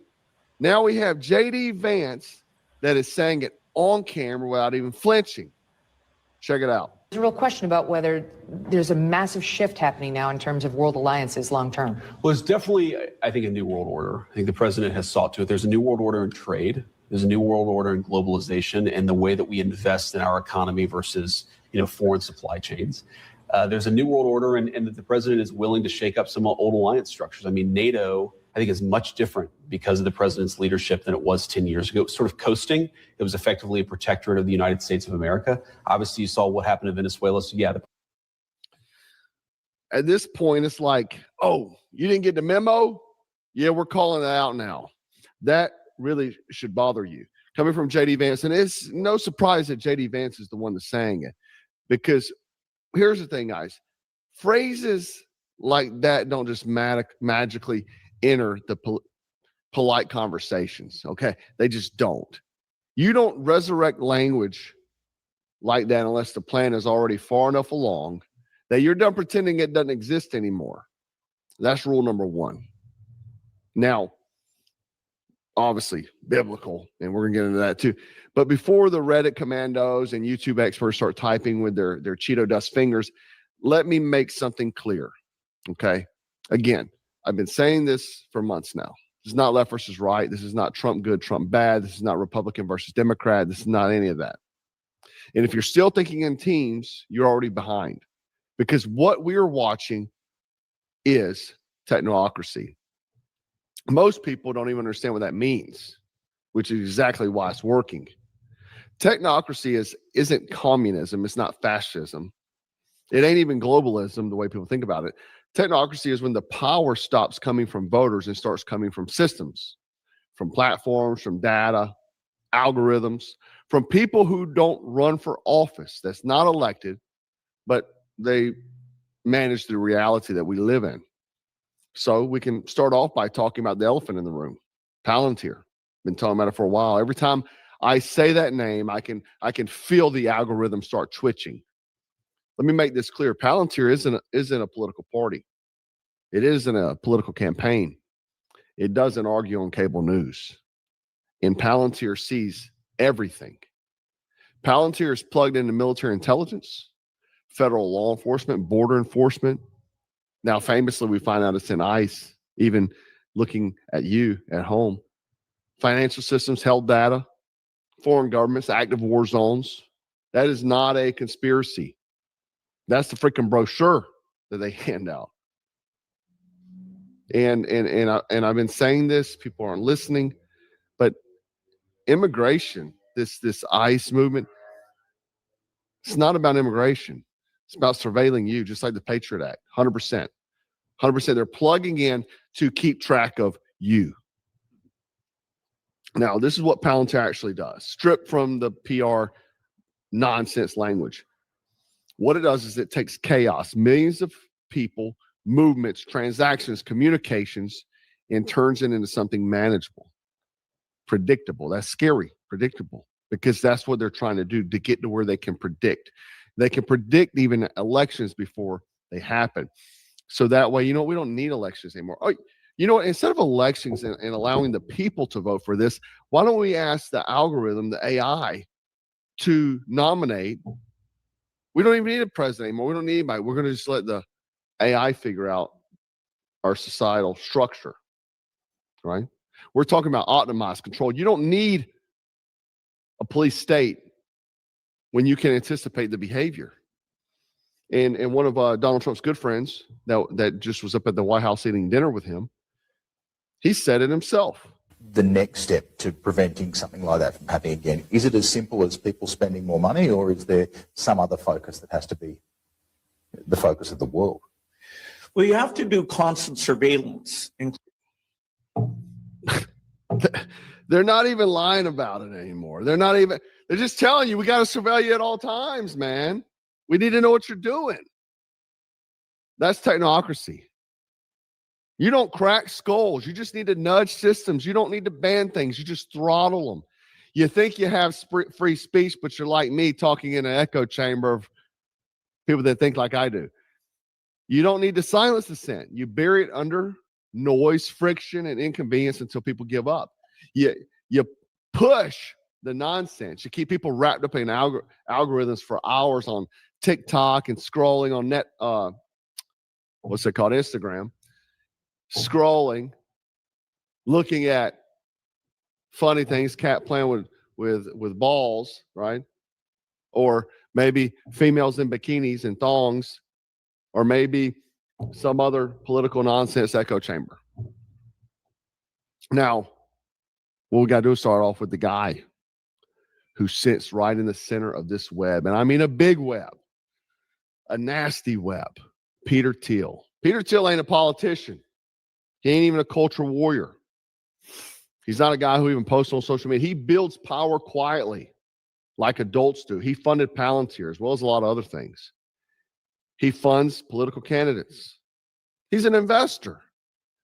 And investors want something called ROI, return on investment. So when you find out that he was the one who funded JD Vance before even nobody knew who the hell JD Vance was, or I mean, that's not even his real name, but he funded him. Why? Because he wanted a return on investment. And now that guy is the vice president. Looking at 2028, Trump just said Vance Rubio ticket. Casually, he's dropping New World Order like he's talking about the freaking weather. That ain't an accident. Now, if we zoom out again, what does Trump's actual presidency look like when you ignore the merch, the rallies, the slogans, and the memes? Global integration, international coordination, more tech-based governance, and surveillance normalization. We were told America first, but what it really looks like is system first is what we're actually getting. And globalization. Borders aren't borders anymore, they're data filters. Immigration is something people argue about online, but what it is to be used for the surveillance state. They're hopping into people's phones. Don't believe me, go Google it. Go Google it. Crime isn't even about right or wrong anymore. So it depends on what district you live in and who's the judge. Is he easy left? He just slaps you on the wrist, lets you go out. You just murder somebody in the afternoon, and you get to go do it again before dinner. This isn't about risk modeling, and war, guys, ain't about even victory. It's about stability and resource flow. That's how technocrats think. They use war to just manipulate the system. Hell, investment stocks. We just saw a few months ago, whenever I talked about Bill Gates being up there at the White House, Sam Altman was there, Peter Thiel was there. All those guys were there. All of the technocrats. And this is the part people don't want to hear. The technocracy doesn't care if Trump's in office, doesn't care if JD Vance is in office. It doesn't care if Biden had won. Doesn't care who you vote for. Presidents, I hate to say this, are seasonal employees. They're seasonal employees, man. They're gone, in and out, in and out. But you know what stays? The platforms. Palantir is highly involved in every law enforcement agency across the country, as well as the Pentagon, as well as Israel. I can keep going. Every federal law enforcement as well. That's why the same companies, the same investors, and the same tech keep showing up in wars, in borders, policing, finance, health, and elections. Palantir signed a deal where they basically run all the health data together. That isn't scary for you, but I think, who cares? That's scary. And it's not a coincidence. It's called architecture. They got to start somewhere. Now, if you ask yourself, why is everyone suddenly using the same language? Canada, Ukraine, the US. You don't get that unless people are aligned at a level that you and we're not invited to that table. And no, this isn't about some cartoon villain rubbing his hands together. It's way worse. Because unlike that, this is more efficient. The technocracy doesn't want to rule you. It wants to manage outcomes. Your vote becomes a data point. Your opinion becomes a trend, and your anger becomes a variable. And if you become inconvenient, guess what? You don't need to disappear you. You just become irrelevant. That's why accountability terrifies these people. Why Epstein breaks the system. Look at what it's doing right now. And you have to ask yourself, man, all the same people, guess who invested? Who invested? Who? Jeffrey Epstein co-owned venture capital fund with Palantir's Peter Thiel. Wow, they're all connected. I tell you, you got to have an Epstein. You got to have Epstein on your resume to get into these circles, guys. If you're not part of that club, you don't get in. Look at the whole Trump admin, man. Howard Lutnick, the new Fed chair.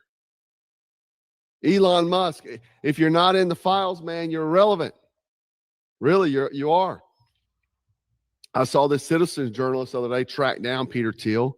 He's trying to walk fast, trying to get away really fast, but listen to him. Thiel, do you have any comments about Palantir's surveillance of the American people, sir? Or any of your connections to Jeffrey Epstein? I think people are rather concerned about that last particular one. Yeah, dude, we want to know. You're setting up a Big Brother surveillance system, and people know it, sir. They're more worried about the protests in Minneapolis. They're like, yeah, go beat up those protesters instead of these guys walking around controlling the world. Do you think the American people want this surveillance tech being used against them? I know I don't.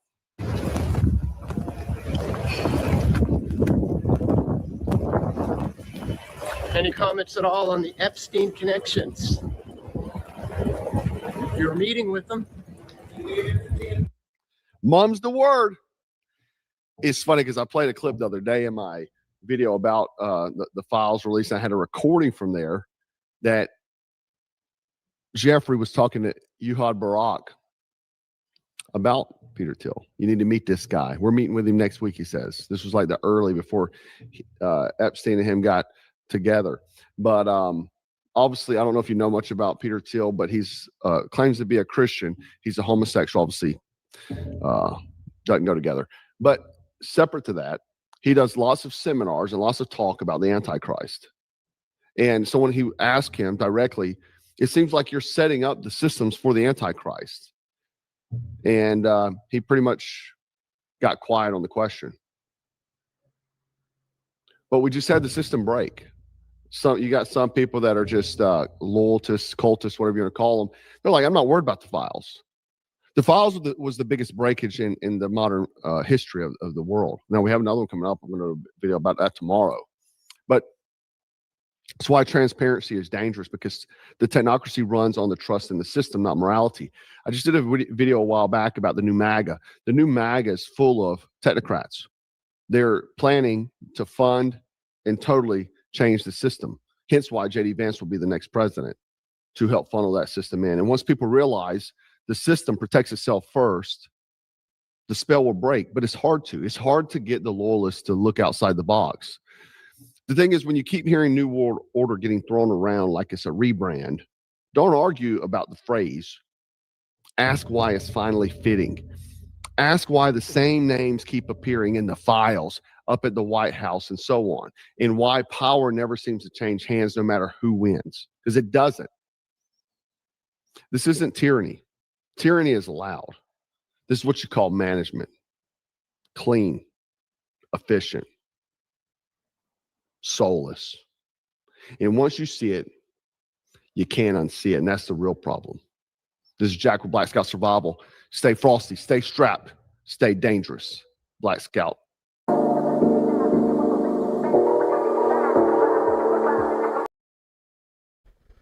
All right. A lot of information there. And a lot of great conversation in the chat. Thank you, everybody, for participating in both chats on Rumble and on YouTube. Right. It's all of them. Yes. And I think so. And I see them all working together. Garrett, good to see you. Thanks for being here. Hey, Garrett. Okay. Right. Sorry, and a lot of Garrett's people milk. think that. Yeah. Thoughts up on panel? Anything you guys want to react to or respond to about that? So much. Right. That's right. And Virginia, thanks for coming up. How are you doing? I'm good. Hi, everyone. What up, V? What's up? I loved that. I approve of his message. Yeah, I've enjoyed seeing him progress or evolve in his thinking, Um, and I think one of the things I respect about a lot of different streamers out there is when, when they kind of start off leaning one direction and they gain a following because of that, and then they realize that they've shifted gears. When they don't fear saying that, you know what I mean? When they just speak the truth as they see it, as it continues, because we're all learning all the time, so opinions change, and when they're willing to share that at the expense of losing subs, I have a lot of respect for that, because that to me means they're in it for the right reasons, Especially if it's their livelihood. Right. And when they're at that level.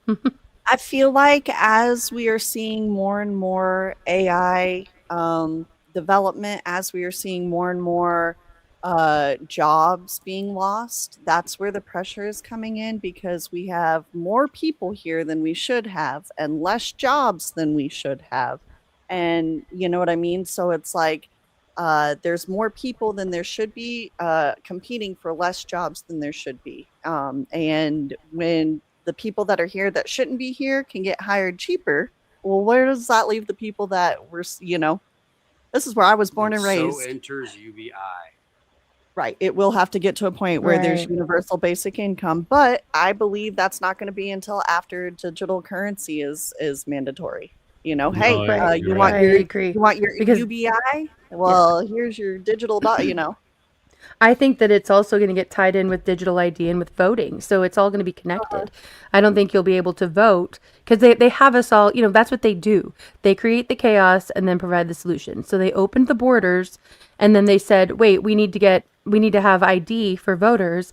And then they're going to force it to be, and I really think digital ID for voting, so that those of us who want identification to vote, and we know our votes don't count right now, we're going to have to get digital ID in order to vote. And then what are we going to do, And so I totally understand and relate with the whole don't be mad at the burger flippers, punch up. That's totally valid. But unfortunately, right now, punching up is difficult because jobs are being taken over. You know what I mean? And also, there's a lot of Right, fake yeah, jobs right, where Bonnie.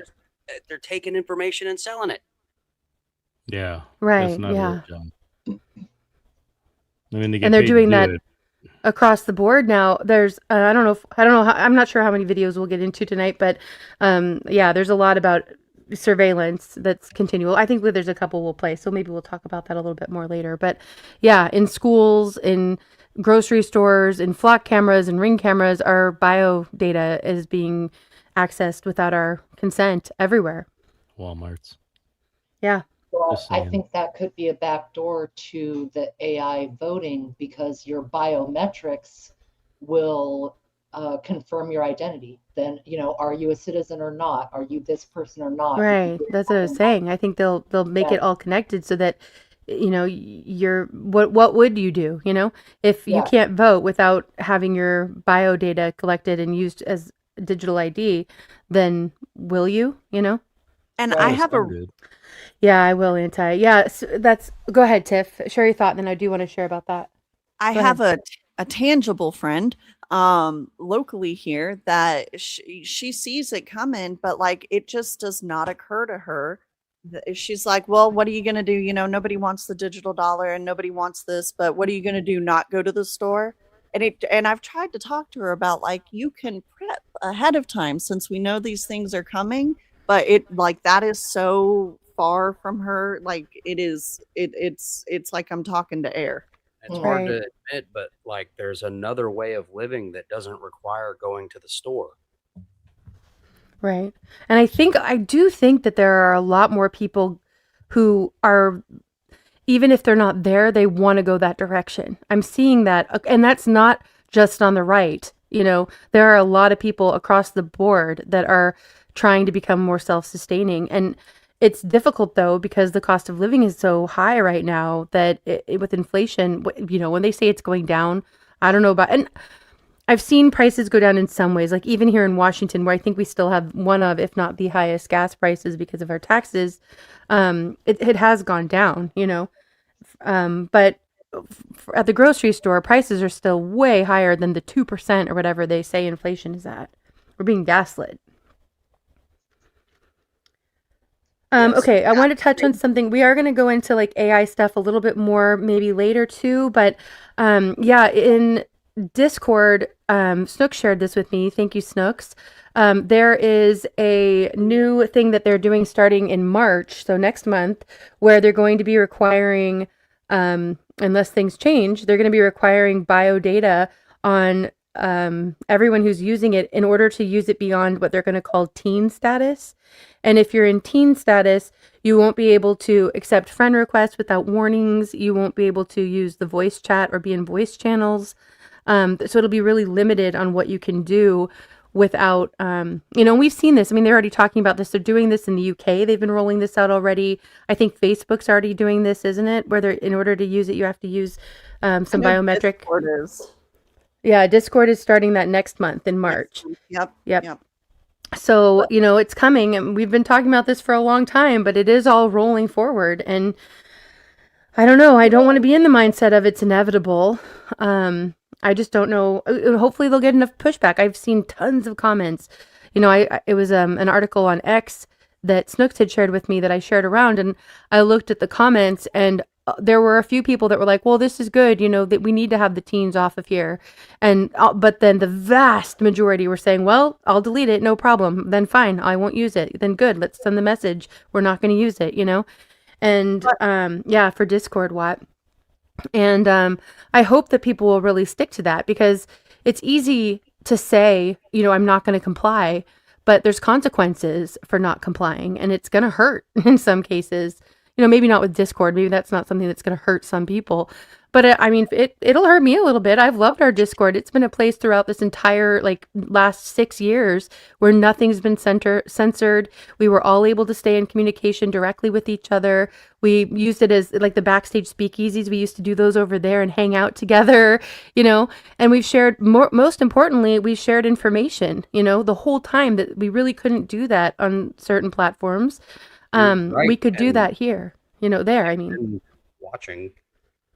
I had a feeling actually that there was going to be a shift with Discord, because remember, was it Tony Robertson? They said that he had been using Discord, a Discord server and when they started highlighting that, which I think that whole narrative is BS anyway, when they included that in it, I was like, oh, they're going to go after Discord because of it. Yeah. But I've also already seen many workarounds that in my head I'm like, this almost feels like a way for pervies to be like, well, I mean, they shouldn't have been in there. They weren't supposed to be able to, get in. There's no change allowed. Right. So if they were there, we assume they're a teenager, or we assume they're an adult. Exactly. And then anything goes. If you meet a girl at a bar, you can assume she's 21 unless you're Akon, and then you should not. Well, you hope, I guess, right? Or back in the day, it was if you have a tattoo, then you're of legal age. So you can. Right. Apparently, that's not the case anymore. Right. Nope. Well, the one thing I would say about the universal I don't basic either. income. I think maybe they were doing that for Facebook in the UK. Sorry, I'll go ahead. No, not at all. No reason to be sorry. The thing I would say about universal basic income, governments are under no obligation to fund our lives. And the only reason they will give a universal basic income is so we don't go break their shit and take it back.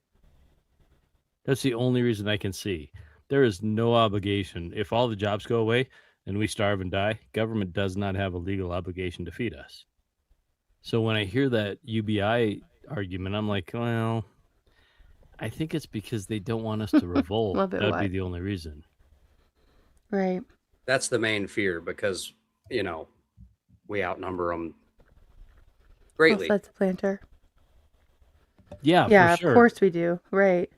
And with that technocratic conversation, if anybody has the time, go research and check out William Cooper from about 1985 until they killed him. You really should. You really should. It's all out there. I love that guy that you played, Indy. has Mhm. has kind of got some idea of what technocracy is. But if Right. you want to really get it, it goes And back Right, to right. Margaret also, Sanger, eugenicists. Yes, if yeah. you have Back to time, the 1920s. Elon Musk, if you look at the position he's in,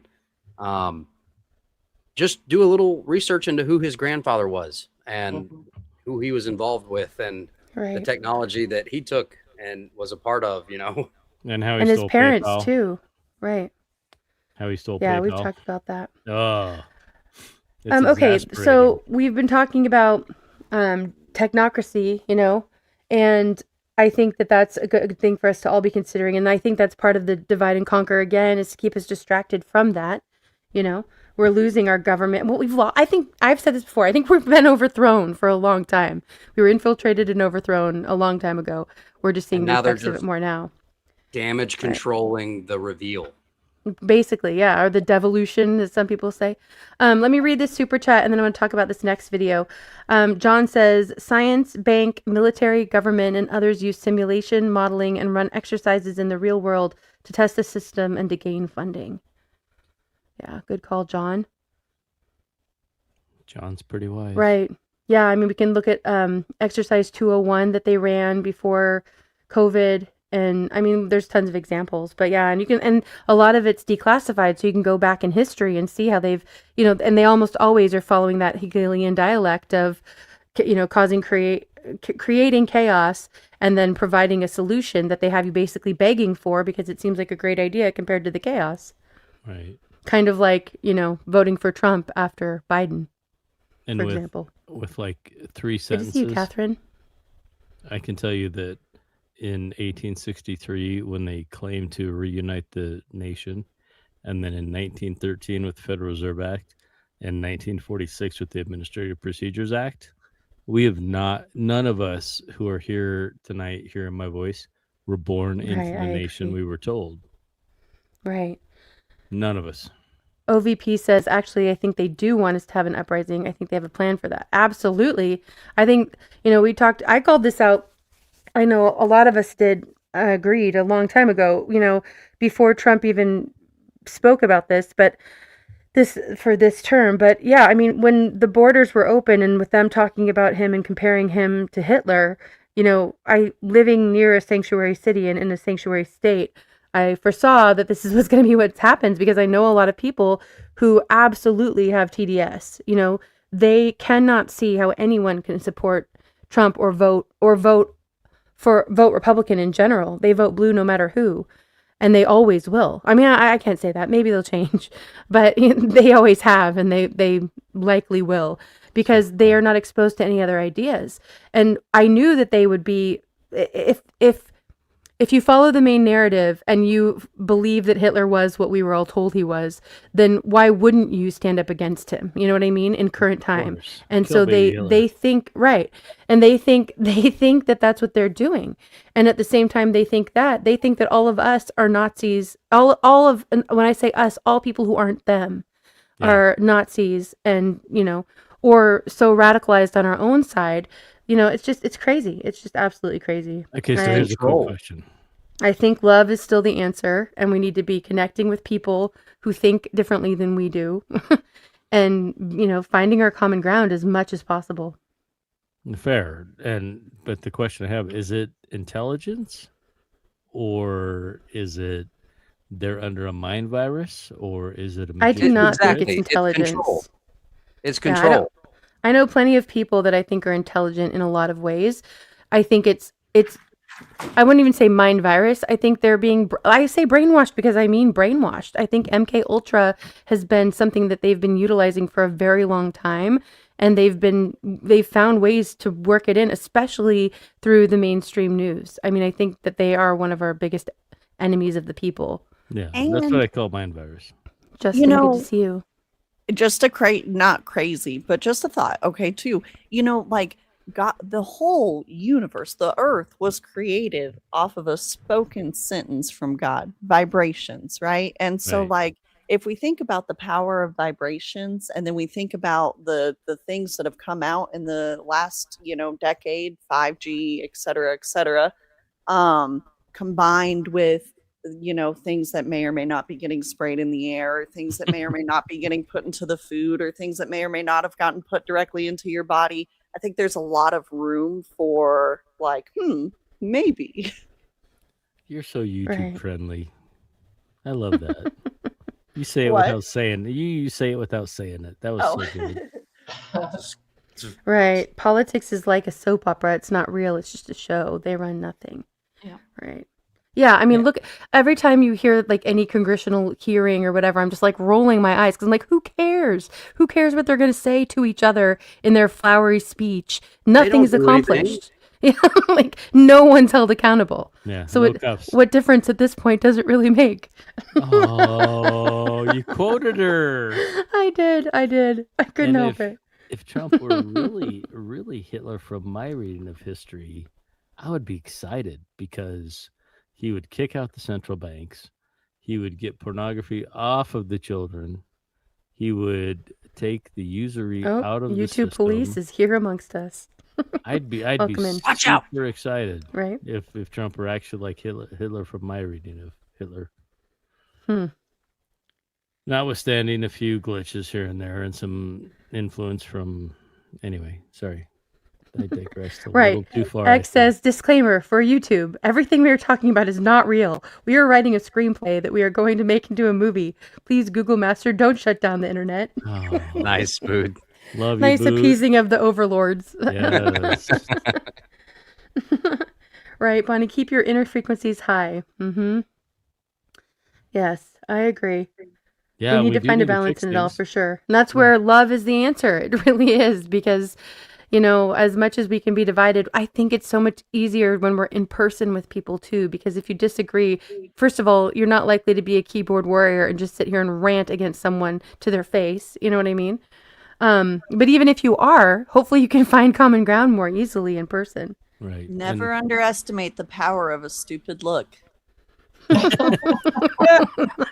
And right. I am very expressive in my facial expressions. I bet you are too. Wow, could you feel how stupid what you just said was? By Right.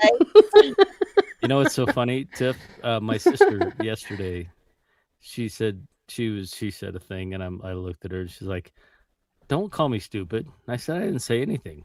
And she said, "You looked at me as if I were stupid." Hey, them looks can really shut a whole sentence down. And I said, "Well, what you said. Think Good about to what see you you, Ridge said." Runner. Much love to you. And she said, "Yeah, that was pretty stupid." But All right. I want to pull up. Okay, so I'll go final thought, and then I do want to pull up this No, video I'm because it good. kind of I'm- ties in with I'm the last good and one. even all squared away. Okay. Did you get this one a little at the 1.25 Yes. speed? Okay, awesome. Just make it a little shorter because it's another For sure. kind of longer one. All right, this is a channel I just started following recently. His name's Keith D, and I like his perspective again on a lot of things. But here he's talking about tokenization, which is another thing I think like with technocracy, we need. Am I saying that wrong? I always feel like I'm saying that word wrong. That was fun. Said it right. Okay, that I think that we need to, be having on our minds because it is, I think, where they're trying to take us. All right, here we go. We are moving toward a cashless society, one where all money is digital and your ability to use that money could be controlled by nothing more than an algorithm. And I'm not just talking about paper money or currency. I'm talking about everything that you own, your house, your car, your stocks, and your retirement accounts, all on one digital system, one to which you do not have the keys. And this isn't just happening in the United States. This is happening everywhere. There's a global race to design the future of the monetary system, and the stakes for how this plays out are quite high. This could mean the difference between a global, digital, authoritarian state, or maybe just a simple upgrade to the current system. One of the most important pieces of this move toward a cashless society that you want to understand is the concept of a central bank digital currency, otherwise known as a CBDC. You hear about it all the time in political speeches or in Congress where they're all screaming at each other. But what actually is a CBDC? And what does this global push for CBDCs mean for you and your money? Frankly, during the Biden administration, the Federal Reserve posted positions. They were literally recruiting developers to develop a central bank digital currency, including, a quote, senior crypto architect role dedicated to CBDC development. Are you aware of any ongoing government or Federal Reserve efforts to develop a U.S. central bank digital currency?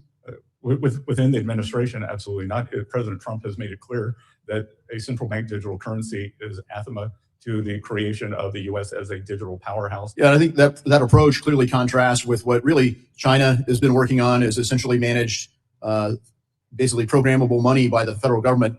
And frankly, they're working on it with the Bank of International Settlement, with the European Central Bank, the Bank of England. Mark Carney seems to be a fan of it. And they're all collaborating to basically develop communist money and impose it on their populations. I really think it's going to shape the future of Western civilization. I couldn't agree more with you, Congressman, and it's moving fast, and the U.S. has to keep the lead. In the previous administration in the United States, they were working to implement a central bank digital currency. But now, with a new administration in place, there has been a big push against them. Part of this is a global competition for technological superiority. China has already launched their central bank digital currency, and the United Kingdom and the European Central Bank are right behind. As of mid-2024, 91% of all central banks were already exploring central bank digital currencies, and with many of those central banks moving from theory into real pilots and actual development. And this is global coordination, because this is also happening at the Bank for International Settlements. They are the ones leading a lot of these projects around central bank digital currencies and how they can also interoperate with one another. But why does this matter? Why does it matter that a bunch of other countries are launching central bank digital currencies? And what is a central bank digital currency? We got to break down how money works today, right? So right now in the United States, most money that we have today is created by the private sector, and in particular by commercial banks. When banks make loans, they create new money out of thin air, right? There are rules and regulations as to how much they can make, but this is how money comes into existence. And all of this is already done digitally. When you hold your money at the bank, it's actually not really your money. It is a claim on the bank. So legally, you are an unsecured creditor of the bank, which means that if the bank goes under, you have no claim on any of the bank's assets, the way that a bank would have a claim on your home if you have a mortgage. A secured loan is one where there is some sort of collateral. And in this case, you are an unsecured lender to this bank. So legally, the bank owes you those dollars that you deposit there. But the only real way of you getting your money back if that bank goes under is through federal guarantees from the FDIC. But physical cash is different. Physical cash in the United States is a direct liability of the central bank. And what this means is that the central bank actually issues the physical currency, and they are responsible for essentially upholding that currency. It used to be that you would be able to take your paper money and exchange that for gold. But instead, there's not really anything to exchange it for. It's just paper money that has no real underlying backing. Now, a central bank digital currency technically looks a lot more like physical cash, but in a digital form. And there are two major types of central bank digital currency. You have a retail CBDC, which is digital money from the central bank that is used by the public, right? And this is meant to replace or at least complement physical cash. And this is where concerns come in, because since this kind of currency is in a digital form, it enables surveillance. It enables programmability, where accounts can be frozen, or money can be forced to be used in a certain way or within a certain time frame. And most importantly, right, you could lose your anonymity, because that is the other side of the equation here that we're not talking about enough, because the CBDC isn't the only threat. The other side of this is a global push toward digital identity systems. We're already seeing that pretty big in Europe. And this is where things get pretty ugly, because if your identity runs on a system that's monitored and run by the state, and they can connect that also to your ability to transact, then you can get completely locked into a grid, where if you do anything that is outside of the bounds of the rules of that system as they make them as they go, then you could just get completely cut off from your money. So the retail CBDC is probably the scariest thing. There's a lot of different ways that it could kind of get ushered in. Some people are speculating on the idea of there being some sort of a financial crisis that makes people need to have one of these forms of money. We saw a little bit of this back in 2020 when one of our Congress people in the United States introduced this concept of a digital dollar that exists within a Fed account. And that was very random. It came out of nowhere. People were like, whoa, whoa, whoa, what is this? So if a government ever needed a way to quickly get money into the hands of its citizens, well, this would be a perfect excuse or reason to issue something like a CBDC, a retail CBDC. Now, on the other hand, you have this concept of a wholesale CBDC. And a wholesale CBDC is kind of different. It would be used by banks, financial institutions, and clearinghouses. And this would replace central bank reserves that are used for interbank settlement, securities clearing, foreign exchange settlement, and any other forms of tokenized assets as we get them. And this is more of where the geopolitical concern comes in, right? Because you've got all these different countries kind of racing to get to where they have technological superiority in this domain. And the reason for that is because money is infrastructure, right? Whoever controls the settlement layer of money, right? The payment rails of how money moves around the world and the standards that money runs on, that entity will control trade, liquidity, and power, much how the United States has already done for many decades through the petrodollar system, through correspondent banking, to international messaging and wiring standards, such as SWIFT. The US has had a strong grip over the entire global order by having the world's reserve currency. And so because of that, the US can use sanctions and cut countries off of their ability to transact whenever they do things that they don't like. And so that's a big part of the concern that countries have for a wholesale CBDC. Now, China understands the value of potentially getting out ahead of other countries in developing both of these forms of a central bank digital currency and has been building a system parallel to the way that the dollar system works today. China already issued what you could consider a retail CBDC in what's called the digital yuan, or the ECNY. And this is live, state-issued digital money that's used by their citizens. It's being used domestically, and it's being tested cross-border. And now the goal is simple, right? To reduce the reliance on dollar rails, to enable central bank to central bank settlement without the US being involved, and also to make the yuan natively compatible in the digital world. Now, the European Central Bank has also been actively developing a digital euro. The Bank of England has been actively developing a digital pound. Now, if all of these countries are able to connect these systems together without the US involved, then the US could lose its dominance over the global monetary system. And there have been plenty of projects done at the Bank for International Settlements involving the interoperability of central bank digital currency systems. But the US has an answer to this: stablecoins, a way to maintain the technological upgrades that come with a wholesale CBDC without necessarily creating the societal pushback that comes with a retail CBDC that forces everybody to use money that's completely controlled by the central bank. So to break it down, central bank digital currencies are issued by the central bank. They're state controlled and tied to domestic policy, and they have the chance to be programmable. Now, stablecoins, on the other hand, are issued by private entities. They're backed by dollars in US treasuries, and they run on blockchains. And they're supposed to be borderless and permissionless.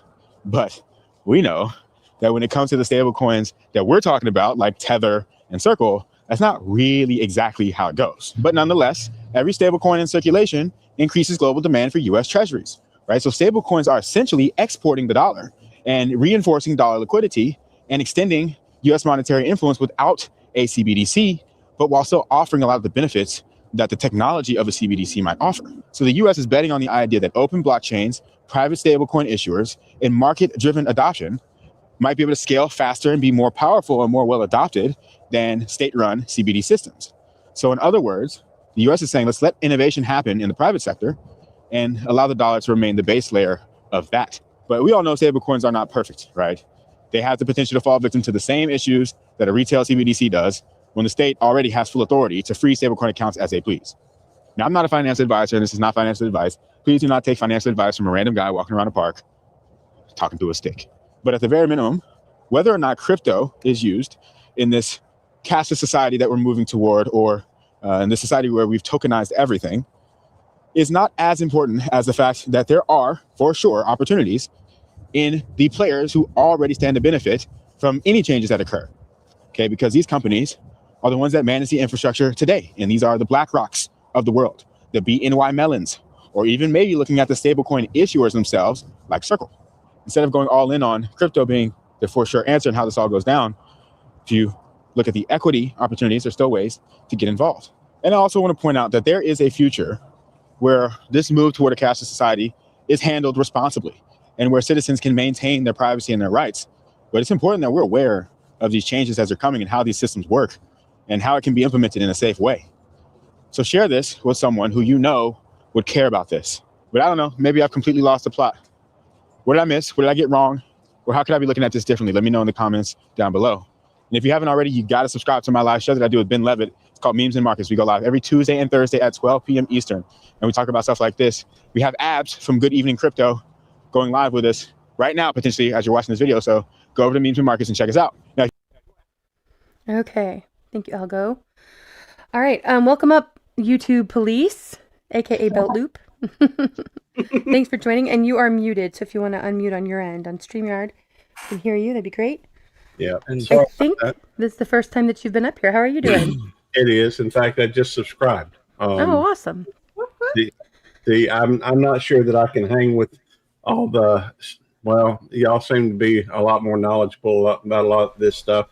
That's a good day. You're in good company. It's certainly welcome. Well, I was listening in a little bit, and I happen to agree with, with what I'm hearing and talking with y'all. Although I have a tendency just to go through and talk with folks and hop on panels. It just seems more entertaining to me.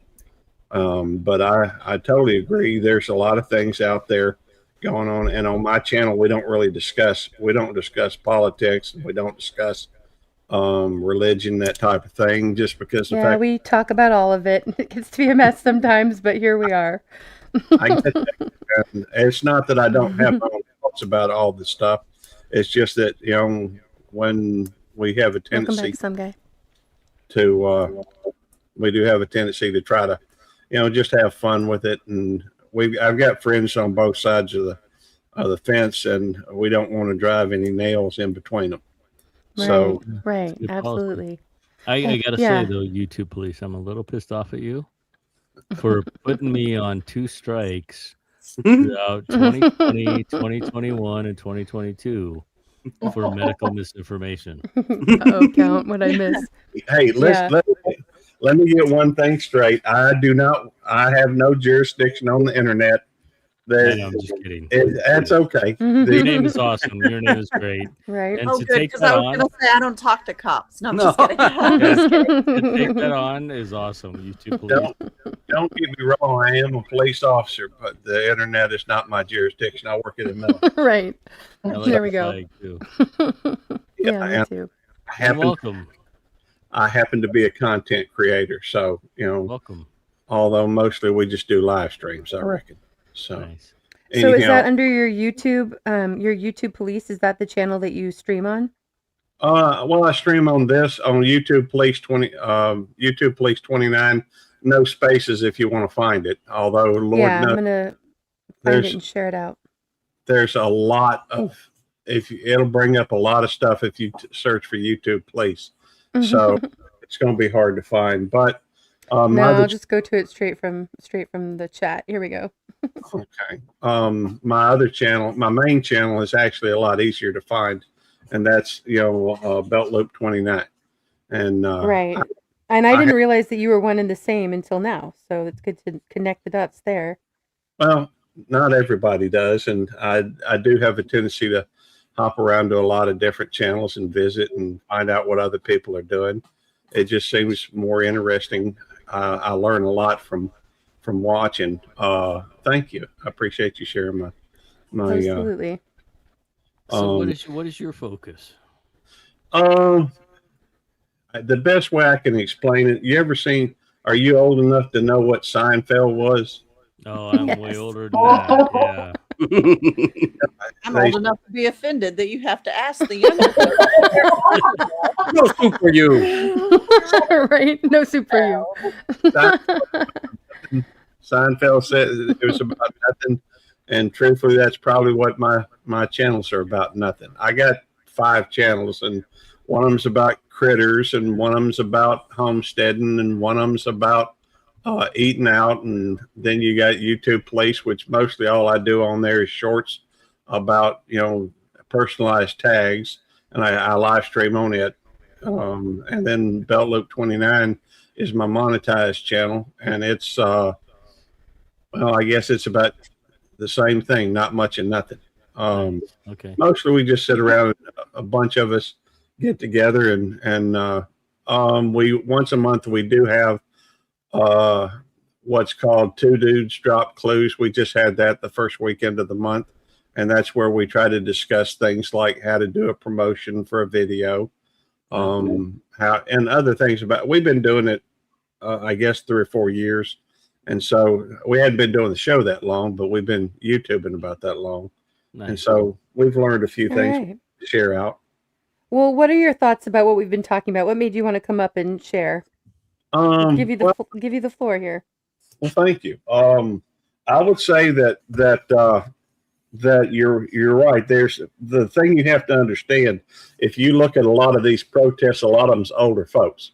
Older folks have been brought up with 3 or 4 channels: CBS, NBC, ABC, and Fox. So, they're used to trusting what the media says. Right. And let's face it, most of the media is, they're very biased. But if you look at it from their perspective, they are facing a time like they've never had, because there's so many opportunities for entertainment, for other people to go out and get their news. And so what they're having to do is they're having to sensationalize, and they're having to go through and they're trying to, appeal to what audience they can. And when it comes down to it, people love hearing. It's like what they already believe, and they want things that are going to confirm that, so that they have the moral high ground. But if you go through and look at it, hang on, brain fart.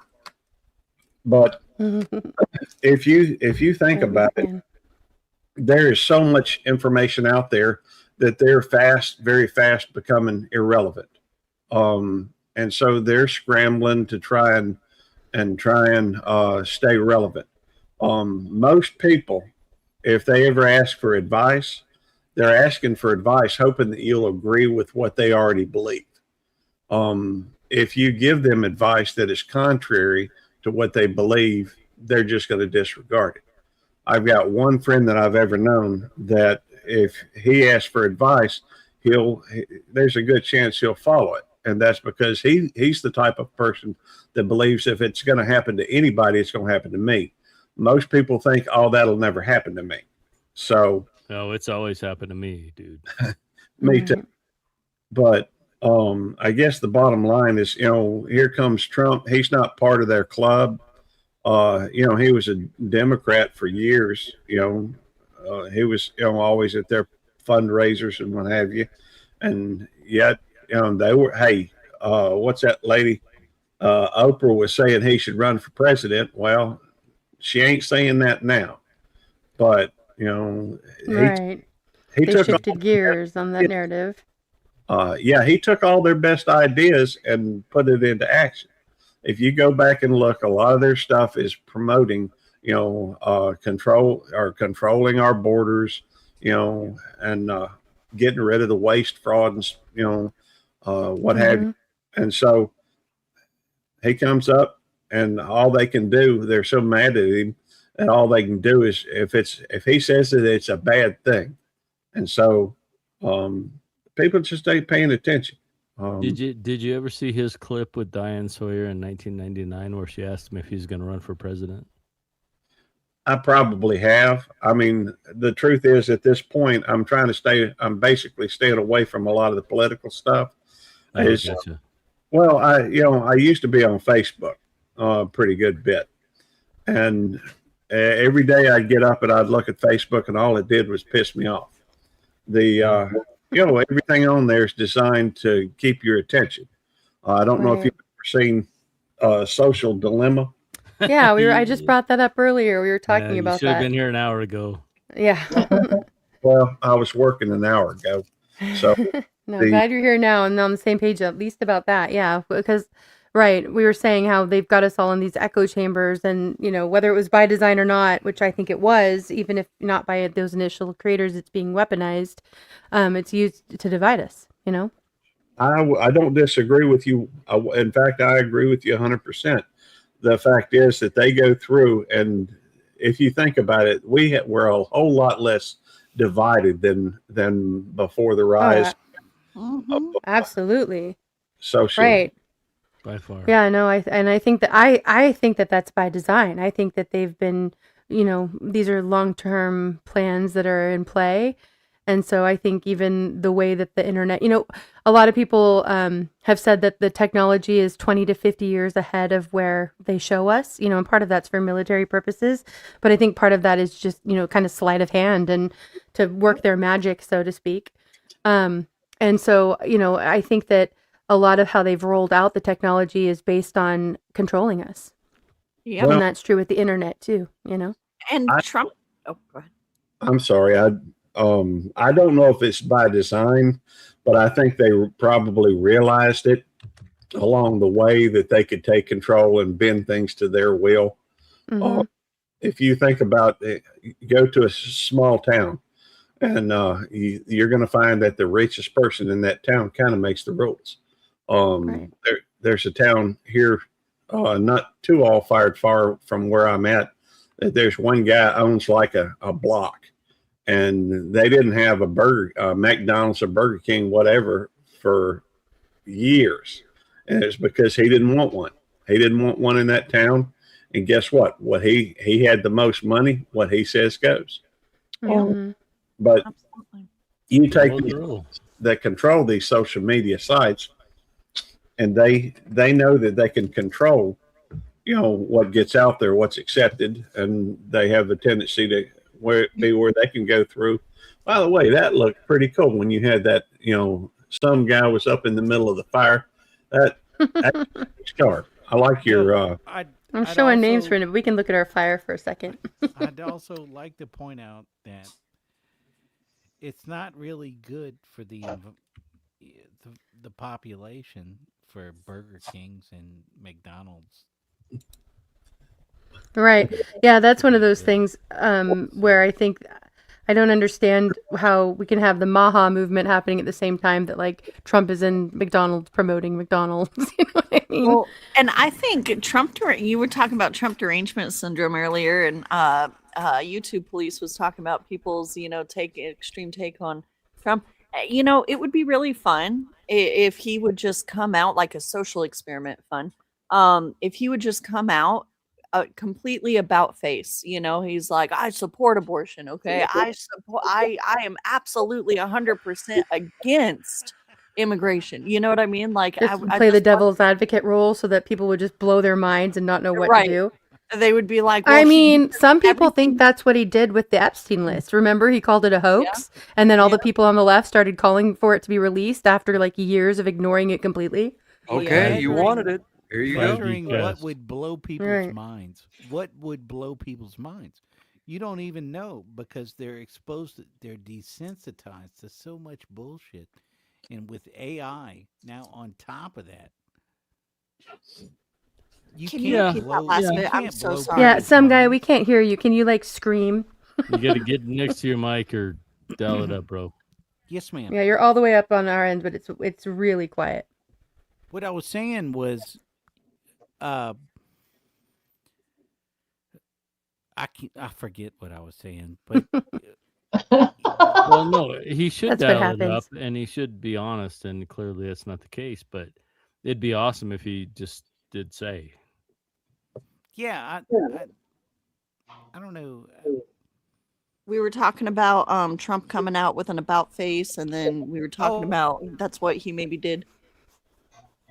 Yes, ma'am. With Epstein, we were talking about maybe with the Epstein list. That's what he did. He doing the about face, right? Reverse. Well, it'll come back to you. Shout it out when it does. Loudly. Loudly. Because you have a great singing voice and you're an amazing musician. You just got to get closer to that microphone. Right. And you have good inputs too. Yeah, you're smart. I'm pretty sure I've seen ex-bootlicker and a couple of the folks in the chat over at, do y'all know Shooting Star Mississippi? Oh, yeah. Bruce. Mm-hmm. Yeah, I've seen you around as both YouTube police and Belt Loop. I've seen you in a lot of places. We run in similar circles. I go a lot of places, but I know Bruce. Yeah, he's a great guy. He used to work at the Walmart, not a couple miles from here, and he's from just down the road from me. He's down in Delo area, and I'm up in Florence. So we've sat down and break bread together. Dude, I went to school in Florence, and my daddy used to take me camping at the Delo Strong River. Is that right? That's crazy. Are we here in Florence, Texas? No, Towards Mississippi. Okay. I want to read a few comments from over on Rumble because there's some great ones right now, and I won't name names because I know not everybody wants their name shared. You guys can let me know. But somebody said probably by design they want to do something big and they'll need people rioting to help push their agenda. Another person commented the media is the distracting hand of the government magician. Let's see. They want to switch to stable coins and digital control system. Trump is a lifetime actor, born and bred for his role. There was another one I wanted to read here. Hold on, let me get to it. Everyone is in their boxes now. It's a choose your own distraction adventure book out there online. Yeah, I agree. Well, Good analogy there. What is the high road as far as Christianity is concerned? Because Shout Have it faith in out. God. What is the high road as far as Christianity is concerned? Yes, ma'am. Honoring God's word. It's actually the low road, but not in the sense that Right. you would think. It's The being narrow humble. path. Yeah, meek shall inherit the earth. Hey, Humbling yourself. you may want to increase your gain on your mic. Yes. I'm just, it's just really hard to hear you. Is that better? Yes. That's better. And that's a cute dog. What kind of dog? This is a Boston Terrier. Her name is Nikki. Does she snore? Let's get down to the. Oh wait. Come here, There we sweetheart. go. There we go. precious. Aw. Oh my goodness. Oh, she's a cutie. Get those She alien don't eyes. snore. She don't snore. We have 3 Boston Terriers, all red Boston Terriers, and they're we got them from a buddy of mine named Devil Dog. So he's out in Texas. The red ones are better than the black ones. Oh, they're just more Yeah. uncommon. Good call, Anti. They They're sniff just harder- Mexicans out. They also double as Mexican sniffing dogs. Well, you know, where I work, we've got some chickens that run around. They free range. People come up all the time, and I tell them they're our drug sniffing chickens. Some of them say, no. Effing chickens. Anyhow, I just wanted to come up and say hello, introduce myself. Yeah. Glad you're here. I may be subscribed on one of my other channels. You know, I'm not always subscribed to all the same channels on any given channel. But hey, Well, however you find your way back over here, I'm glad that you're here. That's great. well, I'm Yes, sir. y'all. I enjoy. If y'all ever see me live, you're welcome to come up on panel. We have a lot of regulars that come up, but we do invite new folks as well. And, Well, I just made sure I'm subbed on to both the YouTube Police and the Belt Loop channels, so I'll come check out your channels soon. Yeah, subscribe back, dude. hey, Yeah. if I try to subscribe to everybody just because of the fact that you can't ever tell where you're going to find a live stream and what's going to be interesting. You know, sometimes you got to listen for a couple minutes just to see what they're, Right. It's Also- best to do that. Also, Go ahead, some guy. I'd like to mention the weight of the belt that you wear, and how much effect that has on your body. It's a light heavyweight belt. You talk about the John Brown. I don't even know what belt y'all wear, but No, all belt I loop. know You're is like light heavyweight belt. Well, I don't. I mean, I do have a holster, and I've got the cuffs and all that kind of stuff. But I just use a saddle holster, and so bad. most of the time I don't bother wearing my gun. So if I go into Jackson, I'm gonna wear it. Yep. Oh, Jackson, Mississippi. Yes, Yeah. sir. I'm Jackson. going to Jackson. Very special to me. It's where I was born. Is that right? So can I ask, Right. are you Lan- Landon used You- to do security in Jackson. Do what now? I used to do security in Jackson. Okay, is that unspecified? Yes, sir. Mhm. Okay. Well, I'm a Mississippi boy. That's awesome. Are you still in Mississippi? Unfortunately, no. Not too far though. Not too far. Landon, why don't you drop your link in the private chat? They have a great channel too. You can go and say hi over there, YouTube Police, because they're doing a lot of stuff. It'd be interesting, I think, to hear your input. I would love to. Where are you? Can I ask where you at now? What state? The boot, the dirty boot. Okay. Not far. Is that Louisiana? Yes, sir. Okay. Hey, I lived in Shreveport for about a year, but that's most of my life. I've either lived in Texas, Florida, or Mississippi. But I did go to, let's see, not seeing the link yet, but that's all right. He's working on it right now. Yeah, he'll get it. I put him on the spot there. Sorry. So are you still on the job, YouTube Police? Do I know? Are you still on the job? Yeah, I'm a few years from retirement, and I'm looking forward to that very, very shortly. That's the disconnect between people that actually work in law enforcement and the people that want to work in law enforcement. You know, there's a difference.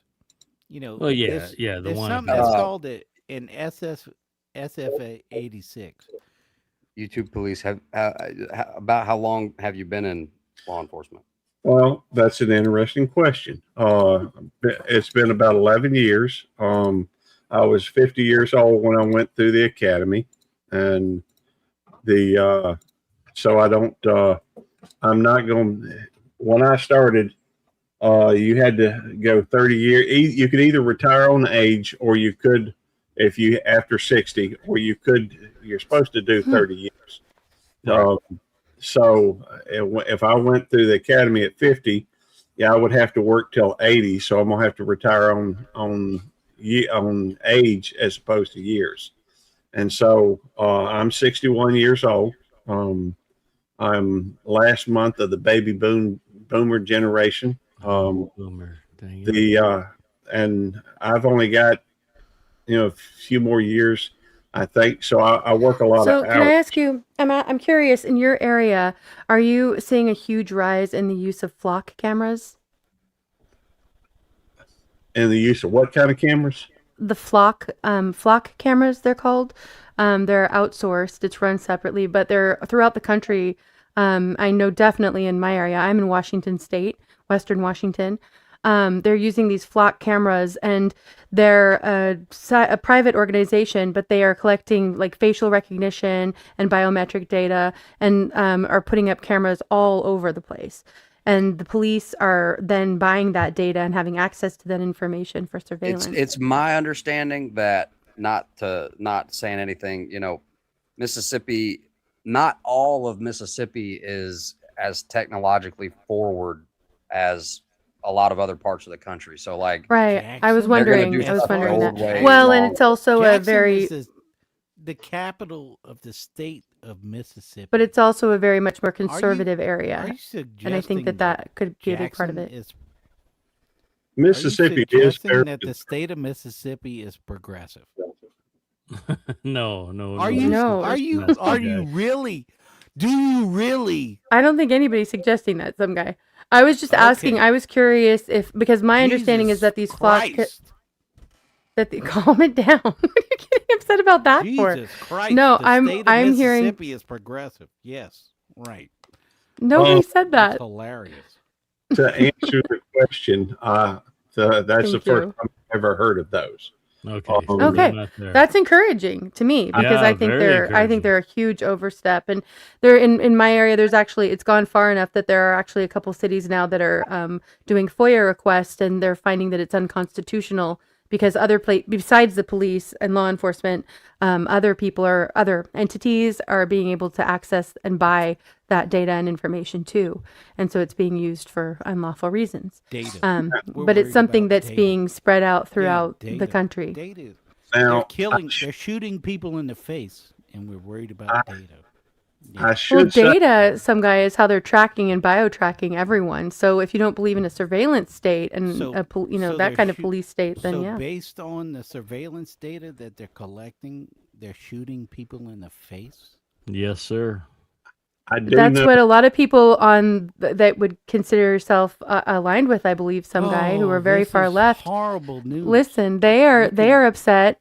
The protesters in Minnesota, in LA, they're upset because ICE members are using cell phones to take pictures and get their facial recognition and get them into the system. And so they're protesting that data that you don't seem to mind about. But I think you'd find there are a lot of people on your side of the aisle that have a huge issue with it, as well as people on the other side of the aisle too, for different reasons, constitutional reasons.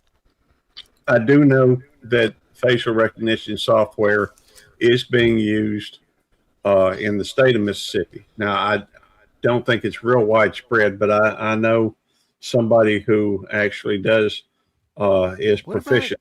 What about extracanthal folds? Does anybody know about extracanthal folds?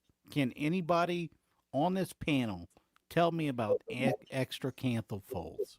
Well, tell us what those are. Is that a problem that we should be addressing? Fill us in. It physically identifies probably 50% of the population of the entire Earth, because extracanthal folds. No, I don't want you to look it up. I can hear you typing. Hey, y'all have a good night. I just got off of work. I got to be back. Hey, I'll tell you what. Thanks for joining us. Yeah, YouTube police. Amen. Thank you for doing the job. I have family who are police, and my whole family too. And it's gotten much harder. And it's hard to find anybody that can qualify. Right, and it's gotten much harder to do that job given the political climate in this country. I would encourage you to use your powers for good. Yeah, because we need some good people. You know, we need some smart. Good people out there. Make sure you go home, but make sure you don't violate other people's rights. By the way, love the Batman mask as well. My avatar used to, on Belt Loop 29 used to say, "I am Belt Loop 29 is Batman." So I am the Batman. Asked me today what her vehicle would be, and I said the Batmobile. So there you go. If I could afford the Batmobile, damn straight. That would be fun. But y'all have a good day. If y'all see me live, please feel free to hop up on panel. Yes. God bless you. Have a good night. Yeah. Bless you, bro. God bless. Good night. All right. Well, that took some interesting turns, but I'm really glad that he came up to join a hard left. On the way to Albuquerque, yeah. Yeah, right. Guy. Come on, some guy. Chill, dude. Go back and listen to that, some guy, because I think you heard some things that were not spoken. I'm not All right. sure you know what that word means. Along the lines of what we were just talking about, let's go ahead and pull up this video. It's a short one. This is by a channel that I shared, I think, last week or the week before, and I'm really enjoying this channel. They do kind of shorter videos, a lot about tech and AI and stuff, and things I think we need to be keeping an eye on. This is Silicon Cowboy. Here we go. Your face is being scanned every time you buy groceries. ShopRite has been secretly using facial recognition on shoppers across Connecticut, New York, and New Jersey, and they're keeping this biometric data for 90 days. What they're doing with this data is even worse, and in this video, I'll cover exactly what's happening to your face data and why lawmakers are trying to ban this completely. This month, reporters started digging into ShopRite stores across Connecticut. They visited 8 different locations and found that 7 out of 8 stores had signs saying that they were using facial recognition. The 8th store didn't have a sign, but staff admitted that they were using it too. Now let me share how this technology actually works and why it's more invasive than you probably think. The second you walk into a ShopRite with facial recognition, hidden cameras throughout the store automatically scan your face. They measure your facial geometry and create a unique digital map of your face. They're essentially creating a fingerprint, but for your face. The system then compares your facial scan against an internal database that ShopRite maintains. If your face matches someone who's been flagged or banned from the store, potentially for theft or some other incident, the system alerts the store staff. But the tracking doesn't stop at the entrance. These cameras track you throughout your entire shopping trip. What's most concerning is they can go back through old security footage and scan it too. In 2021, ShopRite's system identified someone across 7 different incidents by retroactively scanning footage that had been already recorded. So even if this tech wasn't available during your last visit, they could theoretically go back and scan you from old tapes. There's also major concern with how the data is being used. According to the signs posted in the stores, if you're not flagged as someone with prior incidents, ShopRite keeps your facial data for 90 days before deleting it. But if you're matched to someone in their system, even if it's by mistake, the data gets kept permanently and flagged. Your facial geometry is being shared across ShopRite locations and also being shared with their technology provider, a third-party company you've never heard of and never agreed to share your biometric data with. And if there's any criminal activity, they can share your biometric data with law enforcement. Catching actual criminals sounds good on paper, but facial recognition is known for making many mistakes. Now let's be real about why this is such a huge problem for people who want to just shop. First, there's basically no consent here. Sure, some stores have signs posted, but you only see those as you're walking in and you're not given much of a choice. You can't opt out. You either accept to being scanned or you don't shop there. And for a lot of people, especially in areas where ShopRite is the main grocery store, that's not really a choice to go somewhere else. Connecticut actually has a law that classifies biometric data as sensitive data requiring clear consent. But there's a loophole for companies like this. Companies can collect it without any consent if they say that it's for preventing crime and fraud. ShopRite is using that loophole. Second, the ACLU and privacy experts are sounding the alarm about racial bias. Facial recognition technology has been proven to have higher rates with identifying people of color and women. This means innocent people could wrongfully be flagged as shoplifters or troublemakers just because the algorithm made a mistake. Precious Williams, a ShopRite customer, said, "People come here just to grab a few items for their families and homes. They aren't here to have their faces scanned for data. I recognize that there are thieves out there, but you can't generalize that a few bad individuals justify monitoring everyone." The company says they need this to identify organized retail theft rings and people who've been banned from stores. But critics are asking, is this level of surveillance really necessary? Are there other ways to prevent theft that don't involve collecting everyone's biometric data? Connecticut lawmakers are not having it. Senate Majority Leader Bob Duff and Senator James Maroney announced that they're introducing a bill to completely ban facial recognition in retail stores. Bob Duff said Connecticut residents shouldn't have to worry about giving up information about themselves while grocery shopping. Facial recognition technology is highly invasive and poses real risks to privacy and trust. He wants Connecticut to become a national model for banning this kind of surveillance in stores. Senator Maroney added, as technology continues to advance, we must be proactive to step in and protect consumers from surveillance they did not consent to. Both lawmakers pointed out that if this facial recognition data gets hacked or leaked, it could expose people to long-term privacy and security risks. Unlike a password, you can't change your face. The Connecticut Attorney General's office has also raised concerns. They're saying that even though this is for fraud prevention, which is exempt to this law, businesses that deploy facial recognition technology must comply with the Connecticut Data Privacy Act. There is no opt-out on compliance. ShopRite isn't alone in this. Wegmans grocery stores in Connecticut are also using facial recognition. Walmart has implemented similar systems, and this is becoming a trend in retail that's spreading very fast. But ShopRite has become the main focus of this debate because of how widespread their implementation is and how many customers were completely unaware it was happening. Privacy experts are worried that if this continues unchecked, biometric surveillance data will just become the normal in everyday spaces. Today it's the grocery store, tomorrow it could be everywhere you shop. So what does this mean if you shop at ShopRite or other stores using this technology? Right now in Connecticut, New York, and New Jersey, there's a good chance your face is being scanned and your biometric data is being stored when you walk into ShopRite locations. Your facial geometry is in a database, possibly being shared with other stores and third-party companies. If you're concerned about this, here's what you can do. First, look for signs when you enter stores. Retailers are supposed to disclose that they're using this type of facial recognition, even though, as we've seen, that's not always being done. Second, you can contact your state representatives and tell them you support legislation banning facial recognition in retail stores. Connecticut is leading the charge on this, but other states will likely follow. Third, consider shopping at stores that don't use this technology. Vote with your wallet. Companies respond to lost business. Please subscribe and let me know your thoughts in the comments below. Thank you. All right. Prison Planet incoming. Like we've been talking about for a long time. Interesting, Music Man. And if so, that is fantastic. And I'd like to know the recipe. He says, invented a cream that blocks my facial features and details so that it can't recognize my features ending and starts. I have seen people using face paint to alter, like how you can do the contours on a car. You know what I mean? On like a concept vehicle.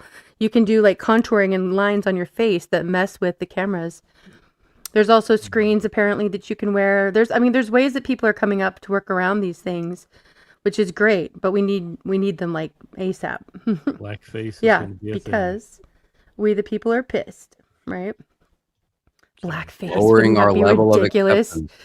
if like we all have to go around with black faces painted on? Dude, they're going to be so mad at us if we do.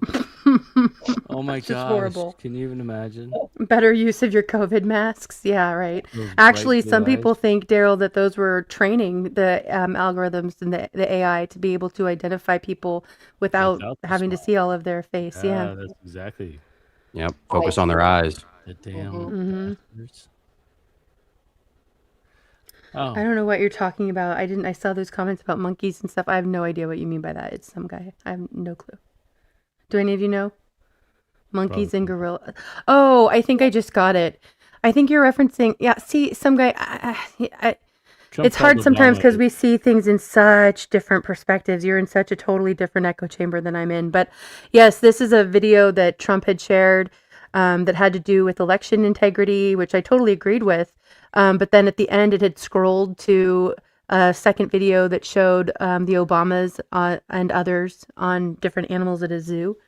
Yeah, I think that was ridiculous. I mean, I think that was taken the way that people would take it because they've been told that he's Hitler for 16 years. My mom, who is 81, 82, sorry, mom, asked me about that tonight.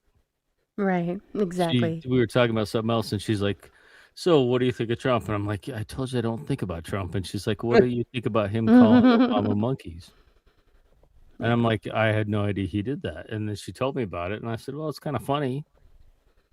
And she said, "No, Yeah, it's yeah, vile." And I'm exactly. like, "Well, yeah, maybe." But it was still funny. I mean, there was a time when comedy was just comedy. Right.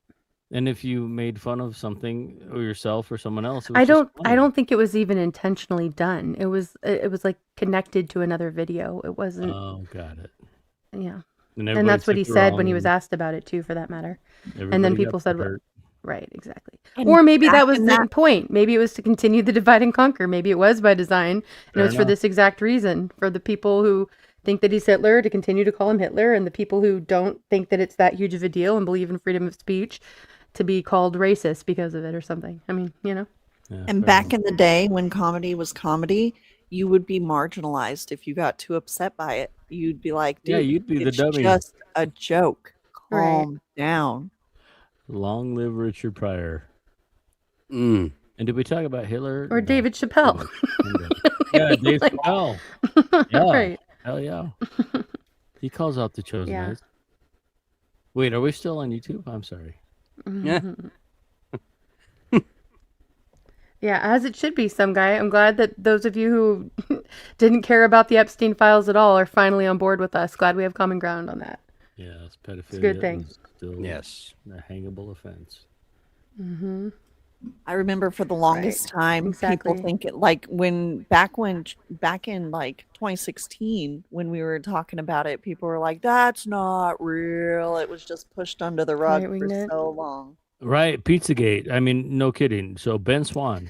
Yeah. And Oh, I have a whole video about this I was going to play. I don't think we have time to do it tonight, but I am going to drop the link to it because, or I think I might, I don't know. We'll see what's going on in the next week. I'm sorry we didn't get to it because it's a good one.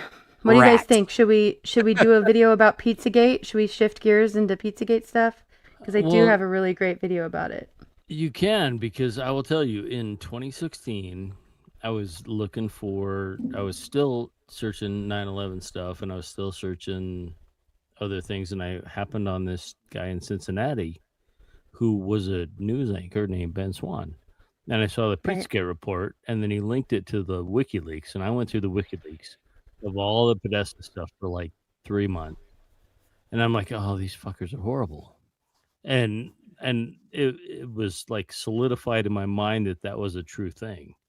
And then everybody said, well, no, it's been debunked and it's fake and blah, blah, blah. And then the guy shot up ping pong pizza. Yeah, whatever. okay, Algo, hold these thoughts because let's go ahead and we'll do at least part of the video, but go ahead and pull up that Ashley Hayes video and then we'll segue into it because you're talking about what we're going to want to talk about after we watch these.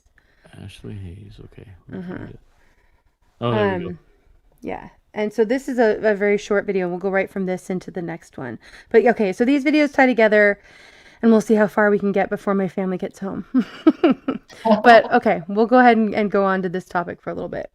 And there's so much, you guys. I mean, there's so much, as you, I'm sure, all know, coming out about everything with Epstein that we could spend the entire stream talking about it. And I don't want to gloss over it. I hope people are paying attention and not, letting yourselves get desensitized or, overwhelmed to the point of shutting off about it. You know what I mean? Like, I don't think we need to go down every rabbit hole and find out every atrocious, disgusting thing that was done by disgusting, evil people. But I do think we need to kind of keep our finger on the pulse of what's happening so that we can continue to be upset about it and hold people accountable eventually, hopefully. All right. So along those lines, this is Ashley Hayes, and I thought she had an interesting perspective about it. For the majority of us, this Epstein stuff is not new information. Unfortunately, this has been available to the public for years and years and years and years and years. And a lot of us have been for years and years been trying to openly talk about it, but we have not been able to because, this is not a topic that until now we have been able to talk about. So everybody needs to ask this question. Why now? Why are they all of a sudden allowing every other video to be this topic, not only discuss it, but openly discuss the graphic details about what happens? Why now? These activities, these demonic, satanic, ritualistic, horrific activities, sorry to break it to some of you, have never not happened. They happened in biblical times and they are happening now. They have never not happened. No matter what administration has been in office, they have never not happened. Why? Because this is a spiritual issue. I admire all of those on this app and social media who are finding out about this, who are riled up, who are mad, who are wanting accountability, who are wanting justice, right? I admire that. You cannot fight a spiritual problem with a political solution. This is a spiritual issue.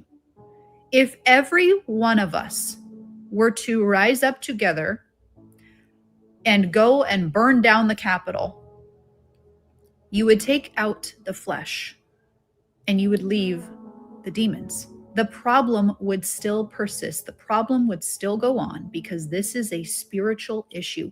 Our battle, ladies and gentlemen, is not against flesh and blood. Okay, it is against the powers, the principalities of darkness. It is against the kingdoms of this world. It is against Satan and his armies. It is against demonic entities that literally run this world. It is not just creepos that perform rituals. Our world is ran by literal demonic entities, and you cannot fight them politically. You cannot fight them by rioting. You cannot fight them by burning down the Capitol. You cannot fight them physically. You fight them spiritually. Everything in this world is spiritual. Everything goes back to the Bible. And for those out there who are just waking up, if you start to research this, if you go down all these rabbit holes, they say, right, and it does not lead you to Jesus, then you are down the wrong rabbit holes. This is a spiritual world. We are fighting a spiritual battle. We are up against demonic entities. This world is ran and controlled by Satan. Satan is the god of this world. 2 Corinthians 4:4. This world is in the control of the evil one. In the Bible, Satan took Jesus up to a mountaintop. And he said, look at all of the kingdoms of this world. As long as you just bow down and worship me, I will give you all of them. Because Satan controls all of the kingdoms of this world. So when we see the world's stage, when we look at politicians, when we watch, celebrities, when we listen to our mainstream music, when we see our president up on the podium, that is the world's stage. That is the kingdoms of this world that Satan was referring to. Jesus said, what good will it be if you gain the entire world but forfeit your soul. This world offers money. It offers fame. It offers power in exchange for worship of the God of this world. And lately, I have really been sitting back and realizing that the majority of people don't understand what the world's stage really means. I see people out here still idolizing celebrities, still thinking that they're actually fully born again Christians when they just mention God. And it breaks my heart because this world is about to enter into the most deceiving period of time in the history of mankind. And it will look like a Christian movement. And I will not stop talking about this because we are watching it. We are watching the foundation be laid. We are watching those on the world stage all of a sudden be called Christians. We are watching so many celebrities all of a sudden talk about Jesus. The Bible tells us that demons know who Jesus is. Satan knows that Jesus is God. Satan knows that Jesus is the Savior of mankind, knows that there is power in the blood. And imagine a celebrity getting up on the stage and saying that there is power in the blood of Jesus. Imagine a celebrity saying that Jesus is God. Imagine a celebrity saying that Jesus died for the sins of mankind. Everybody would applaud. This world would applaud them and say that there is no doubt that they are a Christian. Demons know facts about Jesus. Those on the world stage have given, have forfeited, have sold their soul in exchange for the kingdoms of this world. When Satan took Jesus up on that mountaintop and he said, you can have all the kingdoms of this world, you can have the riches, you can have the power, you can have the fame. That's exactly the offer that he gives everyone in this world. You can have things of this world. You can have your name be known in every household. Just bow down and worship me. I will give you more money than you could ever imagine. I will give you more fame, more power. You will have all the kingdoms of this world as long as you bow down and worship me. And here's the thing. Satan masquerades as an angel of light, and his followers masquerade as servants of righteousness. What that means is they are wolves in sheep's clothing. What that means is they are going to present as Christian. They are going to say godly things. They are going to say things that make them sound like they are saved. They are going to mention the name of Jesus. They are going to call on God Almighty. They are going to praise Jesus. But it doesn't mean that they serve him. It doesn't mean that they bow down and worship him. Demons recognize who Jesus is. They can call on the name of Jesus. It doesn't mean that they serve him. Satan is the master of deception, y'all. And the deception that is coming, the final rebellion of the Antichrist, will look like a Christian movement. Why do you think that they are allowing all of this stuff to get exposed? Why do you think that they are finally allowing this world to see the horrors, the tip of the iceberg, by the way, of this satanic global institution that has been manipulating mankind forever? Why do you think that all of these celebrities are all of a sudden calling on the name of Jesus? Because the final rebellion will look like a Christian one. And because the church is not using discernment, because the church is not in their Bible anymore, they think that there's a revival happening. They think that all of these celebrities are all of a sudden being saved, and we can't judge them. Nobody is using discernment anymore. Nobody is realizing that we are called not to be deceived. Everybody is forgetting that Satan masquerades as an angel of light. Everybody is forgetting that we are in the last seconds of the last days. And the first thing out of the Lord Jesus Christ's mouth was, do not be deceived. He said the deception will be so great that even the very elect, if possible, will be deceived. Why? Because it will look like a Christian movement. I want to know the worst part about all of this is Satan has his work completely cut out for him. He doesn't even have to do anything anymore, because all somebody has to do is step out on the world stage, mention God, say the name Jesus Christ, and talk about the satanic system, and they're automatically labeled as a Christian. They are all of a sudden a born-again, spirit-filled follower of the Lord Jesus Christ. Jesus Christ is their personal Lord and Savior just because they mention the name of Jesus. Y'all, there is a reason why all of a sudden all of this is getting exposed. There is a reason why all of a sudden all these celebrities are mentioning the name of Jesus. because the final deception, Satan's masterpiece, will look like a Christian movement. And that is why Christ warned us that it will be so deceptive that if possible, even the very elect will be deceived. And we are watching it play out. Some guy, you are cracking me up. I don't think it makes this a right-wing channel to talk about Christ. And I'm sorry that you're so narrow-minded in your thinking that you think that way, but I hope you'll stick around and maybe listen as well as speak. But when you do, I hope that you will really make sure that you're not being so disrespectful and rude. No one is calling you names, and you've said all sorts of names to everyone here. So, check yourself. Is that how you think you're going to make a difference or an impact? I don't think so. Wait a minute. This isn't a way far right place. What am I doing here if it's not? Right? Like I said earlier, everyone is a far right extremist if you're not on the far left. And if that's, I'm not, that's one of their tactics. How did it's I get ridiculous. here? How did I click this link? You guys know I'm a Nazi. All right. But also mods, I have a couple of mods that are managing mods. I'm also watching the chat closely. Please do not hide anyone. I don't need the people who know that they have that permission know that they have that permission. I know that he asked for it, but yeah, some guy, you are not hidden and you are welcome to come here and speak your mind as long as you can be respectful. If you can't, then I hope you are mature enough to take yourself away and not have to have me or someone else hide you. Okay. That was a really good video. Yeah, I thought it was too. I liked her perspective on it, and I think it kind of refocuses a little bit, kind of a little bit of light in the darkness or through the fog. But yeah, when she was talking about that, it's made me every time think of, Charlie Kirk's memorial. And I'm not saying I don't believe that any of the people there are true Christians or true believers, because it's not my place to judge that. But I do see that there's a lot of movement towards this one world religion. And I think we have to be very cautious and use discernment about that.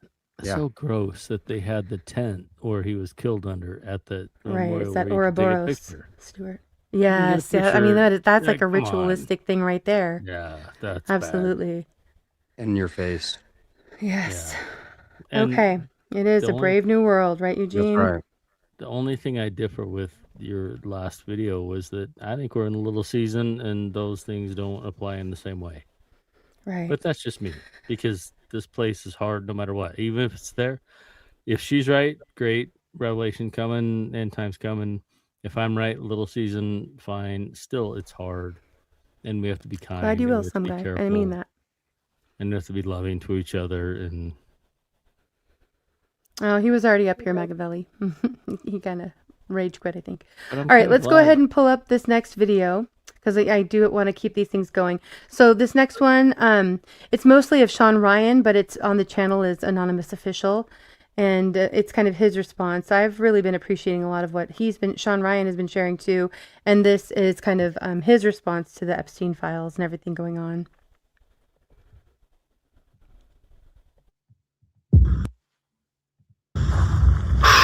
Man, it's been a hell of a week already. I haven't even got to talk about this yet, but because all the other stuff that's been going on, but man, this Epstein file stuff. Whoa. Is it even real? Unfortunately, probably so, and that's why we continue to fight to get the rest of this stuff out. But man, the stuff that's out, I mean, so many powerful people that maybe some of us respected. And then a lot of people that I think all of us knew were evil, disgusting human beings. But there were a lot of surprises in there, and it was a lot more horrific than I think any of us could have imagined. And what does it all mean? What is it proven? I don't know. I don't even know what's real yet, because it's so bad. It's so disgusting. It's just so appalling, out of this world, that and it's everywhere. It's everywhere you look. Everybody's talking about it. It's all over the internet. I mean, and that's more specifically what I'm talking about, is all over the internet. I mean, it almost makes you wonder if it's some type of a algorithm cage. I'm talking about myself, actually. At first, I was like, am I in some type of an algorithm cage? Am I the only one being fed this? Or me and my team the only ones being fed this? Because it makes you wonder if you're getting tricked into calling out false accusations that maybe nobody else saw, because they can do that shit. They can trap you in an algorithm cage and feed you what they want and everybody around you. Now, I don't think that's what's happening. I'm just saying it's a possibility because it would discredit you. I think it's all real. I think we all knew it was going to be horrific, and we don't even know the half of it, but it is worse than we were all expecting. But I'll tell you one thing that it has proved. Watching the administration dodge it and try to hurry it up and move along. I just saw today they don't think the American people should be talking about this anymore. Well, I got news for you. The American people are the ones that voted you in. We're the ones that voted you in, and we told you what we wanted before your ass got in there. And you're not doing it. None of these people that we elected. It's pathetic. And so what it shows is a two-tier justice system, just like we all suspected and we've been talking about for years. The two-tier justice system. Why would you not investigate every single son of a bitch that went to that island? Doesn't mean they're all guilty. Doesn't mean that at all. But it at least calls for some type of investigation, not just sweeping the shit under the rug like they always do, and they always have done. What are the files? Who wrote the files? Where did they come from? Are they FBI files? Are they Epstein's files? Are they Russian files? What are the files? Who is keeping tabs on all this shit? There are basically 1,200 survivors and their lawyers who meet with an FBI agent and were interviewed. Money should not be able to buy you the power to get away with hurting people. And it's not normal. I don't care how rich you are. Tell us what happened to you. Tell us who else was involved. They're called 302 statements. Those statements should come out. They haven't released a single one of those. Everything that happened on the Lolita Express and his other planes was the same thing that happened in his bedrooms, in the massage rooms, on the beach, wherever we were. When did you show up to the island? What were you doing? Why did you meet Epstein? They should release all of that. They have not released that. What we want very specifically are just a few hundred pages. And these are the 302 forms that the FBI fills out when they interview the victims and they interview witnesses. Then you have the Justice Department that took Epstein's computer. Yet they're saying nothing about this. And these documents were so slow to come out. Isn't it illegal what they're doing? Well, it's illegal. It's obstruction of justice. It's a fucking digital file. Why do you need time? They've released some files with the survivors' names, but not the people who abused the survivors' names. So they're claiming that they've got to get the survivors' names out. They are legitimately, proactively protecting pedophiles. They are protecting pedophiles at this point. By redacting the abusers' names. The Justice Department has now begun the release of the Epstein files. The fucking White House is protecting. Would you raise your hand, please? Do you solemnly swear the testimony you're about to give in the matter now pending shall be the truth, the whole truth, and nothing but the truth? Yes, ma'am. Would you please state your full name? I'm Jeffrey Edward Epstein. Are you still talking about Jeffrey Epstein? This guy's been talked about for years. And they're doing it because these people are rich, because they were donors, because they're powerful politicians. Look, I don't want to stoke baseless allegations, but it's clear to me that there's been some connections to foreign government. Which foreign governments? One mystery is this white and blue striped building that looks like a temple. And he's getting money from all these people. And he's got this ring of going on. Their claim is the only bad guy is Epstein and Maxwell. How was he tied to Russia? There are accounts about him having access to Putin and being able to facilitate meetings with Putin. why wouldn't you want to know if there are these other countries that have access to the most powerful people in our country? Now, I don't know what his motive was. Who was he doing the bidding for? Something doesn't smell right. It doesn't smell right that you have someone contact the FBI in 1996, Maria, and say that this guy is girls and the FBI doesn't look into it. Not only do they not look into it, our government and every person in the media has spent the last 30 years saying she was a liar. I've had the story for 3 years. I've had this interview with Virginia Roberts. We would not put it on the air. But there is something deeply rotten about what happened. And I want to know the financial interest, who paid this guy, what his motive was to try to get all these rich and powerful people. I mean, don't you think it's a bit odd that he's talking to prime ministers and politicians and head bankers? We turn to look at how the country's largest bank, JP Morgan, enabled Epstein's operation and profited from its ties to Jeffrey Epstein. He just happened to make $500 million, and he just happened to email every powerful person in the world, including the current president and past presidents and heads of states around the world. Your law that you passed and Donald Trump signed requires the Justice Department to follow procedures and gives them deadlines for releasing 100% of the Epstein files. What is the force? Like, what is holding it back? It's a blackmail operation. What do you think's holding them back? Say it. Well, what do you think? I mean, I don't know. Any context here that might make you believe that in the recent last 6 months? What do I think? Yeah.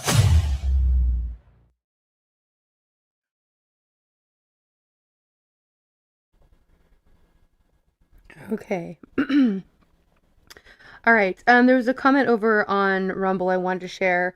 Someone said, I don't know how you can claim... Oh, there we go. Glad you're back, Landon. I don't know how you can claim you redact something for reasons of national security and then say there is nothing there involving our leaders at the same time. They are admitting that Epstein was heavily involved with the hand of government by omission. I think that's a really good point. Well stated. All right. Any thoughts before I play this next video? Because the next one's a little bit longer. It does have to do, though, directly with Pizzagate. And thank you, Bonnie, for... yeah, I know these are things... Some of this is like a lot of review, I feel like, for a lot of us. But then there's some things that people have never seen. So I think it's important to share. But any thoughts needs to before hear we it kinda- most is very close-minded. Say that one more time? I said the person here that needs to hear it most is very close-minded. Well, unfortunately, I think we've passed the point of like, I don't know what the word is, reasonable conversation, and that's fine. You know, if you need to vent, I guess vent. But it feels like you were saying that you were on the same side as far as wanting accountability and trying to call out pedophiles, but then you started calling us pedophiles for sharing information about the people who are pedophiles. So I can't follow that kind of thought Sadly, process. it seems like what if that? Because now, I mean, you know, in the protests, it's like it's like you support a pedophile. Well, you're a pedophile, like, you know. Right, that's what I'm saying. It's like that's the divide and conquer that's been so effective for so many people because they think everyone who thinks outside of their own methods of how to reach a destination that is a common destination. None of us want. I pray to God, and if you are here and think otherwise, fuck off. But if everyone here does not want children to be raped or mistreated. Nobody here should be in support of pedophilia or MAPS or whatever you want to call it. And if you are, please leave because you are the enemy and we don't want you here. That is like one of the few things. Racists, which is ironic as well, pedophiles, and people who are just assholes in general are the only ones that are hidden from this channel. So, and bots. You know, but yeah. Well, hide the bot. Good luck. Right. But anyway, but I think it is by design, and that's what's so frustrating because this person we're talking about who's here, I have a lot of respect for you. I think you're very talented. You seem like a very nice guy most of the time, but then here you are, and you've just completely gone unhinged as far as I can tell. I'm sorry to see it. This is what, like, all the stuff that's coming out, like, it will do this. It will make people just lash out at everyone.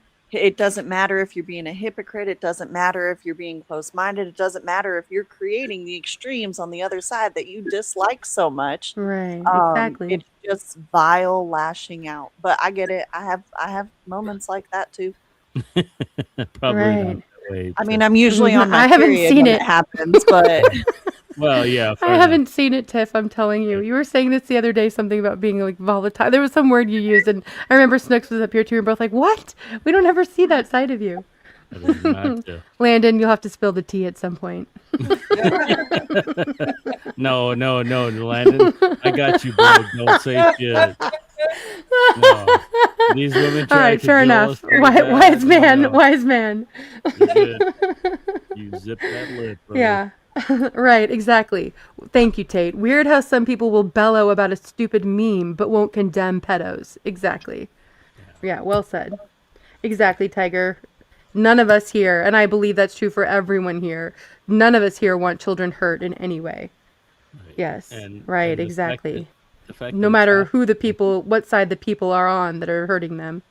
yeah, and the fact that it's an ongoing Maybe operation Libby. from our government and other governments, from billionaires. Oh, do we take up arms? What do we do? Yeah. It's hard. I mean, yeah, that's a We first conversation for expose the backstage. information, right? Expose the information. Right. Share, talk about it, make people understand that we're not their friends and they're not the friend of humanity and they should be dead. And Right, then Puff. Fall of the maybe Cabal is a good way to get info about all this. and maybe eventually take action. I don't know. right. I just don't see Right, Jason, an agreed. outcome besides just a mass desensitization, which is terrible. They want to trick us into fighting each other for resources. That's course. what they want. Yeah. Right, because So then they they can can do their gain pedo- control of all the resources and reduce us to poverty across the board. Right. But then ironically, then people who are for, they say they're looking out for their fellow man, they want bigger government, and that's never worked. Bigger government has always taken more control and given less.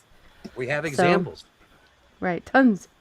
Okay, let's get into this next video, you guys, because we are just going to go for like a marathon stream tonight. Is it Asmongold or Sci Central? The Asmongold, and then I do want to play the Sci Central one. So you guys, if you bow out, I know it's getting late. Much love to everybody who's been here, but we will keep a couple more videos going. Yeah, I do want to share these, and we've gone on this topic, so let's just roll with it. And if need be, I might be muted in the chat. But yeah, exactly. V. Smith Munt. Nope, there we go. Yeah, we're on it, Ian. Smith Munt is step one. Yes, I think that is a huge thing. I remember when I first started waking up, there was someone that I was close with who was kind of mentoring me through this process, and just a wise friend, and someone who'd been awake to a lot of things for a very long time, much longer than me. And he kept saying that the media was what he saw as like the number one, I don't want to say target, but you know what I mean? Like number one villain Adversary. in all of this. Yeah. And I was like, really? The media? Like of all the things? But more and more, I'm coming to that same conclusion because it's what's causing this division that people can't seem to get past. 2012. Smith Yes. Munt, Okay. So this Authorization Act. video has all to do with Pizzagate, and there is some information towards the end. I think I'll play the whole thing that I had not seen before. So, and it's a good review for those of us who saw this a long time ago. This is Asmongold who's sharing this info. The and reporter commenting was on it. fired after airing this segment exposing Pizzagate. Well, Pizzagate. It became a major story weeks ago when an armed man decided to investigate a D.C. area pizza place for himself. This man right here, he carried a rifle into a pizza parlor and then fired it at the floor. Media is telling you the entire story is a hoax or fake news. But what does that even mean? I spent the last month investigating. So what exactly is Pizzagate? And are there any actual facts to support the story? I've got to warn you, what we're going to talk about tonight will be disturbing to some people. Yes. But this is a reality check you won't Yes. see anywhere else. Pizzagate actually comes from the WikiLeaks release of hacked emails from Clinton campaign chairman John Podesta. In all, WikiLeaks dumped around 50,000 email messages, And it was from those emails that the claims that John Podesta may be part of a child sex trafficking ring come from. Now, to be clear, not one single email in the Podesta emails discusses child sex trafficking or pedophilia. Well, they do if you understand their vocabulary, it does. Like, this is like saying that nothing in this email is explaining anything, but that's because the email is written in Spanish. Yeah, retard. Which, by the way, this guy's not a retard. I'm just saying in general. It's a royal retard, right? Yeah, very obviously, if you read it for, its actual stated purpose, it makes a lot more sense. Let him cook. I get that. That is a fact. But there are dozens of what seem to be strangely worded emails dealing with pizza and handkerchiefs. Self-described online investigators say that those words in the emails about pizza and the talk of handkerchiefs is code language used by pedophiles. So how did a DC pizza parlor get pulled into the story? Well, again, read any mainstream report, and they indicate that Comet Ping Pong Pizza was somehow linked to this fake story and has no relation to anyone involved. But the truth is, that's not true either. What media is ignoring is that the Comet Ping Pong Pizza place is actually referenced in the Podesta emails at least a dozen or so times. That's a lot. And that the owner of that place... That's a lot of times to talk about one pizza place, man. Wow. I don't even talk about McDonald's that much. James Alfantis is a friend of John Podesta. He was actually named, this is kind of strange, by GQ magazine as one of the top 50 most powerful people in Washington.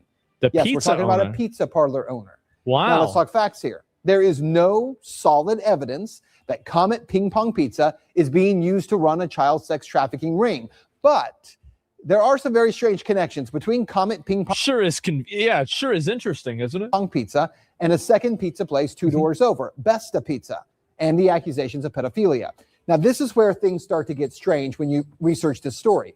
Now, to begin, I need to show you a 2007 unclassified FBI document. That document, according to the FBI... And keep in mind, this was in 2016 or 15, somewhere around there. So this was like almost 10 years prior to that. It contains commonly used symbols by pedophiles to express their preference in children. I want you to see these images here. These are the images. Notice this one on the end, the triangle. That image signifies something called boy love. The pizza place next door to Comet Ping Pong Pizza, Besta Pizza, well, this was their logo until only a few weeks ago. Clearly, you can see that the Besta logo actually contains the same image, I'm going to show you again, as that boy lover image. Interestingly, after Pizzagate investigators pointed this out, Besta Pizza changed their logo, and there it is now. They removed the triangle.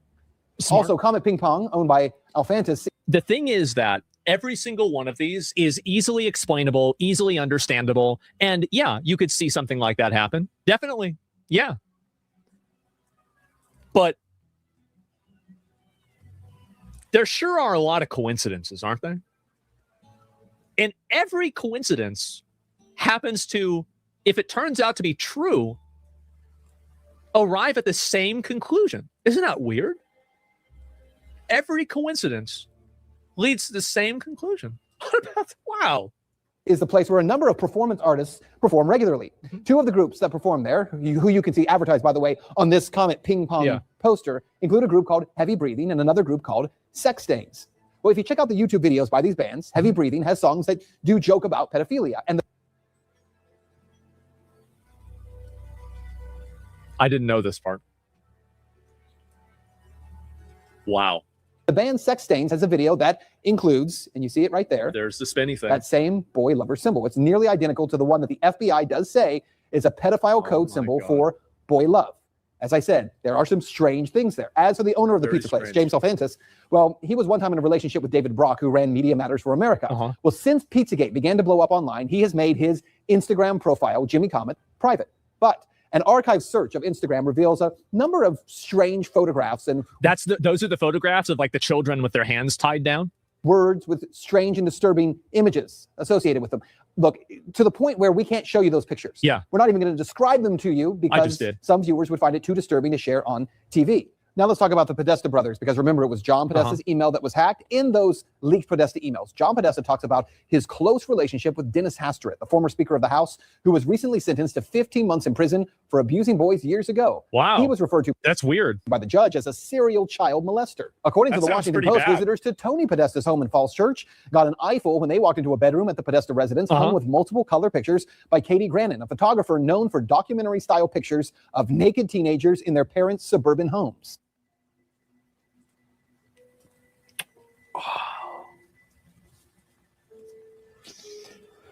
Okay. All right. Yep. And to be clear, that just begins to scratch the surface of how strange. Also, wait, somebody just made something pretty clear. They were asked about this. So he went to jail for 15 months for being a serial child molester. I feel like you should be in jail for longer than that if you're a serial child molester. Like, a serial child, like 15 months.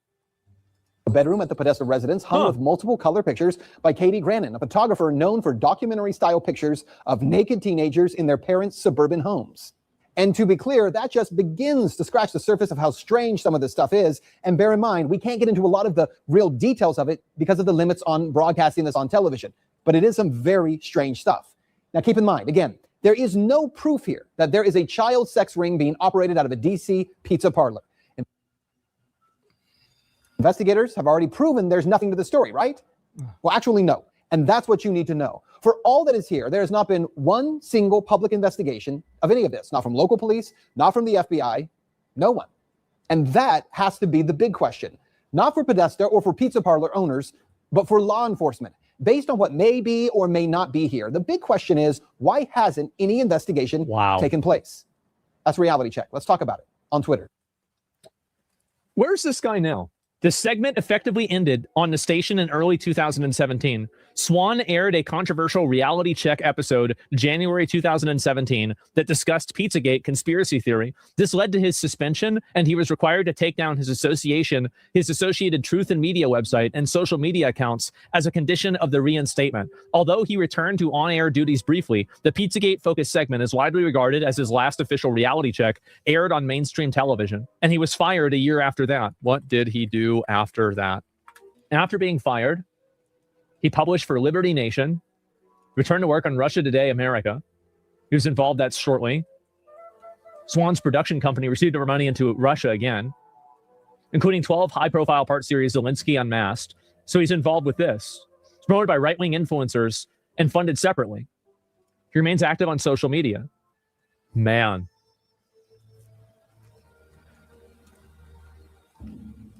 Wait. No shot. He did another one. Oh my God. Epstein is... This is literally the same guy 10 years later. He released this, I guess, yesterday. He released it yesterday. He never stopped. Epstein is Pizzagate. Let that sink in for a minute. Jeffrey Epstein is Pizzagate. 10 years ago, Pizzagate was by far the number one trending topic on Twitter. Yep. But the claim of pedophile elites who preyed on children was so insane that Pizzagate was shrugged off as a wild fever dream of a conspiracy theory. I was the first mainstream reporter to dare give the facts surrounding Pizzagate. My corporate career was destroyed over it. So what? My professional reputation was obliterated. That wasn't fun. And I wasn't the only one. Anyone who dared to suggest that this might be true was blacklisted, shadow banned, or thrown off of social media. But then, just days ago, the largest dump of Epstein files revealed what some of us have been telling you for a decade, that Pizzagate is real. Not that there is a pizza parlor at the center of a child trafficking ring, but that child trafficking rings run by some of the most powerful people in the world do exist. Tonight, I want to remind you of what I told you then and compare that 10 to what we years have now ago. Pizzagate. It became a major story weeks ago when an armed man decided to investigate a DC area pizza place for himself. This man right here, he carried a rifle into a pizza parlor and then fired it at the floor. Video. Media is telling you the entire story is a hoax or fake news. But what does that even mean? I spent the last month investigating. So what exactly is Pizzagate? Well, the story that came to be known as Pizzagate did not begin with a rumor, nor was it created by Macedonian sheep farmers, as CNN actually once claimed. It began with WikiLeaks, authentic, verified emails taken from the phone of the chairman of Hillary Clinton's presidential campaign, John Podesta. Those emails were real. In all these years, by the way, no one has actually disputed that. Inside those emails were communications that struck a lot of people, not just online commentators, but researchers and former law enforcement, as unusual to say the least. References to pizza and to pizza handkerchiefs and to maps, to private gatherings involving powerful people, some very bizarre stuff. In fact, the first people to draw attention to those emails were a group of self-proclaimed pedophiles on 4chan and 8chan who claimed that Podesta was using the same terminology that they use. We know he's using it because we use it. No way. Oh my God. Spider-Man meme, yes. Takes one to know one. What a twist. To speak in coded language. And in researching those emails, I found a 2010 entry into Urban Dictionary. It's still there, by the way. It confirms that cheese pizza is a commonly coded term for child pornography, CP. I want you to see these images here. These are the images. Notice this one on the end, the triangle. That image signifies something called boy love. The pizza place next door to Comet Ping Pong Pizza, Vesta Pizza, well, this was their logo until only a few weeks ago. Clearly, you can see that the Vesta logo actually contains the same image, I'm going to show you again, as that boy lover image. Interestingly, after Pizzagate investigators pointed this out, Vesta Pizza changed their logo, and there it is now. They've removed the triangle. Yeah, 10 years ago, I was called a dangerous conspiracy theorist and a madman for claiming that pedophiles and possibly even pedophile elites. Can you imagine, like, bro, can you imagine being this fucking vindicated? Oh my God. 10 years later. Holy shit. Might use coded language, even though it was online pedophiles who said that's exactly what they do. Of course. Which brings us back to this new Epstein release, because in it, the word pizza is mentioned 911 times. That's right, 911 times adults are emailing back and forth about slices of pizza and about pizza parties. And the word pizza is often paired with grape soda in bizarre contexts within emails addressed to Epstein by individuals whose names have been mostly redacted. So here's one. Quote, "This is better than a Chinese cookie. We saw this. Let's go for pizza and grape soda again. No one else can understand." No one else can understand. Mr. Epstein would like to see the menu from the pizza place. Could someone send it, please? Or this one from 2014. "Sit down, because I know you won't believe this. Are you sitting? Jeffrey says he wants to go out to a pizza place with you. He did not mention a particular pizza place, but he knows you are in the know on this." On this, with the winky face, bro. With the winky face at the end of it. What's grape soda? I don't know. I'm not sure. Little winking emoji. All of the emails that I just shared with you were from 2014, right about the same time period of the John Podesta emails that WikiLeaks published and started the entire Pizzagate saga. Now let's talk about the Podesta brothers, because remember, it was John Podesta's email that was hacked. In those leaked Podesta emails, John Podesta talks about his close relationship with Dennis Hastert, the former Speaker of the House, who was recently sentenced to 15 months in prison for abusing boys years ago. Yeah, well, speaking of the Podesta brothers, again, there was no direct evidence of them being involved in child sex trafficking from those emails. But as we pointed out at the time, 15 there was months, a lot of bizarre communication, including an email from John Podesta to his brother Tony. The subject line, "Last night was fun." And the first line reads, "Still in torture chamber." That email got... Why are they talking so much about torture chambers? Isn't that weird? Got really no attention 10 years ago. But today, a 2009 email from Jeffrey Epstein is getting a lot of attention, as it asks, "Where are you? You okay? I love the torture video." To the fallout. Totally normal thing to say. "Oh, I love the torture video." From the latest release of the Jeffrey Epstein documents, they include communications between the rich and powerful, from the co-owner of an NFL team to billionaires like Elon Musk. CNN teams are carefully sifting through the largest, and what the Justice Department says is the last, batch of Jeffrey Epstein files. Friday's release of millions of There's no way it's the last one. pages related to Jeffrey Epstein provided a closer look at his connection to world elites from Hollywood to Washington, Wall Street to Buckingham Palace and beyond. Yeah, well, all those so-called news anchors and their newsrooms for a decade blacklisted this topic. They did. Yep, nobody wanted to talk about this at all. They conditioned you to live in ignorance. They called it a conspiracy. They called me and so many others dangerous for even looking. I thought it was a conspiracy too. I'll admit it. I did. I thought it was a conspiracy. Now, I'm not as sure. For all that is here, there has not been one single public investigation of any of this. Not from local police, not from the FBI, no one. And that has to be the big question. Not for Podesta or for pizza parlor owners, but for law enforcement. Based on what may be or may not be here, the big question is, why hasn't any investigation taken place? Very interesting 10 question. years later, no investigation ever took place. It's a failure. So they never looked into this at all. Wow. That's so convenient for them. That's nuts. Think about that. The guy only got 15 months in jail for being a serial child molester. Of a complicit I feel like government. it'd be at least 2 years. And also of a corporate media that didn't just ignore this evil. They helped to cover it up and keep it operating in the shadows. See, by refusing to engage honestly in 2016, by choosing mockery over investigation, by silencing questions instead of asking them, they created the very environment where this evil could thrive. He's See, right. they didn't kill bad information as they pretended. They guaranteed it would survive. See, I wasn't censored the way that I was because my reporting was false. I was censored because it was dangerous. You asked the question Dangerous about the wrong narratives, thing. dangerous to reputations, dangerous to a media culture that had grown comfortable acting as a gatekeeper rather than a watchdog. Bro, so fucking based. Oh my God. Yep, absolutely. That's why mainstream media died after COVID. Like the mainstream media credibility after COVID went into the shitter. See, the unspoken It's rule was insane. simple. Some questions are not allowed. Not because they're wrong. No. But because they lead to the truth. That's right. And the truth? You don't ask that. Pizzagate. At least in the form of a cabal of elites and powerful people who delight in the physical and sexual abuse of children is real. Remember how we started. Epstein is Pizzagate. But the other reality it's time to accept, Pizzagate is much more and much bigger than just Jeffrey Epstein. Man. Professional career destroyed, called a conspiracy theorist, totally fucking defamed, and everything, all for 10 years later that he comes back and everything that he originally said was actually true.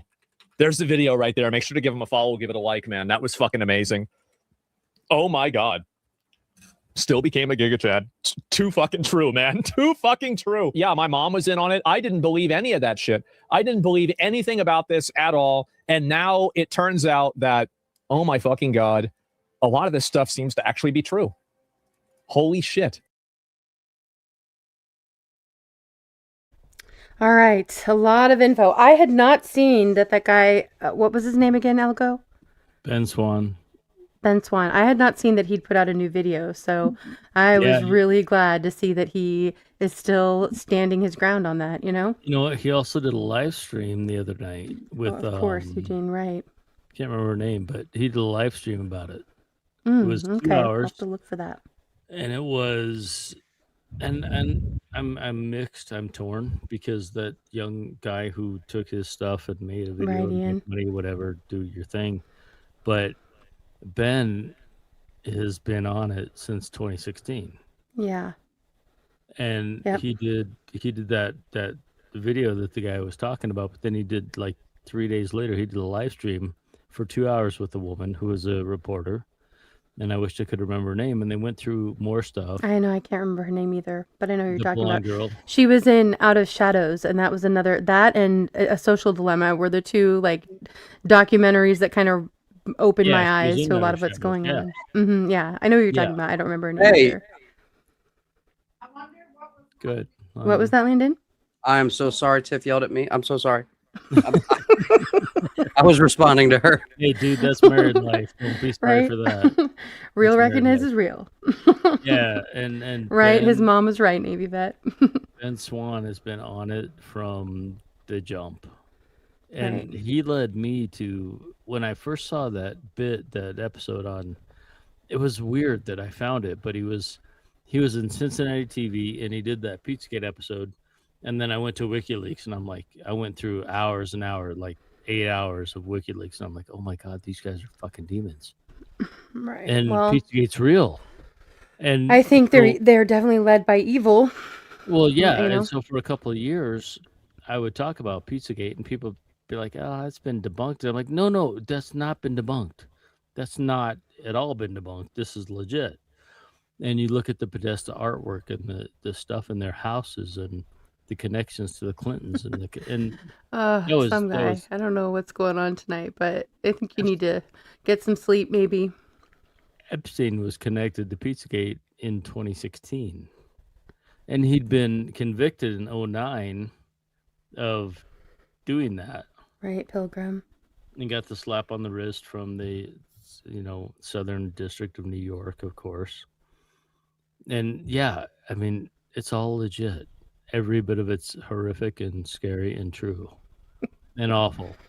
Right. No, it is. It is. I mean, it is awful. And I think, like that first video I shared, she was saying like how, I mean, and I've seen other people saying this too. It's like, I never doubted that a lot of this was true. I mean, I think I've seen enough evidence to have believed it for a really long time. And I went down the rabbit holes deep enough to know, I hope I don't, I'm sure I don't know everything, but I know a lot of how far it can go. And, I believe it, but at the same time, it's like, now it's all confirmed. I'm glad that more people, I mean, I hope that more people are seeing what's reality really is.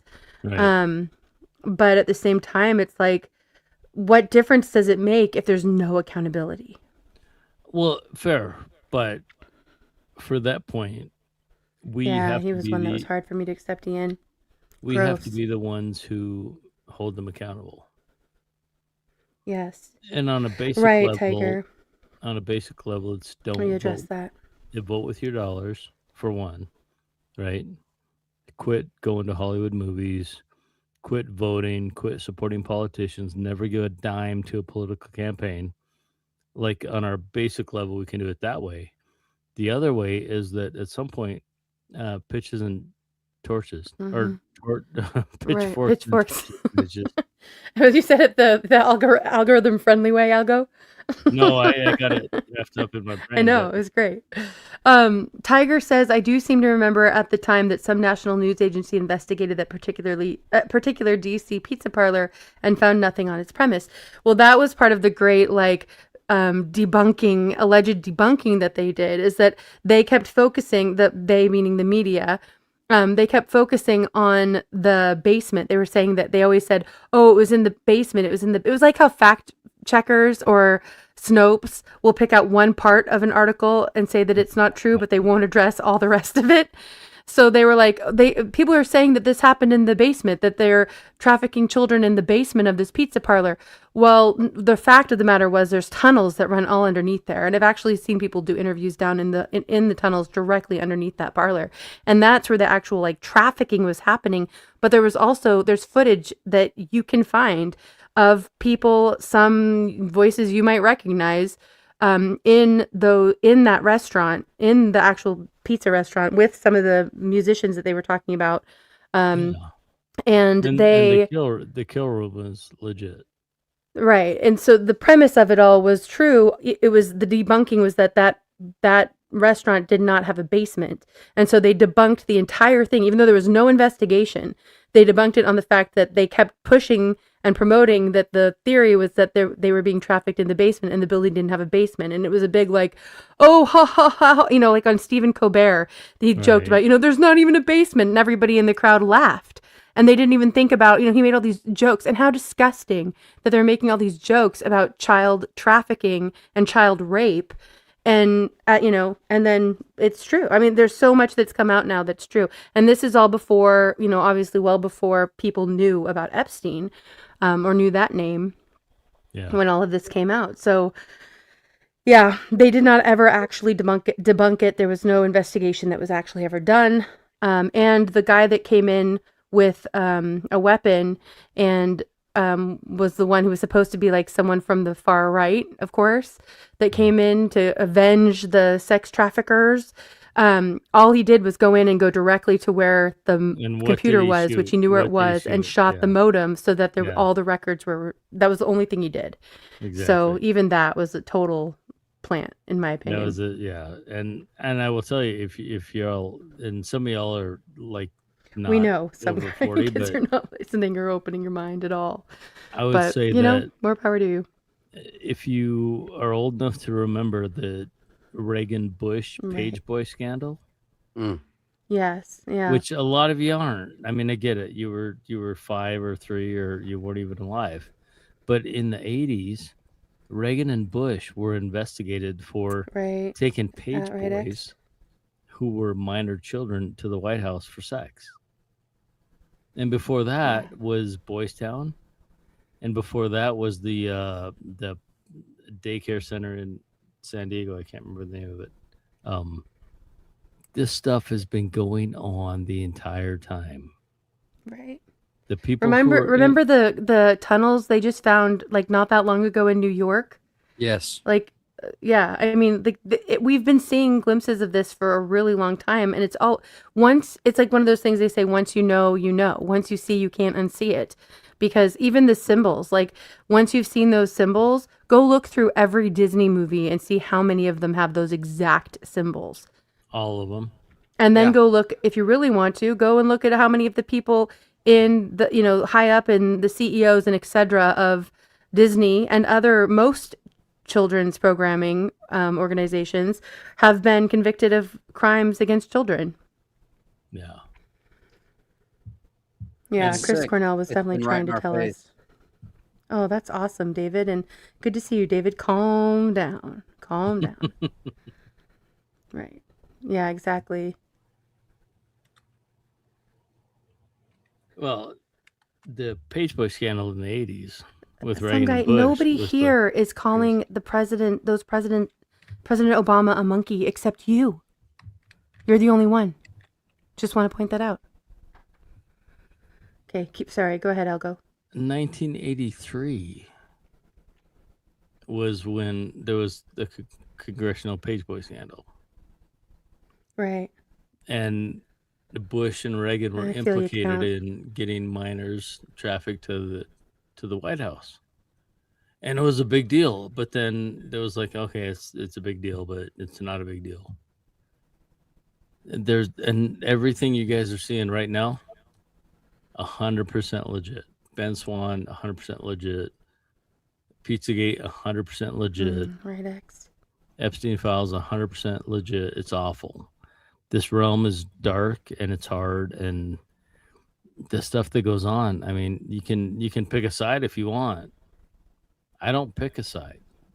I'm not going to be on some guy's thing where I'm saying that Trump's good and you guys are crazy. I'm not doing that because he's been on the flight logs. Right, Libby. I'm not red. I'm not blue. I like camo. There you go. Camo is a good color. That's a good Right. color for a political party if we're gonna have it, but we shouldn't have that either. Right, tiger stripes. Yeah. You guys, Tiger said, I just did a search for John Podesta's home artworks and I'm going to have trouble sleeping tonight. It's all horrible. Yeah, it's and dark. it is. It Right, really is. Tiger? I mean, And shit. since then, hasn't he been given a position in government? You know? He was actually very involved with CERN. Right. But I will say, as we're talking about these things, and yeah, there was some that was exposed here, but like, really be careful and use discernment when you are going down those rabbit holes because you can stumble across. First of all, you need to be careful you're not going into anything that's illegal, especially when you're looking at children and things with children involved in that way. Right. So be very careful about that because I know that's not the things that any of us want to see. And on top of that, just be careful because, you do need to guard your heart and there are things you can't unsee, Full armor of God. Right. Yeah, Amen. full armor of God, guard your heart. You're right. Can't unsee him, but when you can recognize a tiger, Tiger recognized it like clearly. And so, we can't believe anything these demons say. And secondly, we have to do everything we can to fight against them. Right. I mean, literally, whether it's Absolutely. whether removing your vote or not participating in the conversation of politics, Yes, I remember that or Navy vet. putting in a round in your weapon and whatever it is you can do. Along the lines of, I think thinking conspiracy theorists are crazy until it's proven true, which is happening more and more and more frequently. Navy vet says months before they found the tunnels in New York City, a guy was online complaining about hearing Yiddish underground, and everyone thought he was crazy. Right. And then lo and behold. And then the guys are coming out of the tunnels. Right, with that guy children's coming out of the mattresses. tunnel. Yeah, Right. fucking horrible. Yeah. And it's Whitney Webb does share a lot of truth. we can be honest and we can be gracious with their sins. I mean, don't hate the sinner, Pizza hate the sin, right? Right. And- That's a hard one when it comes to pedophiles. I have to say that is. Well, a hard it is one. a hard one, It's a but difficult one. we don't have to hate them, but we can still end them. All right, Daryl. We can still remove them from the realm, Good night, Third Eye. right? Some guy, he didn't actually. He accidentally, allegedly shared a video. And even if it wasn't accidental, if anybody else had done it, it would be considered humorous. It's not, you need to let that go. And that Dude, it was calling funny them as over hell. and over and over and over and over again and not actually having conversation about anything else that we have in common, actually, because it seems like you are against pedophilia, as a matter of fact, that is really just ridiculous. I don't understand. None of us here are calling Obama a gorilla or a monkey or whatever. So and most people here aren't huge fans of Trump. If you haven't noticed, I don't know how much you're paying attention, but Right. you're kind of just To people who wouldn't know the chat, on your you own. would look like the racist. Yeah, exactly. But some folks do need to like that's just, they're like, I have that. I put you in the box. That's where you go. Like, that's. I know, that's the problem. That's the problem. Yeah. And on the other side, legitimately, that was still funny. I mean, you can On call what somebody, you can call somebody a monkey and be funny. Well, I don't think it's funny either, but I don't think it's anything. It's just, it's not, it's nothing. It's a It nothing probably to me. wasn't Like, true. I mean, it probably wasn't true. It's probably AI slop from the It wasn't gorilla even suit. on my radar until some guy brought it up. Like, so Well, he's yeah. literally the only my place mom It was asked- I true told that you it my was mom asked shared. It was Yeah. true that it was shared, but I don't think it saw was it. shared intentionally. My understanding is what it was basically President Trump shared a video, and the video was a screenshot, a screen grab of like somebody scrolling through their TikTok or X, I don't know which feed. And so it played one video that was about election integrity. And he was talking about the 2020 elections and how they'd been stolen, which is what President Trump was sharing that he agreed with. And then the person who had screenshotted the video scrolled to the next video, like the autoplay went, and it played the very beginning of the clip of a video that somebody had made, I have no idea who, that was of an animated, like, cartoonish like gorilla and monkey, and they superimposed Big Mike and that'll just ruffle some feathers and Barry's faces on top. And so people were like, some guy is doing, went off on a total tangent about how Up in arms. President Trump is so racist and Oh my how could he God. call them this, and because they've been trained to He's a former think that. president. Yeah. Right. No, the current president. Well, Oh, I mean see what you're Obama. saying. I see Yeah, what you're he's saying. a I former president now. Could you But call yeah, him a so monkey? right. But it seemed like it was unintentionally done. And even if it was intentionally done, I think it's by design for this very purpose, because I think Trump is just as much in on it as everybody else. He is. So He's why totally give it in more energy? Let it go. And kind of barely in on it because he's over 80. Like, literally. Don't compliment. He's an octogenarian. If I'm 80 years old, my brain is that's not true, as good Ian. as when I'm 50. It's And not. literally the last Yeah. time we Oh were no, all getting you don't have to go on the dark web though, Tiger. It's all over the place. I mean, I've never been on like any of those channels, like 4chan or 8kun or whatever they're called. Like, I don't know. I've all over never Twitter. been to That's those not places. You dark can web, find them Indy. all. Yeah. So be careful, because No, but it's out there. But and fair enough. I mean, Michelle Obama is a man, probably, most likely. Barack Obama is a CIA agent. Some guy, part of the reason I'm not timing you out is because you were just burying yourself. You were just digging a huge hole and burying yourself. And so I'm letting people just see what you were doing to yourself right now. And sad It's because not, it is sad because like I said, I have a lot of, I think you seem like a good guy in general, but You're a good you've gone musician. unhinged tonight. yeah, you're a good musician. Truly. Right. You've been a, Guard you've your, been a friend of the yes. channel. Guard your loved ones. Absolutely, X. Dude X. Guard everybody because the outside forces are bad. Right. Bad. Yeah. We live in a dark place right now. Right, Bonnie. Yes. Yeah, I mean, that's a good point, too. And I think enough of us have lived it or seen our own, loved ones who have lived through these things. Yes, absolutely. That we don't need to go look into it too much online either. Yeah. Although I will say, I always knew that trafficking existed. I've known people who were trafficked. I knew people who worked with people who were trafficked, and I still had CPS. no idea the extent of it until I did look into it more. So. Yeah. You know CPS though. Oh, of course. Yeah, but that's not what Yeah. I'm talking about. I'm talking about parents who traffic their own children and Oh, people who right. I knew that Yeah. went and worked with people who were trafficked in other states. Yikes. Yikes. Yeah. Yeah, so some guy, I mean, come on, dude. Friend of the channel, love you. Chill out. David's super calm. He's conditioning his beard.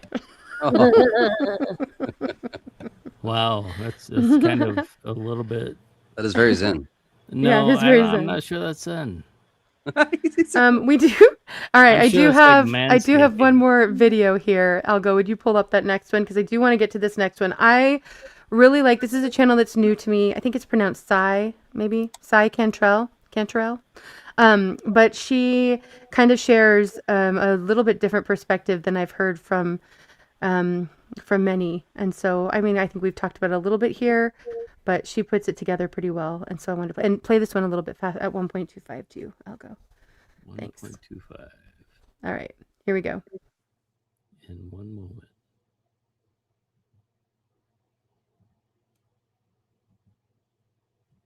What if the loudest anti-elite movements online were never outside the system at all, but just another resource being mined by the same people they thought they were exposing?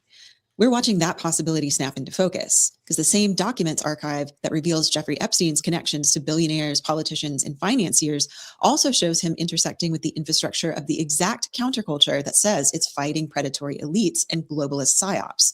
He met with the founder of 4chan, the online message board that spawned Pizzagate and QAnon, right at the time the very home board of those conspiracies was launched. He's in consistent contact with Steve Bannon, one of the main architects of a global right-wing populist project, working with him to network potential funders, figures, and political strategies.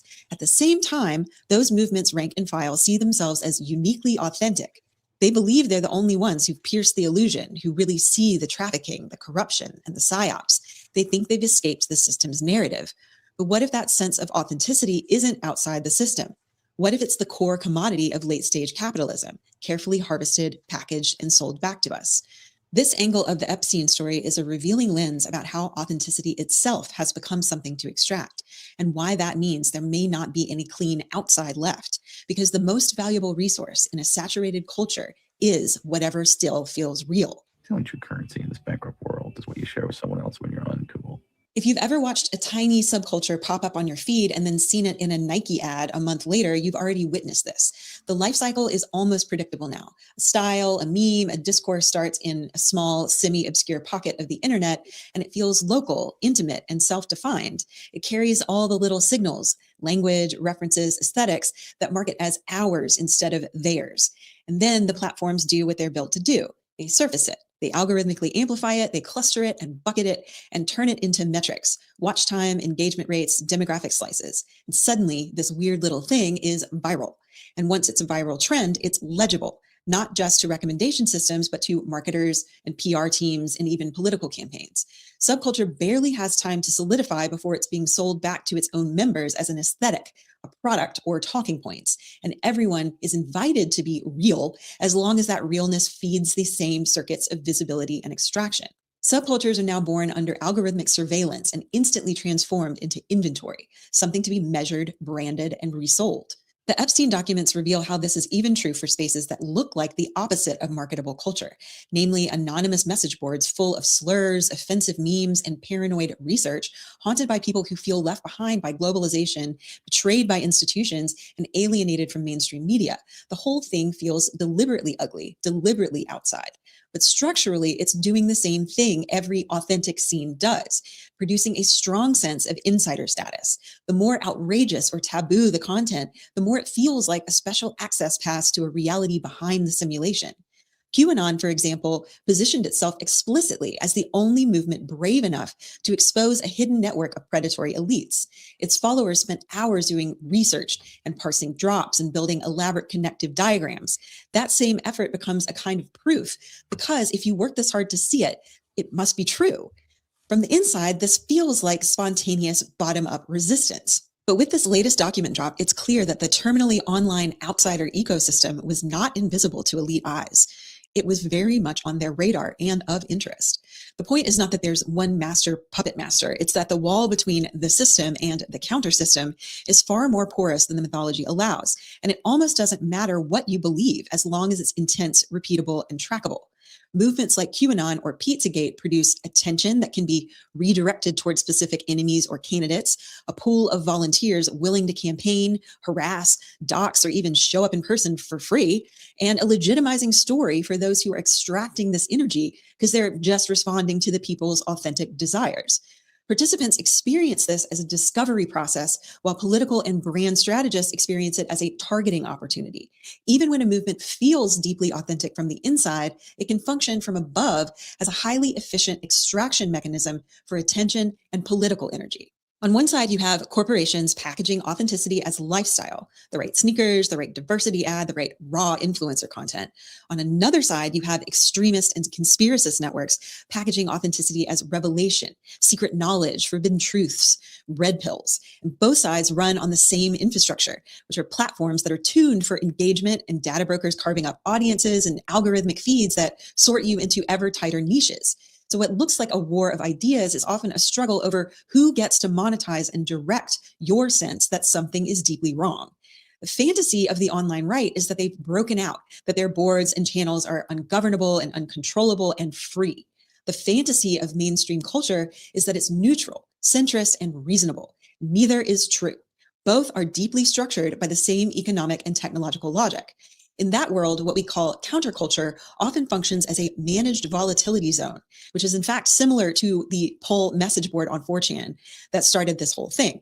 A place where dissent can flare up and create a lot of spectacle and data, and then be channeled into outcomes that don't threaten the underlying arrangements of power and ownership. When authenticity is fully captured by the same systems that commodify everything else, the difference between inside and outside starts to look more like a branding distinction than a structural one. So if authenticity itself is captured, what would it even mean to build something that isn't instantly fed back into the machine? One answer is about targets. As long as anger is directed at symbolic enemies, so shadowy cabals and vague globalists and culture war proxies, it's easy to redirect it.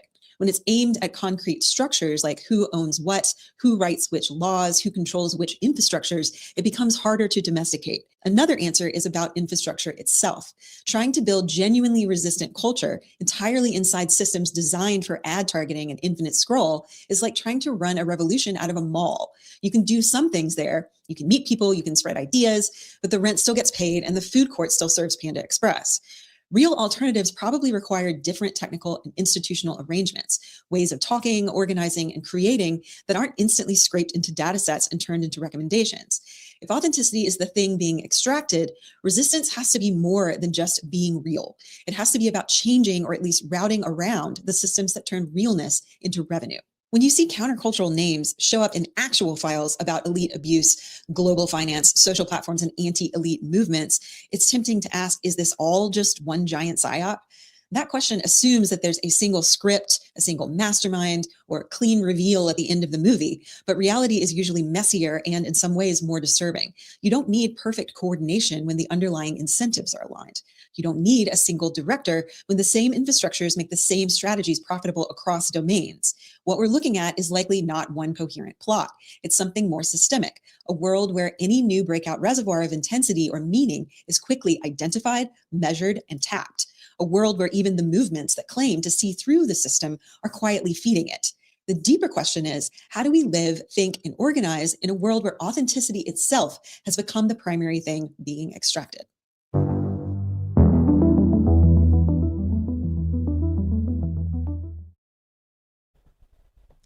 Okay, I like how she looked at both sides and Right. could see right down the middle of it, you know?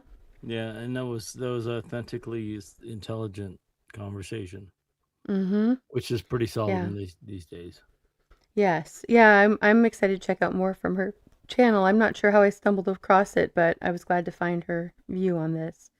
And yes, X, I've got the hiccup, sorry. Yes, X, I've thought since the beginning that when Trump read that snake poem at every rally, I was like, he's talking about himself. And I still believe that's the case. Good woman. You knew I was a Right. snake when you brought me in. Right, exactly. Yeah.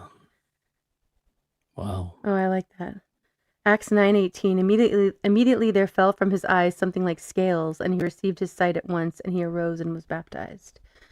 Yeah, I feel like I felt those scales scales are be gone. removed. Yeah. Yeah, they were ripped like a bandage. Just whoop. And then you got done. infrared. You get like infrared power. It's like, I don't know, something like that. yeah, something really powerful. Right, anti. Yikes. Yeah, exactly. Snake's gonna snake. I just said that to someone earlier today, oddly enough. If you know, you know. Well, and Yeah. if you know, you know, but I mean, look Right, around. Tiger, I feel you on that. I'm in commie Washington, and it's difficult because there's a lot of people that really can't.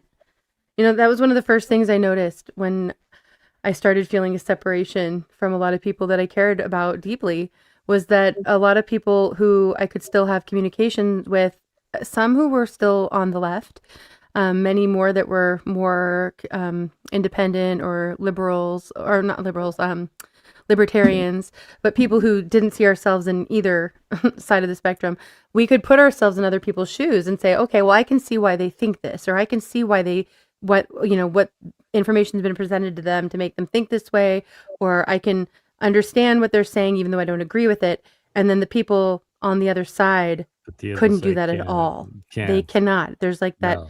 That the scales are fully on, the cognitive dissonance is there, their heads are in the sand, right? And they're just saying, no, you're wrong. And not only are you wrong, you're a racist because you don't agree with me. Because saying all lives matter is bad. Indy. Yeah, we played it at a higher speed too, Tiger. So if you go back and watch that video, sorry, I was trying to get to the end here because we are way past what I was planning to go tonight. But I'm really glad that you guys all hung in here for this. And, I do think that it's a really important conversation to keep a foot of. And I'm sure there's going to be a lot more that people are going to be finding in the next week. So I'm sure we'll have a whole new batch of crazy to address next week. Can't even imagine. Indy, I was going to say, and if it's late, that's fine. But Landon sent a really great, quick video in the private chat. You should check Let out me see. after. Oh, okay. For after Or later on or something. Right, it yeah. just goes in with. It just Okay. ties in. Yes. I'm going to open it now so I don't. It was literally said today at like noon. How long is it? It's Oh, like it just went to your, maybe I missed it. The one I clicked on, the one you just sent, it went to your channel. It didn't go to a specific video. Well, it's not for right now anyway. All right. Well, send me the link or put it. It's Yeah, there we 28 go. Seconds. I got it, Indy. Okay. Yeah. You want to put, is it something we can share, Landon? Yeah, it's 28 seconds. But I'm saying, is it something that won't get like dinged it's or whatever? safe. It won't get. It won't. There's no music. Okay. No, All right, it here we won't. go. It won't kill you. All right, here we go. Oh yeah, I did see this. Go ahead.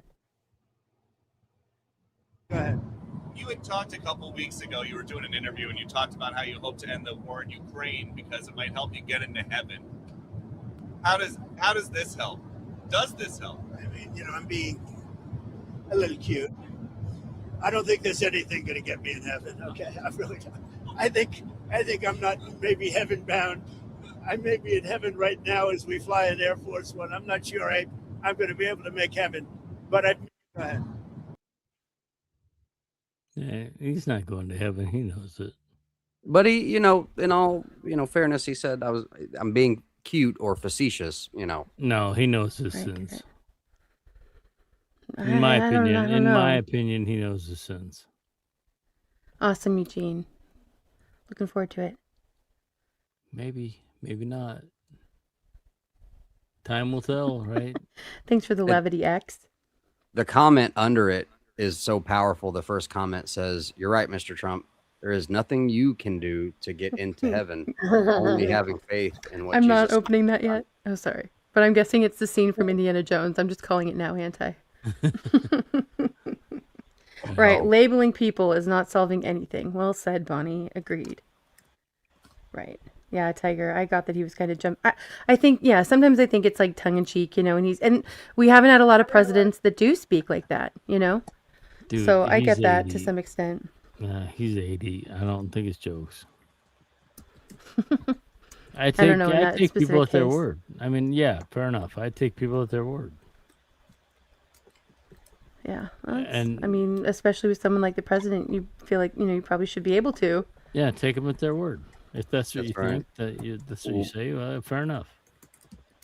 And I'm not judging, I Right. never judge a person's motive. Because I can't know it. I can't know it. They don't even know it. Most people don't know their own motives. Most I'm of glad us you're don't having know- fun dancing over there, Carl.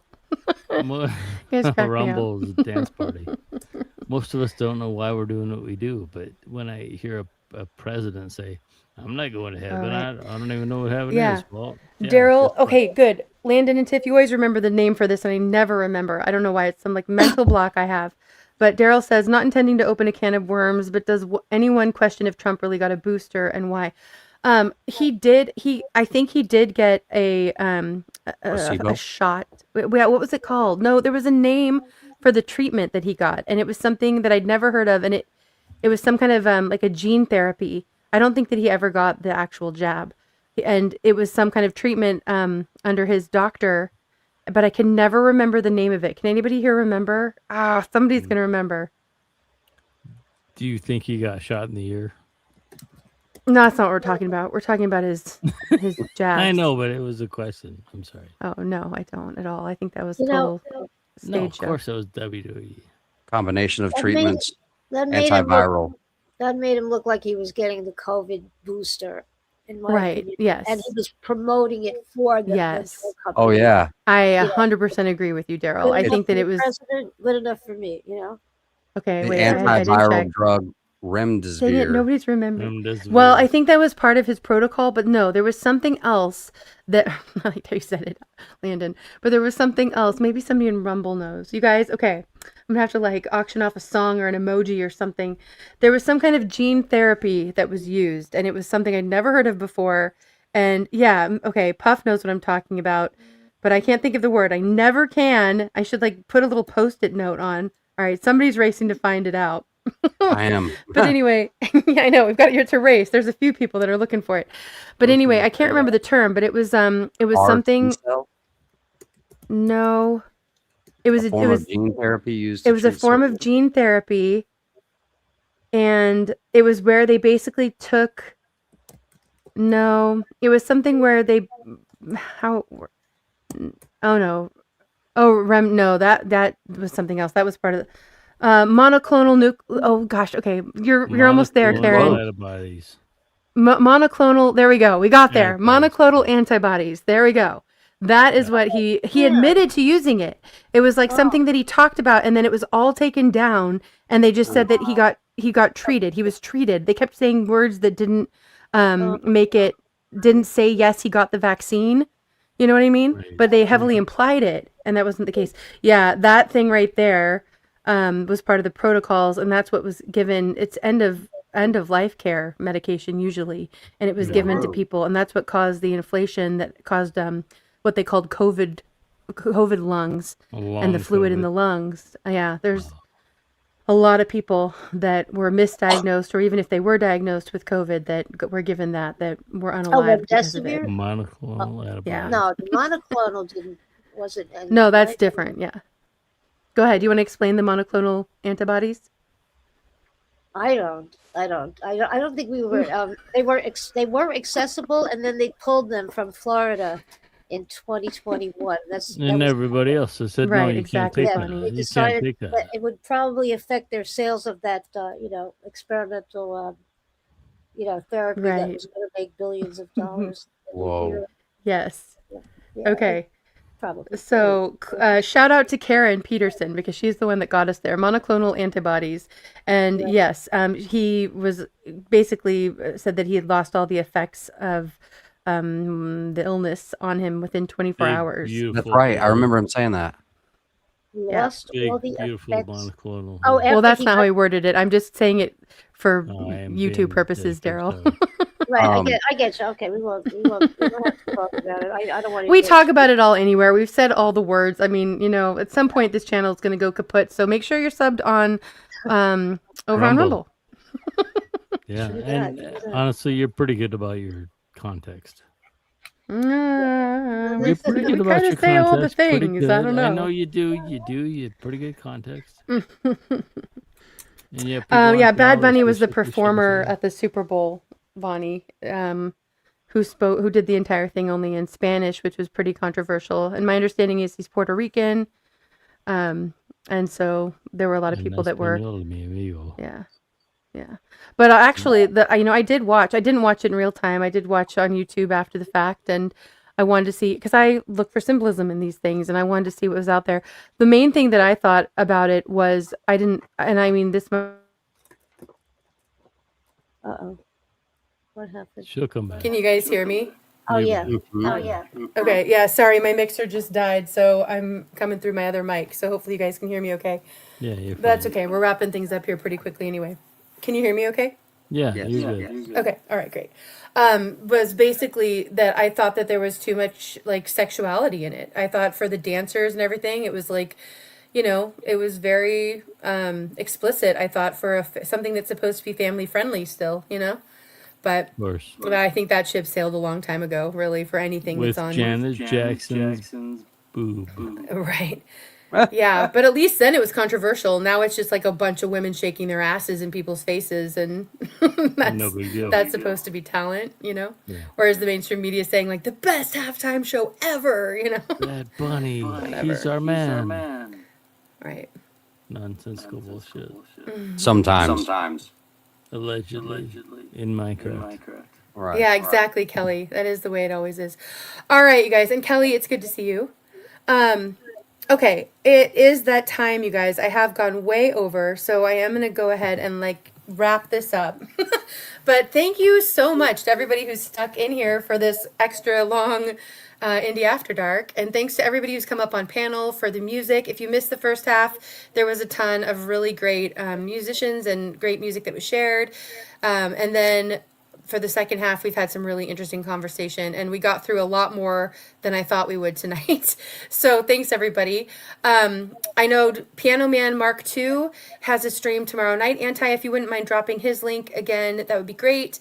To his stream, go set the notification. You can go over there. And that, I think Joe Norman also is doing a stream tomorrow. I think theirs are at the same times, actually. And then I know Algo is doing his stream on Rumble tomorrow night, and that is after both of their streams. So you have your whole night tomorrow planned if you want to go and hang out on YouTube and see some familiar faces and have some great music and great conversation. All right. You have one more video to share. I do, and that last one is just the final song. Is that the one by Abby Gamboa? Abby, yeah, we got Yes. it. Okay. Thanks. Yep. We'll do that one at the very end. But final thoughts from anybody up on panel. Algo, you want to start? Any I closing will. I will thoughts? say, yeah, of course. I will say thank you always for what you do. You bring people together. You try to inform and make people pay attention to what's going on in this reality. And I think that you do a great job. Yeah, thank And you. I also think that when you allow us to be part of it, then we get a voice that we wouldn't have. The other part I would say is that damn the man, don't trust government ever. Yeah. Ever. Like literally ever. Yeah, I hear you on that. Thank you, Algo. Well said. Well said. Yes. Daryl, thank you for singing earlier and for thank being here for hanging for all the conversation too. Any closing thoughts? Yeah, I wanted to say on Discord. Who's got the echo, by the way? Is it me? That's you, Daryl. It's me? It's me? Oh, shoot. I don't hear an echo, so it very well could be me. And I am, yeah, you know what? It probably is me because I hear. It's because mic died using a different mic. Okay. That's probably better. I was just going to say I joined this channel briefly from Reddit on Discord to learn to speak French with people that spoke French. And these two fellows, you could just listen to people too if you just want to get yourself familiar with the language. Sometimes I just like hearing people speak French. So I was listening to two fellows talking about, they said, how are the politics over there? And one of them said, it's funny, if you say anything that's like slightly against, the common narrative, they'll call you instantly a racist. Yeah. And they were saying that it's so strange, that you could be a racist for just not wearing the right shoes or something. It makes you, they use it out of context. And it was nice to see the point of view of people from a different country marveling how stupid we are to use that racial card to just call anybody out that doesn't agree with you. And it was very refreshing to hear that, what they thought, from an outsider's point of view, how stupid it looked. And I agree with Well, we them. try to agree to disagree here, but sometimes things get heated and people get unhinged and things happen. We're Right. human. Right. But, we all have different opinions. It doesn't mean we can't get along, Right. We're people, we're Americans, we're earthlings, etc. We Yes. belong to this planet for as long as we have our last breath, You too count. Make the best of it. But thank you so much. It's been so entertaining tonight. I think everything about this show is fantastic. I love the singing. I love the you. politics. I love the discussions. It's excellent. Just went right up my alley. Well, I'm so glad you're here, Daryl, and a part of it now too. So thank you. Thank you And so yeah, much. Landon and Tiff, are you guys streaming tomorrow? Do you know? Or are you kind of waiting to see how things Definitely. go? Okay. Right, unless it's a complete dud. But we may do a hangout panel. Worst case. Yeah. All right. Oh, sorry, you guys, about the echo. Is the echo still going? I think I fixed it. It's not too bad for me. I'm not hearing it very bad at all. Okay, great. All right. Any closing thoughts from you and Tiff? Sound good. Well, now. I agree with Daryl and Algo. And I just want to say thank you so much. And I'm sorry if perhaps maybe, loose lips type, saying too much with Uncle Algo listening and not our Speak your Algo. minds. I appreciate you guys and what you share always. So no, you guys are fine. But we very much love and respect what you guys are doing here in the mission of your channel, and feel very aligned with that. And we're just very thankful to be here, and for what you guys, the community, it's an honor just to have all these friends and folks from all walks, from and it's just I think it's awesome and beautiful, and you guys are awesome. Amen, brother. Well, likewise to you and Tiff. I'm so glad when you guys are ever able to come up and join us. I do want to say really quickly that there's also the Backstage Speakeasy coming up on Friday, and we're actually doing an earlier one because we have a long documentary. It's called Europa, The Last Battle, and I have not seen it, but I've had numerous people recommend it, including Navy vets, and I hope it's okay I share it's Navy vet's birthday coming up, and so we're going to go ahead and watch that on Friday. The Backstage Speakeasy is going to start at 8 p.m. Eastern instead of 11 p.m. Eastern. We'll probably hang out for about an hour backstage before we start the documentary, and then we might kind of pause and take some little breaks along the way since it's a big long one. We probably won't get through the whole thing, although you just never know what's going to happen backstage. But we are going to go ahead and dive into some pretty heavy stuff. So if that is something you're interested in kind of learning about and, kind of getting into some heavy things and having conversation like we tend to do, then come and join us backstage on Friday night. Nice. And the link will be pinned at the top of the chat, just like it is now. You just click on it and come backstage, and it'll look like it does up on panel, but it won't be live on YouTube. Much love, Tate. And so I hope that some of you, maybe we'll see some new faces there. It's always great to get to know some of you more. And that reminds me also, thank you to YouTube Police for coming up and joining the panel for the first time. It was good to have you here and get to talk with you and put a face with the name, a voice with the name. Thank you to all of my mods, especially Brandon Algo, who are here sharing videos, and to all my mods sharing links on YouTube and over on Rumble. It makes it a lot smoother for me to have you all here helping out. So thank you for being a part of it as well. Okay, I think I covered everything, and I think my family's ready to get inside. So this last song is by Abby Gamboa. She's amazing. I know I've shared a couple of her songs here before, but it's been a while. And this is her song, There Goes That Man. So listen to these lyrics. I thought this was a positive note to end the night with because I knew we'd be getting into some heavy stuff. And I hope that you all enjoy her as much as I do. Have a great rest of your week, and I'll see you around soon. Much love, everybody. God bless.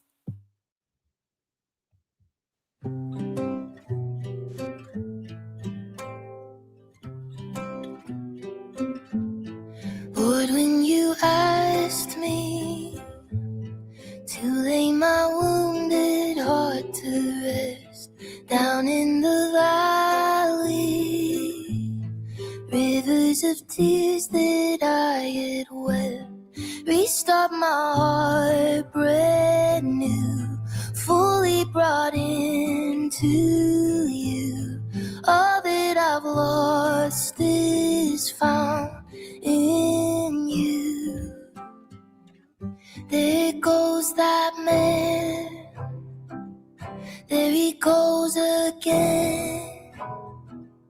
He's always moving on my behalf, and all of the ashes of my life, all of the pain and all the strife, all of the pages you rewrite, you always lead me to the light. All of the years the locust stole, all of the time I didn't dare to hold, you will return 100-fold. You will return 100-fold. There goes that man, there he goes again. He's always moving on my behalf. There goes that man, there he goes again. He's always moving on my behalf. And you can make something out of nothing. You can make something out of nothing. You still make something out of nothing. Oh, and you can make something out of nothing. You still make something out of nothing. You create something out of nothing. Oh, you can make something out of nothing. You still make something out of nothing. You create something out of nothing. Oh, there goes that man, there he goes again. He's always moving on my behalf. There goes that man, oh, there he goes again. He's always moving on my behalf. And you can make something out of nothing. You still make something out of nothing. You create something out of nothing. Oh, you can make something out of nothing. You still make something out of nothing. You create something out of nothing. There goes that man, there he goes again. He's always moving on my behalf.